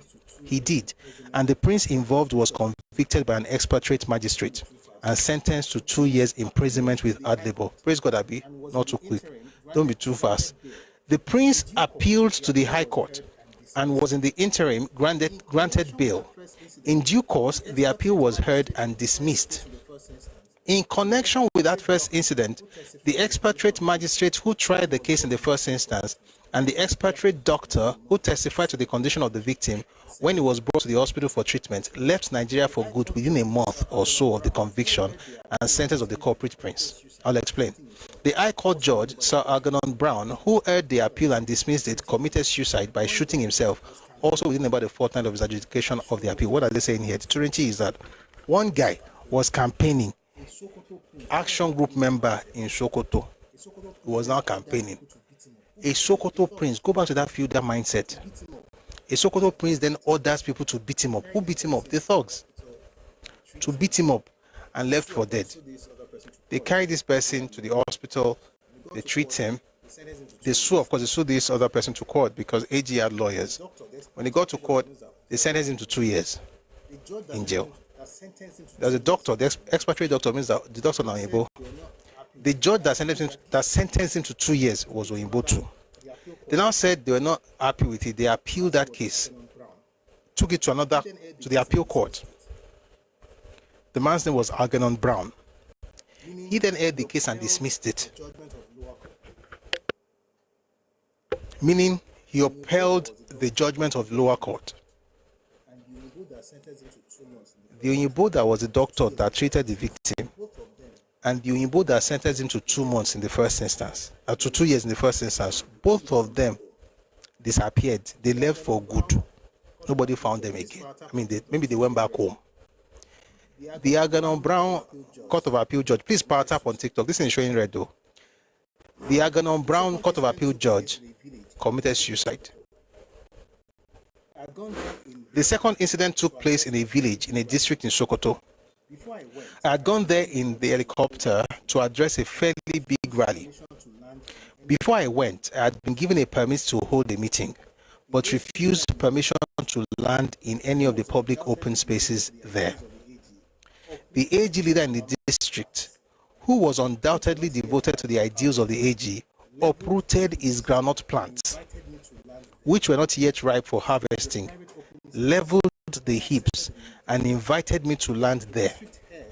There was a private open space, and I accepted the invitation. The district head had earlier in the day gone out of his village where the meeting was held. He returned on horseback while I was addressing the rally. As a mark of respect for him, I stopped speaking whilst he was passing through the crowd. After the rally, I returned to the Sokoto catering house for the night. About midnight, Mr. Thani came to report to me and Chief Ayotunde Rosiji that the AG leader, who had prepared his groundnut farm for the landing of the helicopter, had been tied to a tree on the orders of the district head. Mr. Thani could not gain access to the district head because, according to reports, the latter was not prepared to listen to any appeal for the AG leader's release. It was decided there and then that Chief Roshiji and Mr. Thani should proceed to the residence of the senior district officer and expectorate to report the incident to him. The officer acted swiftly, proceeded with Thani to the village, and persuaded the district head to release the man. The third incident involved Chief Ayotunde Rosiji himself. He was the General Secretary of the Action Group at the time. He had gone to Rabba. He had gone to Rabba, which was the hometown and place of birth of the Sardauna. He had gone to Rabba, which was the hometown and place of birth of the Sardauna, to address a rally. You know, I used to say that constitution. You have to know culture. Culture eats strategy for breakfast. So Badru says that was a delicate game. Very, very delicate. The hometown. So Badru says that was a delicate game. Very, very delicate. The hometown, the birthplace of the Sardauna. What Awo did was not wrong technically for campaigning in the north. For the local Your mind says on YouTube, what Awo did was not wrong technically for campaigning in the north. For the local MPs running for an election. It's done everywhere. Parliamentary system of government is practiced. That's why we're on the same page. We are on the same page, your might. Technically, constitutionally, it was right. That's what we tell all these clubs. The culture. Lagos, you are going to go in Lagos. That's what we tell all these clubs always shouting Lagos, you are going to go in Lagos. They'll go and do kidding, they will put up their people in there. That's how we tell them that they're not thinking straight. The culture abhors that kind of thing. Constitution can allow you to do some things. If you have sense, you will not do those things. Constitution allows you to do it, common sense will tell you not to do it. Again, let me make it clear again. Awo was not trying to what Awo did again, let me make it clear again. Awo was not trying to Awo was not trying to gain followers for himself. He was trying to help locals win elections, but they have to be AG, so that when they win, they will have a sizable number, if not the majority, in parliament. So what Awo was doing here was very strategic. Someone says, I'm sure if we had secession clause, Awo would have faced the southwest only and later asked for secession. Maybe. Anyway, let's read this. Maybe. The third incident involved we'll never know, but it's possible. Anyway, let's read this part. The third incident involved Chief Ayotunde Rosiji himself. He was the General Secretary of the Action Group at the time. He had gone to Rabba, which was the hometown and place of birth of the Sardauna, to address a rally. The AG had some sizable following there. On his way back from the rally, the only road leading to the town had been lined up by a number of hefty men carrying machetes, axes, and spears. Rosiji's good fortune on that day was that his car was not recognized until he had almost reached the end of the line. Even so, the car was very badly damaged with axes from the rear to the middle. Only sheer providence saved him from physical destruction. Who are people doing these things? NPC thugs. The guys who went to Ghana to train. Just like I'm saying that to understand the guys who went to Ghana to train, just like whatever will make Nepal send people to Eastern Europe and work with Cameroonian guys to train them and start positive action wing. Now the same thing make AG, they send people to Ghana. It had nothing to do with coup. Mr. Azenyako was a victim of the fourth incident. About 10 days Let me read some more examples. Mr. Azenyako was a victim of the fourth incident. About 10 days or so to the polling day, I arrived in Bauchi to discover that he had been sent to Gaul, that's to prison, for an offense which his driver was alleged to have committed about 6 months previously. It was a case of the running down of a small girl by Nyako's driver. The police had then investigated the matter and had found that it was the unfortunate girl that was at fault. All eyewitnesses, including her parents, testified to the girl's misjudgment in running from the front of a stationary lorry across the road without looking. As in Yako's offense was that he was sitting at the back of the car when this tragic incident took place. What are they saying here? You know what they're saying. I mean, it's clear. The point basically is that somebody when driver commit offense, even not be even offense self, but share offense 6 months prior.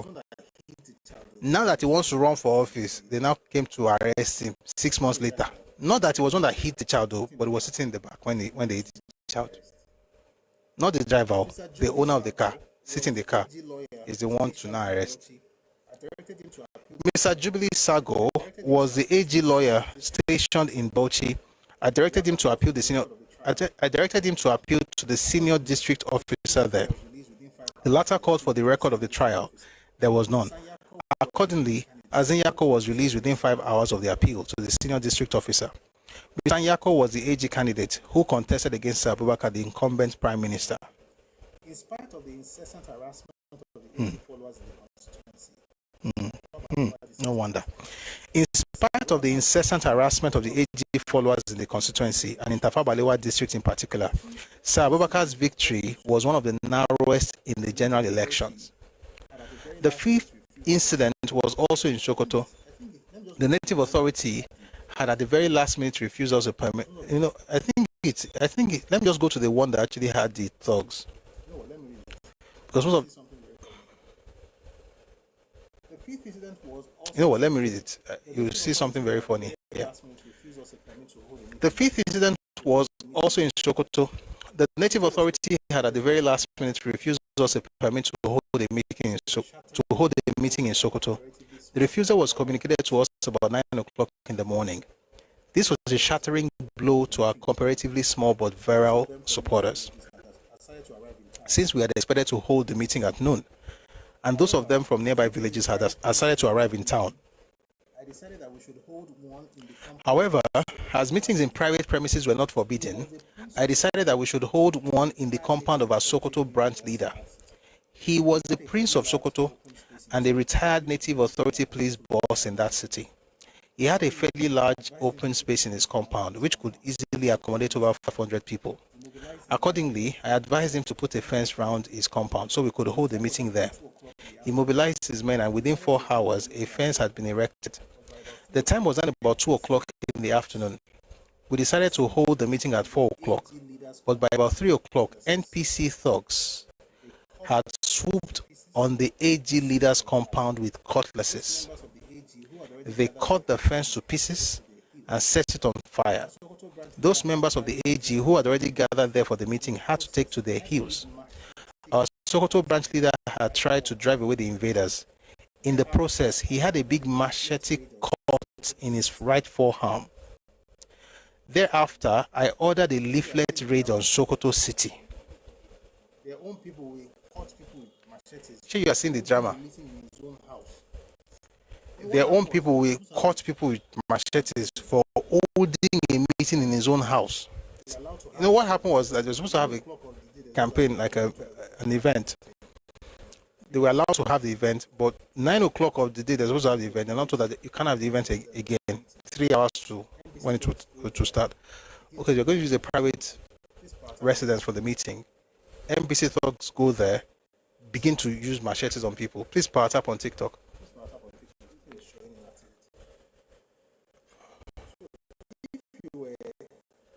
Please power tap on TikTok. This thing is showing in activity. You will not train your own people. If you were AG and you had this kind of thing, you will not train your own people to be able to at least defend themselves. Awolowo then did something that was over the top. So when they had done this, Awolowo then did something that was It was over the top, but he had to do it. But the consequences were massive. They caught the fence. Okay, so in the process, he had a big machete cut in his right arm. Okay, thereafter, I ordered a leaflet raid on Sokoto City. What's leaflet raid? You know, they used helicopter in 1959 for campaigns. So leaflet raid was done this way, where you, from the helicopter, since you can't hand flyers to people because of all the bans and thuggery, you then go in the sky and rain down flyers on everybody. So everybody, somehow they will pick it, sha. So I will say here, thereafter, I ordered a leaflet raid on Sokoto City. The helicopter went up and poured large quantities of leaflets on the town. I had no specific area of the town in mind, but due, I presume, to the prevailing wind, a large share of the leaflets fell into the precincts of the Sultan's palace. He and his chiefs regarded this as an unpardonable disrespect, outrage, and sacrilege. The last incident took place in Onitsha, in the then eastern region of Nigeria. Culture. The last incident took place in Onitsha, in the then eastern region of Nigeria. Here, I was refused a landing permit for the helicopter. However, on the intervention of the then Governor General, Sir James Robertson, to whom I had complained, I landed in Onitsha under police guard, affording protection to me and the helicopter. Still, I was refused permit to hold a meeting. This was in the east. The whole place was hostile to the AG. This hostility was exacerbated by a new political development. Dr. K.O. Mbadiwe and a few other members of the NCNC had fallen out with Dr. Nnamdi Azikiwe, leader of that party, and formed their own party known as Democratic Party of Nigerian Citizens, DPNC. Dr. K.O. Mbadiwe sought alliance of his party with the AG and wanted financial assistance as well. We gave him both. They gave him both in 59. He's writing a stupid book in 1989 calling Awolowo a tribalist. Now he won't become Prime Minister 66, January 16. January 15 actually. Anyway, they asked for money, we gave him both. They sought alliance of his party with the AG and wanted financial assistance as well. We gave him both. Because of this, the hostility of the majority of the Igbo in the NCNC became much more intense. And Onitsha was one of the staunchest strongholds of the NCNC. The helicopter landed in Onitsha late in the evening, about 6 o'clock. A large contingent of the Nigerian police force, headed by an expatriate officer, was there waiting for me. As I could not hold a meeting in Onitsha the following day, I instructed my men before we flew to the next port of call to do an early leaflet raid on the city. This was done in an extensive manner. The Onitsha NCNC members were astonished and at what they described as my audacity and incorrigibility. One middle-aged man felt so exasperated by, according to him, my stubbornness that he shouted in pidgin English among a group of people who were spiritedly discussing my defiance of the Eastern Region government and populace. What kind of man this Awolowo he be? He na stubborn man too much. We say make he no come, he come. We say make he no hold meeting, he begin shit for our head. Why now?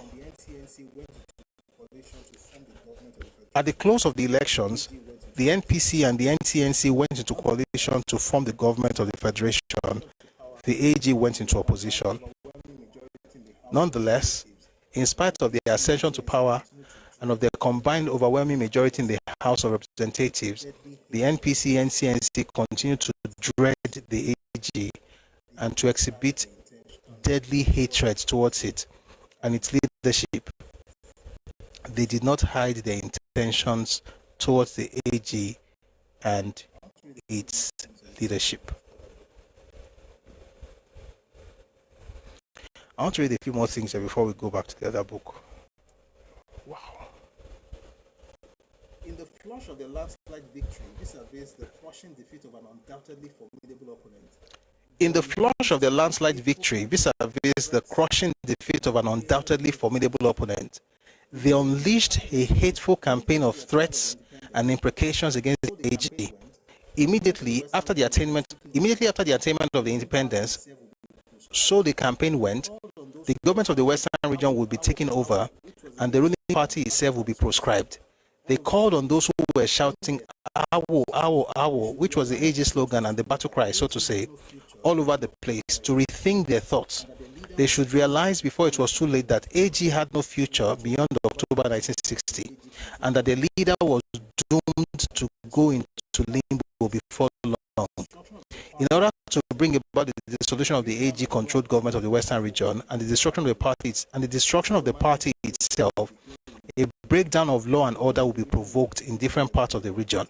A state of emergency will then be declared in the region.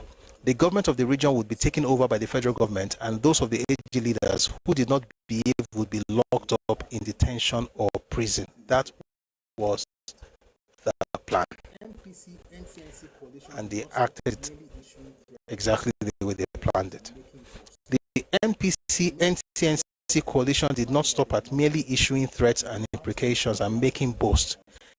They made sure lest anyone should imagine that they were not serious, that they matched their utterances with actions. We will now take a look at some of the actions. Oh, that's a long thing. We'll do that some other time. The kind of things they did.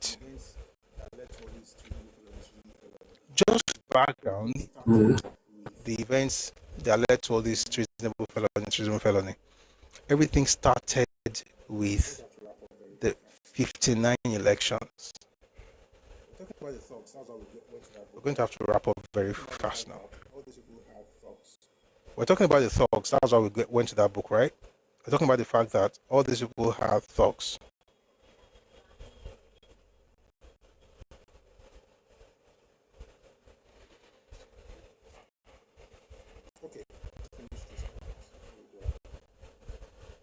So we talked about the NPC thugs. Okay, let's finish this part before we go on. So we talked about the NPC thugs, Jamia Maokata, the sons of madmen. These were their own thugs that they use. They have the machetes, they will cut people and maim people and kill people. Sharp people must win.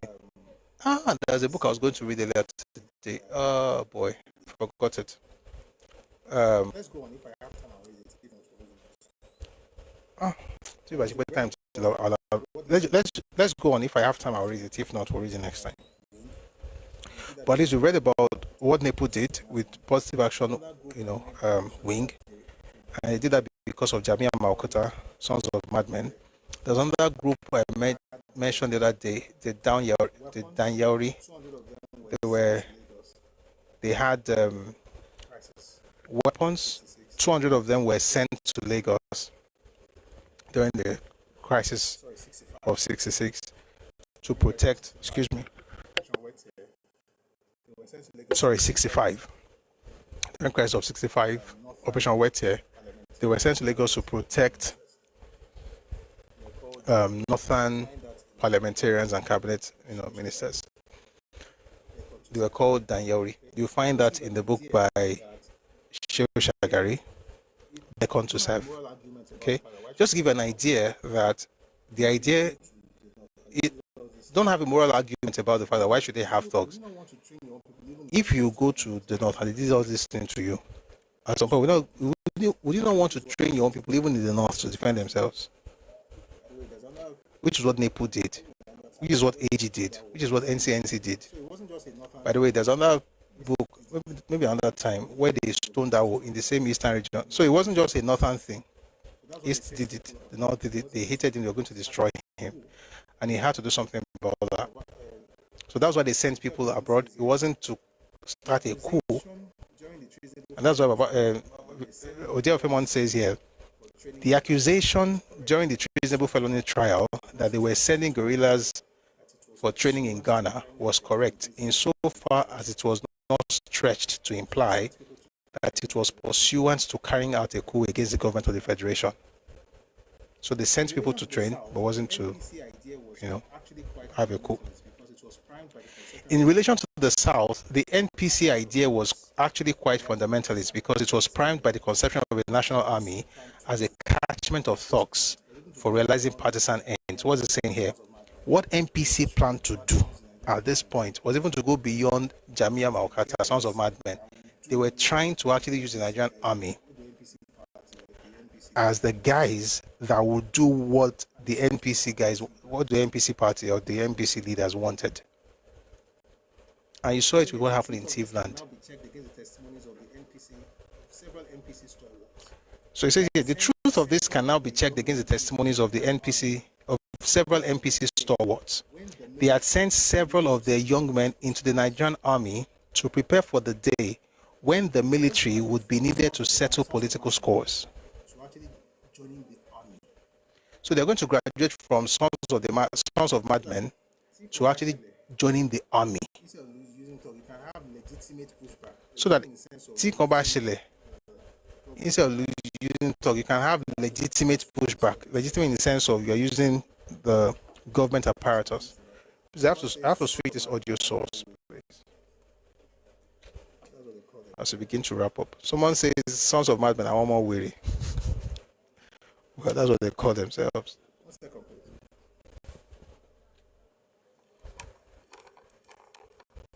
1 second, please.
Awolowo was not the one that introduced thugs into politics. So it was just what you had to do if you're going to actually survive the onslaughts at the time. And I say this to say that let nobody, because this is what we do in Nigeria. People will do crazy things and they'll come around. Oh, hello. Sorry about that. Sorry. Hello. Sorry about that. Sorry. Can you hear me?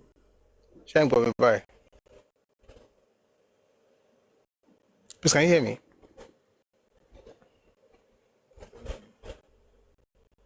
I was saying that it wasn't Awolowo who. Okay, thank you.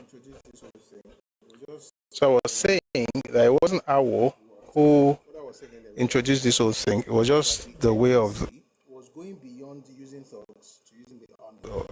Was that the NPC was going beyond using thugs to using the army?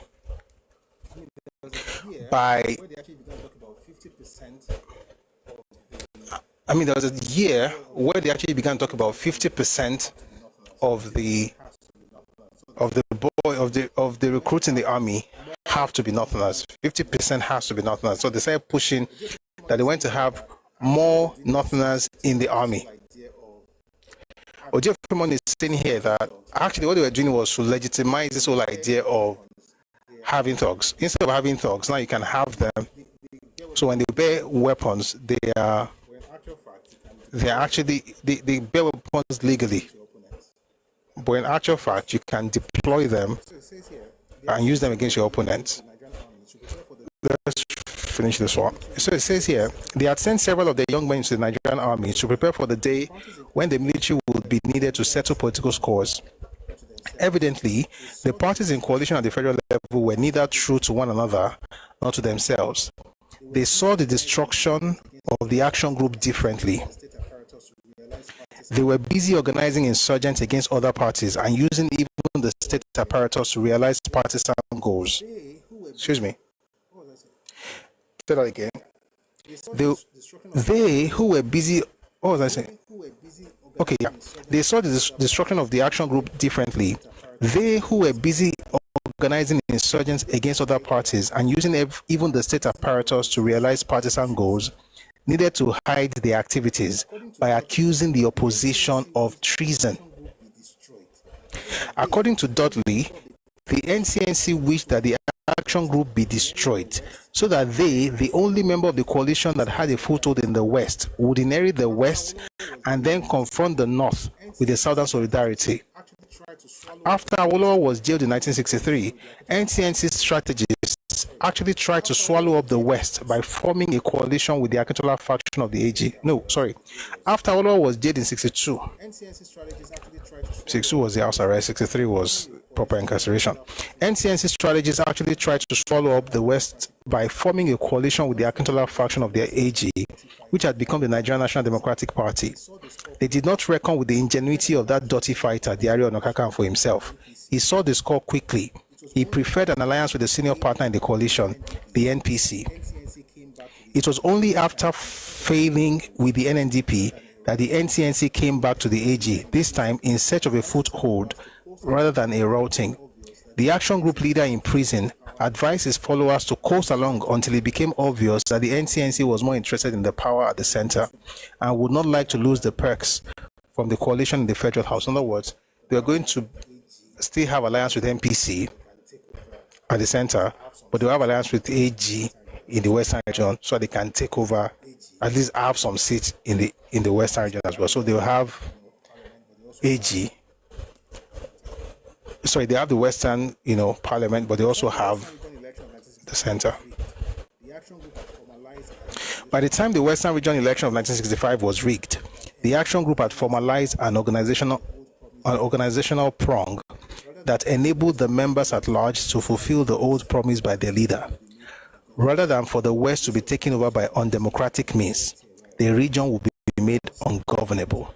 This was proficiently achieved with the Wettier riots, dousing opponents with petrol to add match flare. That gave the sobriquet of the Wild Wild West to the region. Of course, at the point of the region-wide riots, it was clear that the two coalition partners working together for the destruction of the AG would have to re-strategize. Although sharing power at the federal level, they nevertheless worked against each other everywhere else.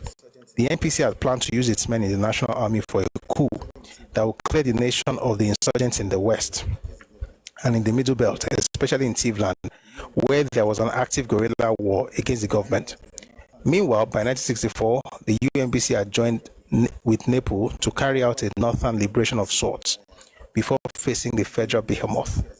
They all, however, joined the United Progressive Grand Alliance, UPGA, whose game with the NCNC as a core party was to go for broke. There seemed to be a consensus across the country and in every political party that the crisis would only be resolved through violence. All the political parties were primed for it.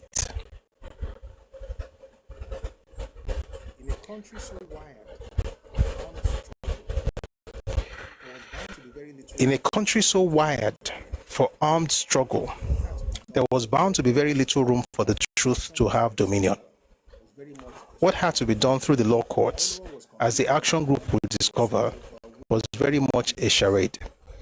Awolowo was convicted on the ground that he was so overweeningly ambitious that although he was not specifically found guilty, his fingerprints could be read on all the events that were to culminate in a coup. The judges, to prove the vaulting nature of their ambitions, took judicial notice of the dreams that Awolowo had recorded in a notebook, which he called flashes of inspiration.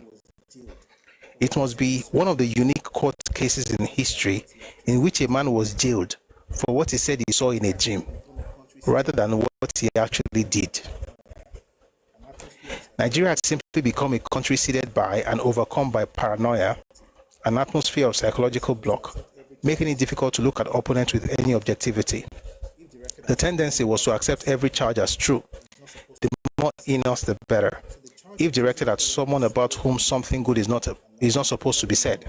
So the charge of treasonable felony was swallowed hook and line without the minimum application of gumption. As it turned out, and as Obasanjo has told the story, Chukwuma Nzogu was the intelligence officer who was attached to the efforts to unravel the veracity of the charges in the Coca Commission and treasonable felony trial. He was obviously privy to the discovery made by the Coca Commission that Awolowo kept a good account, that he had more money before he became a premier of Western Region, that he had in his account after 8 years of living in his own house, not in the state house, and spending his own money on entertainment. Even when Kwame Nkrumah visited Nigeria on a state visit, the Ghanaian president stayed in Awolowo's house at Okeado in Ibadan, not in any state house. Thus, there's every reason to assume that Nzogu had enough country for Awolowo to be raised above the slow of general discussions and break bats. That was a long read, and I hope it helps us understand more about what happened.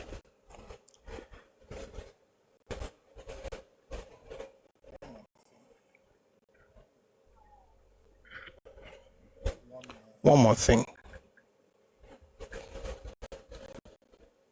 One more thing.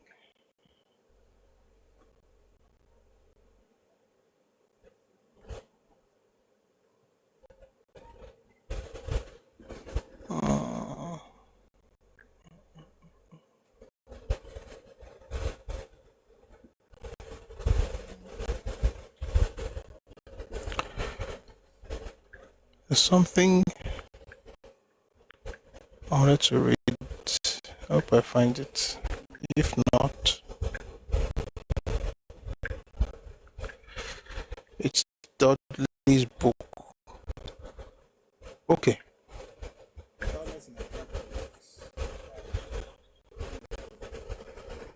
Violence in Nigerian Politics by B. Dudley. I think I'm going to start. Let's start with this one on Thursday. I'm going to start with this on Thursday, and then we'll read The Political Philosophy of Chief Obafemi Awolowo by Olayiwola Abegunrin. And then we'll get into some other things. Okay?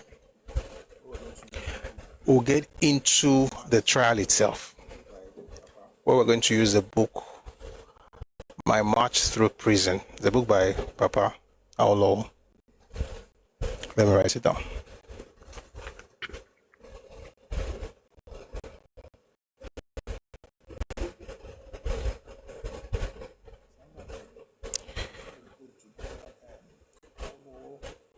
It's on that book, Oduguwa, Awolowo, The Political Moses.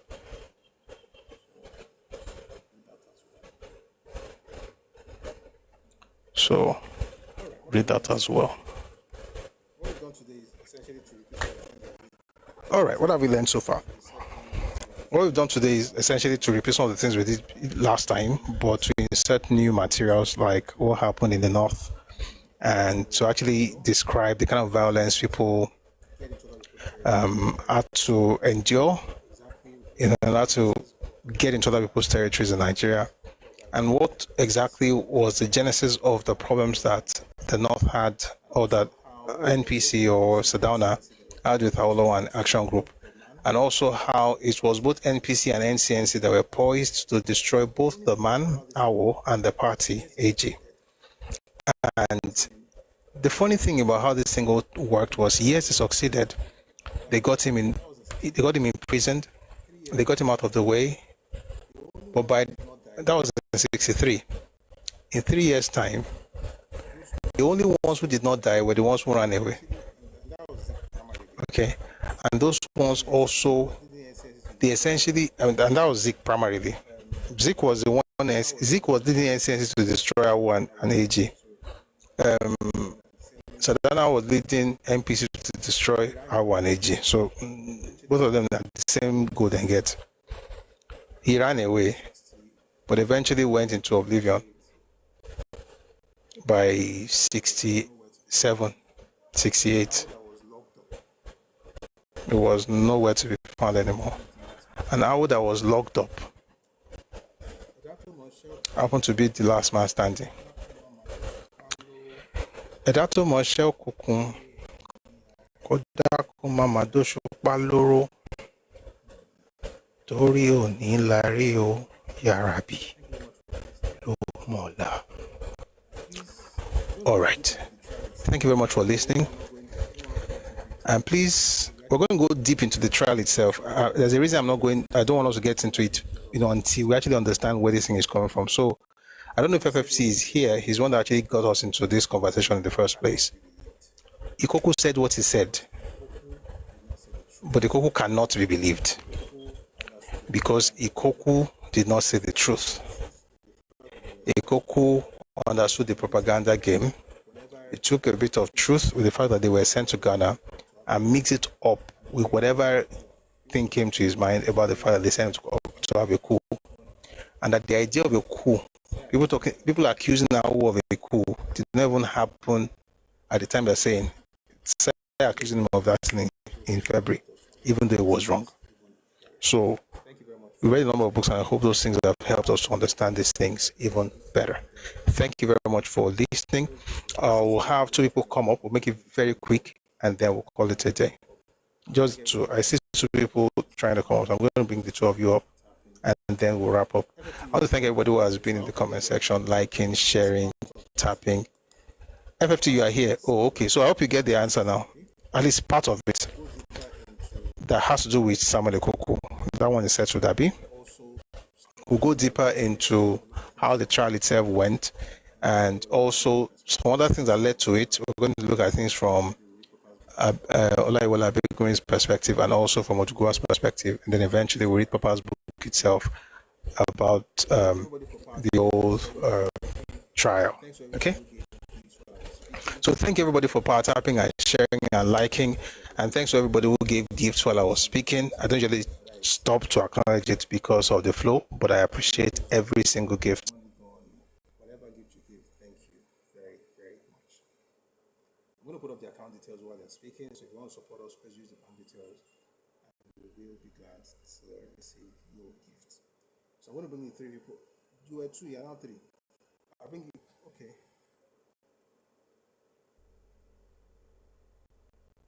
Hello. Can you hear me now? Is the app. So I was saying that I put up the account details. And if you want to, can you hear me now? Is the app.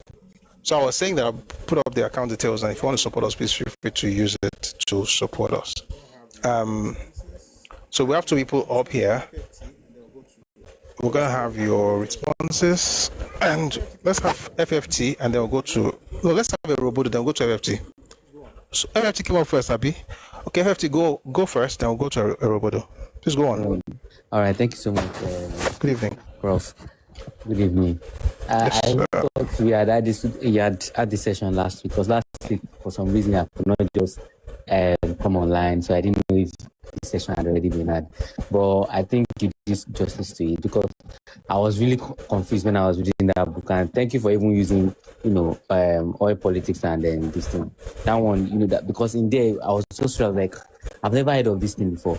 But for somebody that went against his father, and as noble as the Nkrumah is, and you still said something, found something on him, then he's not somebody to be trusted. So thank you so much. Thank you very much. And also, to be fair, apart from the fact that he has trust issues, it's also the fact that what he said did not even happen. Okay, that although people were sent to Ghana to train, it was not in order to overthrow the government. It was in order to protect their region. The same thing in the north, with sons of madmen. You had the same in the east as well, where they would attack when they went to a campaign. So it was a way to ensure that you also have your own men, because at the time you couldn't get the police to support your party. Your party was not in power, so you better have people to actually protect you. Even the ones that were in power also used thugs against their opponents, like what happened in the north. So it made sense for every party. Please power tap on TikTok. Thanks for power tapping. So it makes sense for every party to actually have. I mean, again, like I said, it's not like I like the idea of thugs. I think it's bad. It's deplorable. But again, that's English. The reality of it was that they needed those people to protect them, and everybody had to do it. So the people who did the same thing as a group, then go around the place saying, "Oh, let's just tell them that they're using the thugs who have to commit treasonable felony," is a lie. And what SG Koku said, again, can't be believed. Thank you very, very much for that. Yeah, just before I go, I think you said something that I also read in that Oil Politics by Maxilo about the soldiers. That there was a time that the northern people were scared that there were too many Igbo people. That's why they rushed to allow someone. They reduced the qualification for soldiers. So is this what you said now? It looks like it correlates why they had to do that. Apart from the fact that they felt like they were not being represented enough and dropped the bar of qualifying for being a soldier, it was also because they were planning to take over the military and use them for these forces that you were talking about. Yes, I mean, after all, they had the majority, they had the parliament, so it made sense for them to be able to actually influence those things. But like I said, you also have to go. Even that is something. One also has to go back to the legislative debate of 1950, about how they actually got the 50% in the parliament in the first place. But I mean, the truth of the matter is that these people had power, and what the North actually had in mind, truth be told, was to transpose the feudal system or the feudal mindset in the North to the entire country. That was what they had in mind. So you rule the nation like you rule the North, where everybody had his own class and everything. But I think it would still have worked better if people had just stayed in their enclaves. And I mean, in all of this, what I can say about Papa is what he did was right, but the country was not ready for it. Papa was way ahead of his time. So the issue, if you ask me, it's not so much about the action but the timing. What Awo did in trying to campaign for Northern AG members, I think would have still happened maybe another 5 or 10 years from that time, but they were not ready at the time. And how do you know they were not ready? They were not even ready for independence. 1953, when AG moved the motion for independence in Lagos, the North was against it. They said, okay, let's have it as soon as practicable. They weren't even ready. And that's why when you read, was it Dudley? You saw that at independence, the people who actually fought for independence were not the ones on the rostrum. The Northerners were given that space. They were the ones who were talking and welcoming the Oyinbo. The people that actually fought for, the nationalists who actually fought for independence, were hidden in canopies. E.g., Awo himself, he was hidden. It was Tafa Balewa that used one torchlight to come and be looking for Awo inside the pavilion, looking for him like, okay, Baba, now here you dey.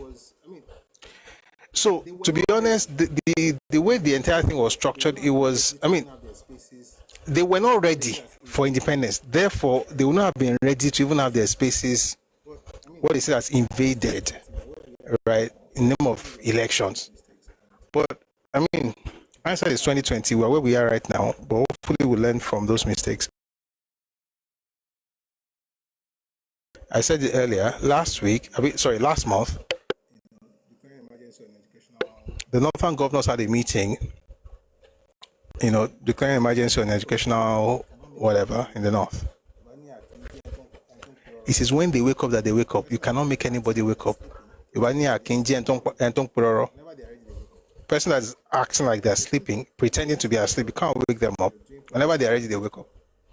So I think it's a lesson for all of us. If you're doing politics or you're doing stuff, you can help people. You can help the horse to the stream, but you can't force him to drink water. So, but what they did to Awo affected them, and say affecting them.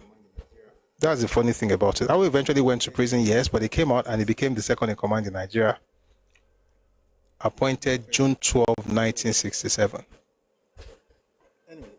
The people that tried to kill him, where were they? Anyway, we'll get deeper into what happened much later. But we'll be here tomorrow at 4 p.m. if time West African time. I'll also listen to a very, very interesting stuff tomorrow.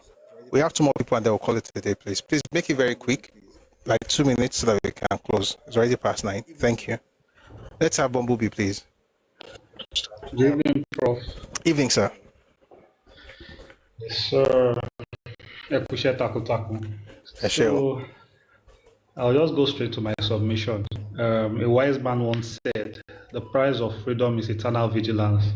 One of the biggest things we need to protect in our land, in Yoruba land, is the freedom of thoughts and freedom to practice whatever you believe in. And every time you see people coming, maybe whether from the east, it's always these funny people that are trying to impose their way of life on us, and the Easterners are trying to steal our land. So we say this because the Fulanis, they have a way they operate. Every time you see the political position to them, forget about it. You are not getting it back. So it's like a constrictor. A constrictor moves in. Every time you take a breath, it squeezes harder. Every time you take a breath, it squeezes harder until you are suffocated. So we have to always defend our position. Our freedom has to be protected. We have to be vigilant. When you see them moving funny, you have to call it out. These are the things we have to be careful for. And we thank God for our brothers that came up earlier to submit on. I'm not a Muslim, I can't speak about that. But we have Muslim brothers that are coming to speak up for what they believe in and what they represent. You are Yoruba first. And being Yoruba first means whether you're a Christian or a Muslim, or you're a traditional worshipper, your religion will be respected, your views will be respected. Thank you very much. Thank you very much, my brother. I really appreciate your submission. Thank you. Go to the final speaker, Erobodo. Good evening. I thank you for keeping it short. Hey, good evening, my brother. Good evening. Yeah, good evening, my brother. Thanks as always for teaching us and letting us know more about this thing called Nigeria. So, as I've listened to you, especially from last week, I think maybe it was when you started this one on Baba's trial. I mean, I've been listening to you, like joining the live sessions for some time, the Igbo National Caucus, the 20-year plan, and I mean, all of that seemed very bad. But I think maybe from last week, when I joined, this one on Baba's trial, I've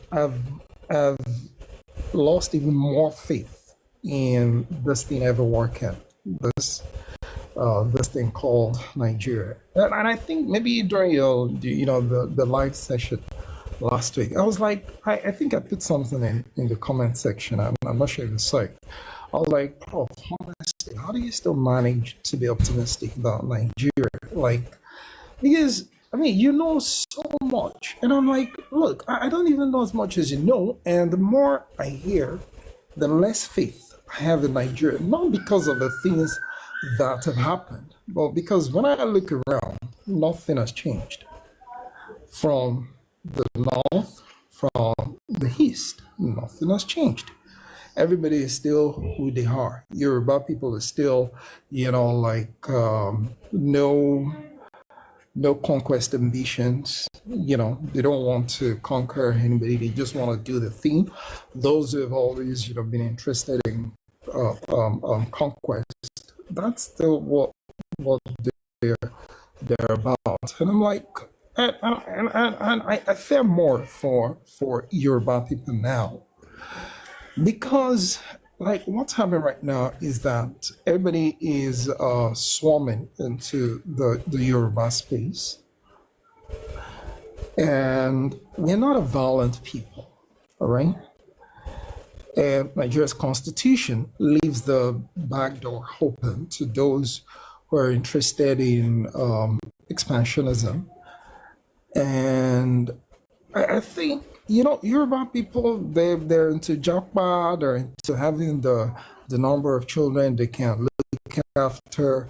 There is a part of the country that, like sponsors mass weddings because they want to have so many children because they understand that the more kids they have, at some future point, they may be able to decide who governs Nigeria without needing anyone else's support.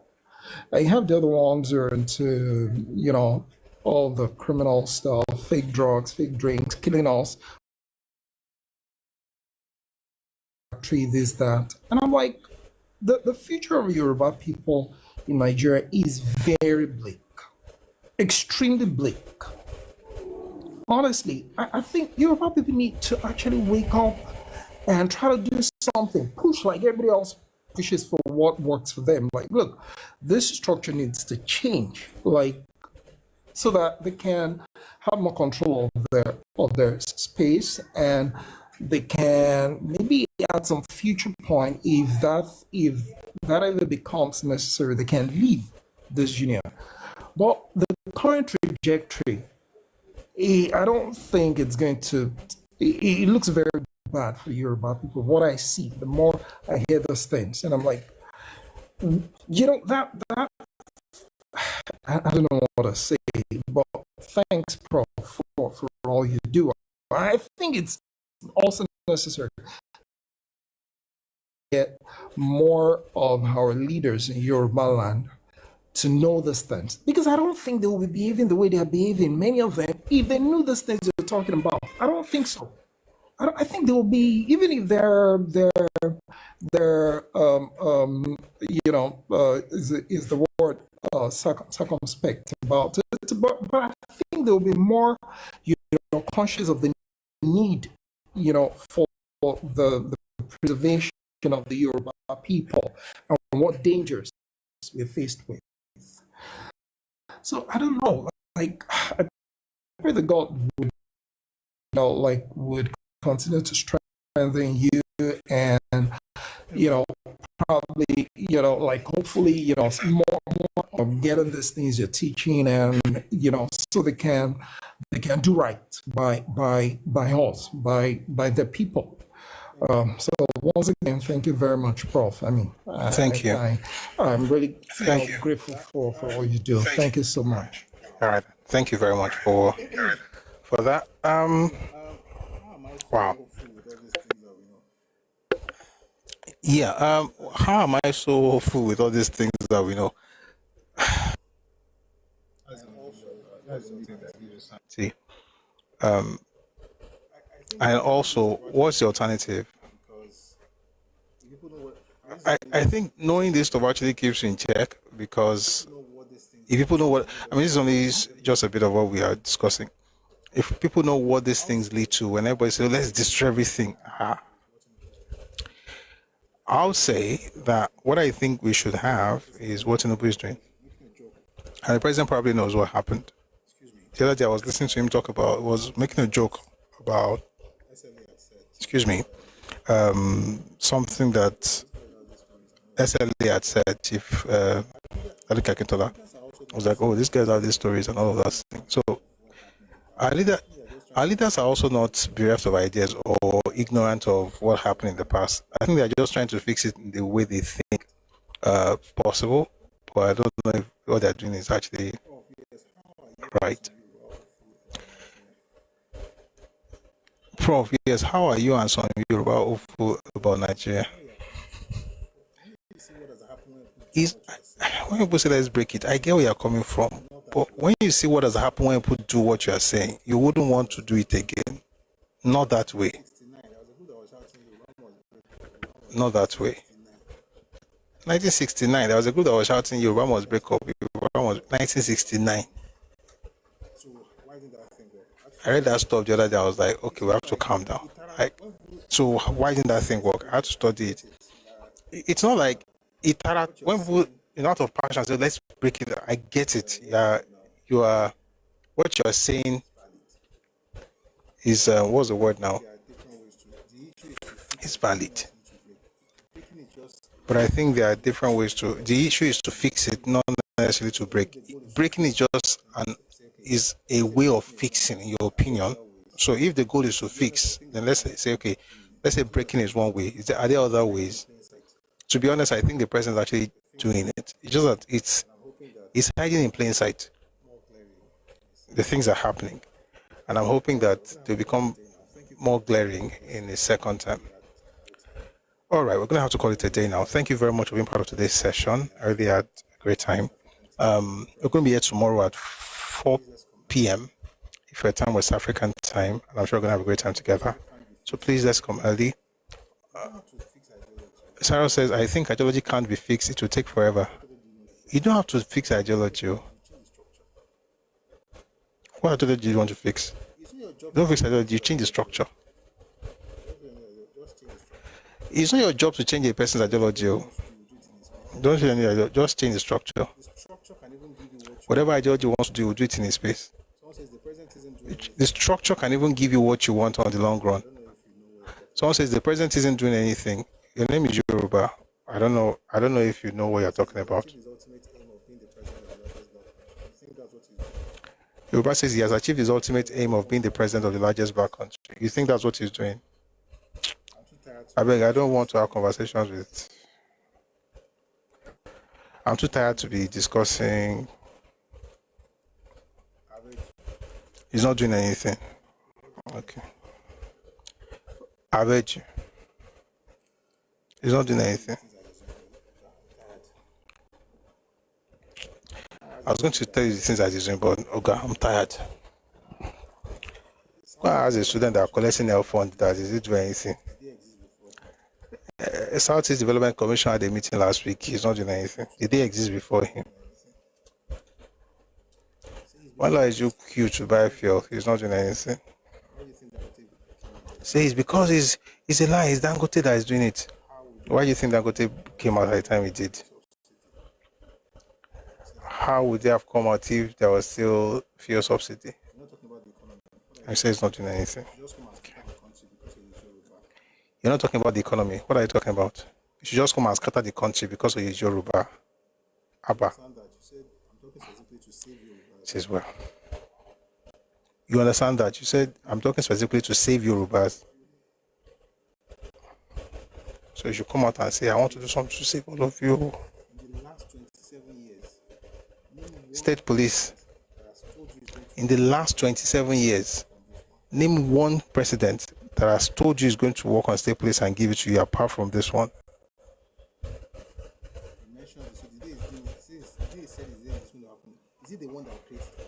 He mentioned this. So the day he's doing it, the day he said it's going to happen. Is it the one that created for you or the National Assembly? His job is to influence them to do it, right? So he's just going to command them. Is he a dictator or a president?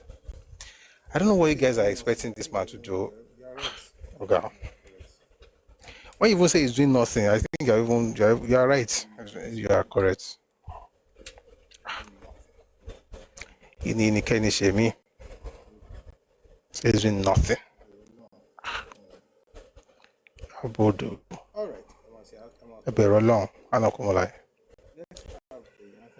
All right.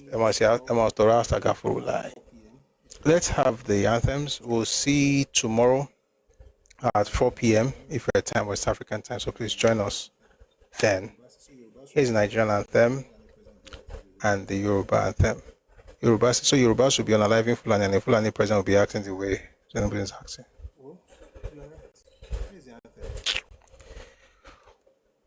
Oh, you are right. Here's the anthem.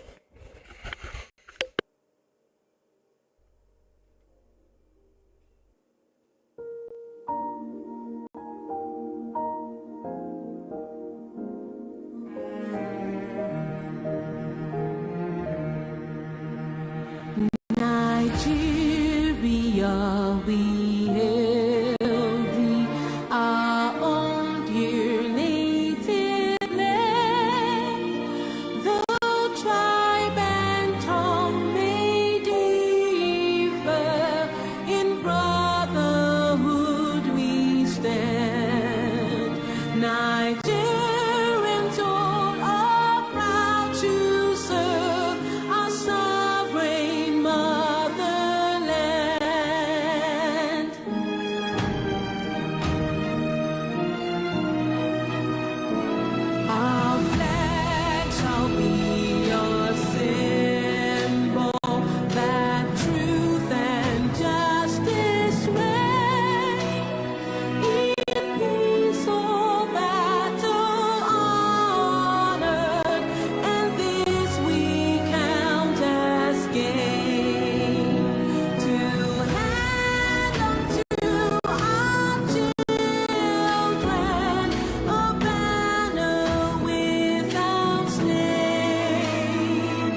àwa ni mọ̀lẹ́ ògùn adúláwọ̀ mọ̀lẹ́ ẹ̀wọ̀ ni wọ́n kàn lágbára ọlọ́run ilẹ̀ Yorùbá ò ní bàjẹ́ Nàìjíríà náà ò ní bàjẹ́ gbogbo nǹkan táwọn tó jẹ́ aṣíwájú wa tó ń gbèrò lọ́kàn láti ṣe láti jẹ́ kí ilẹ̀ yìí kó tún dára sí ọlọ́run yẹn kó wá sí mọ̀ṣẹ́ àwa táwọn sọ̀rọ̀ náà àtàwọn táwọn kọ̀ọ̀kan sínú sísàlẹ̀ ń bá wọn ọlọ́run àná lọ́wọ́ láti tún ìlú ìṣe.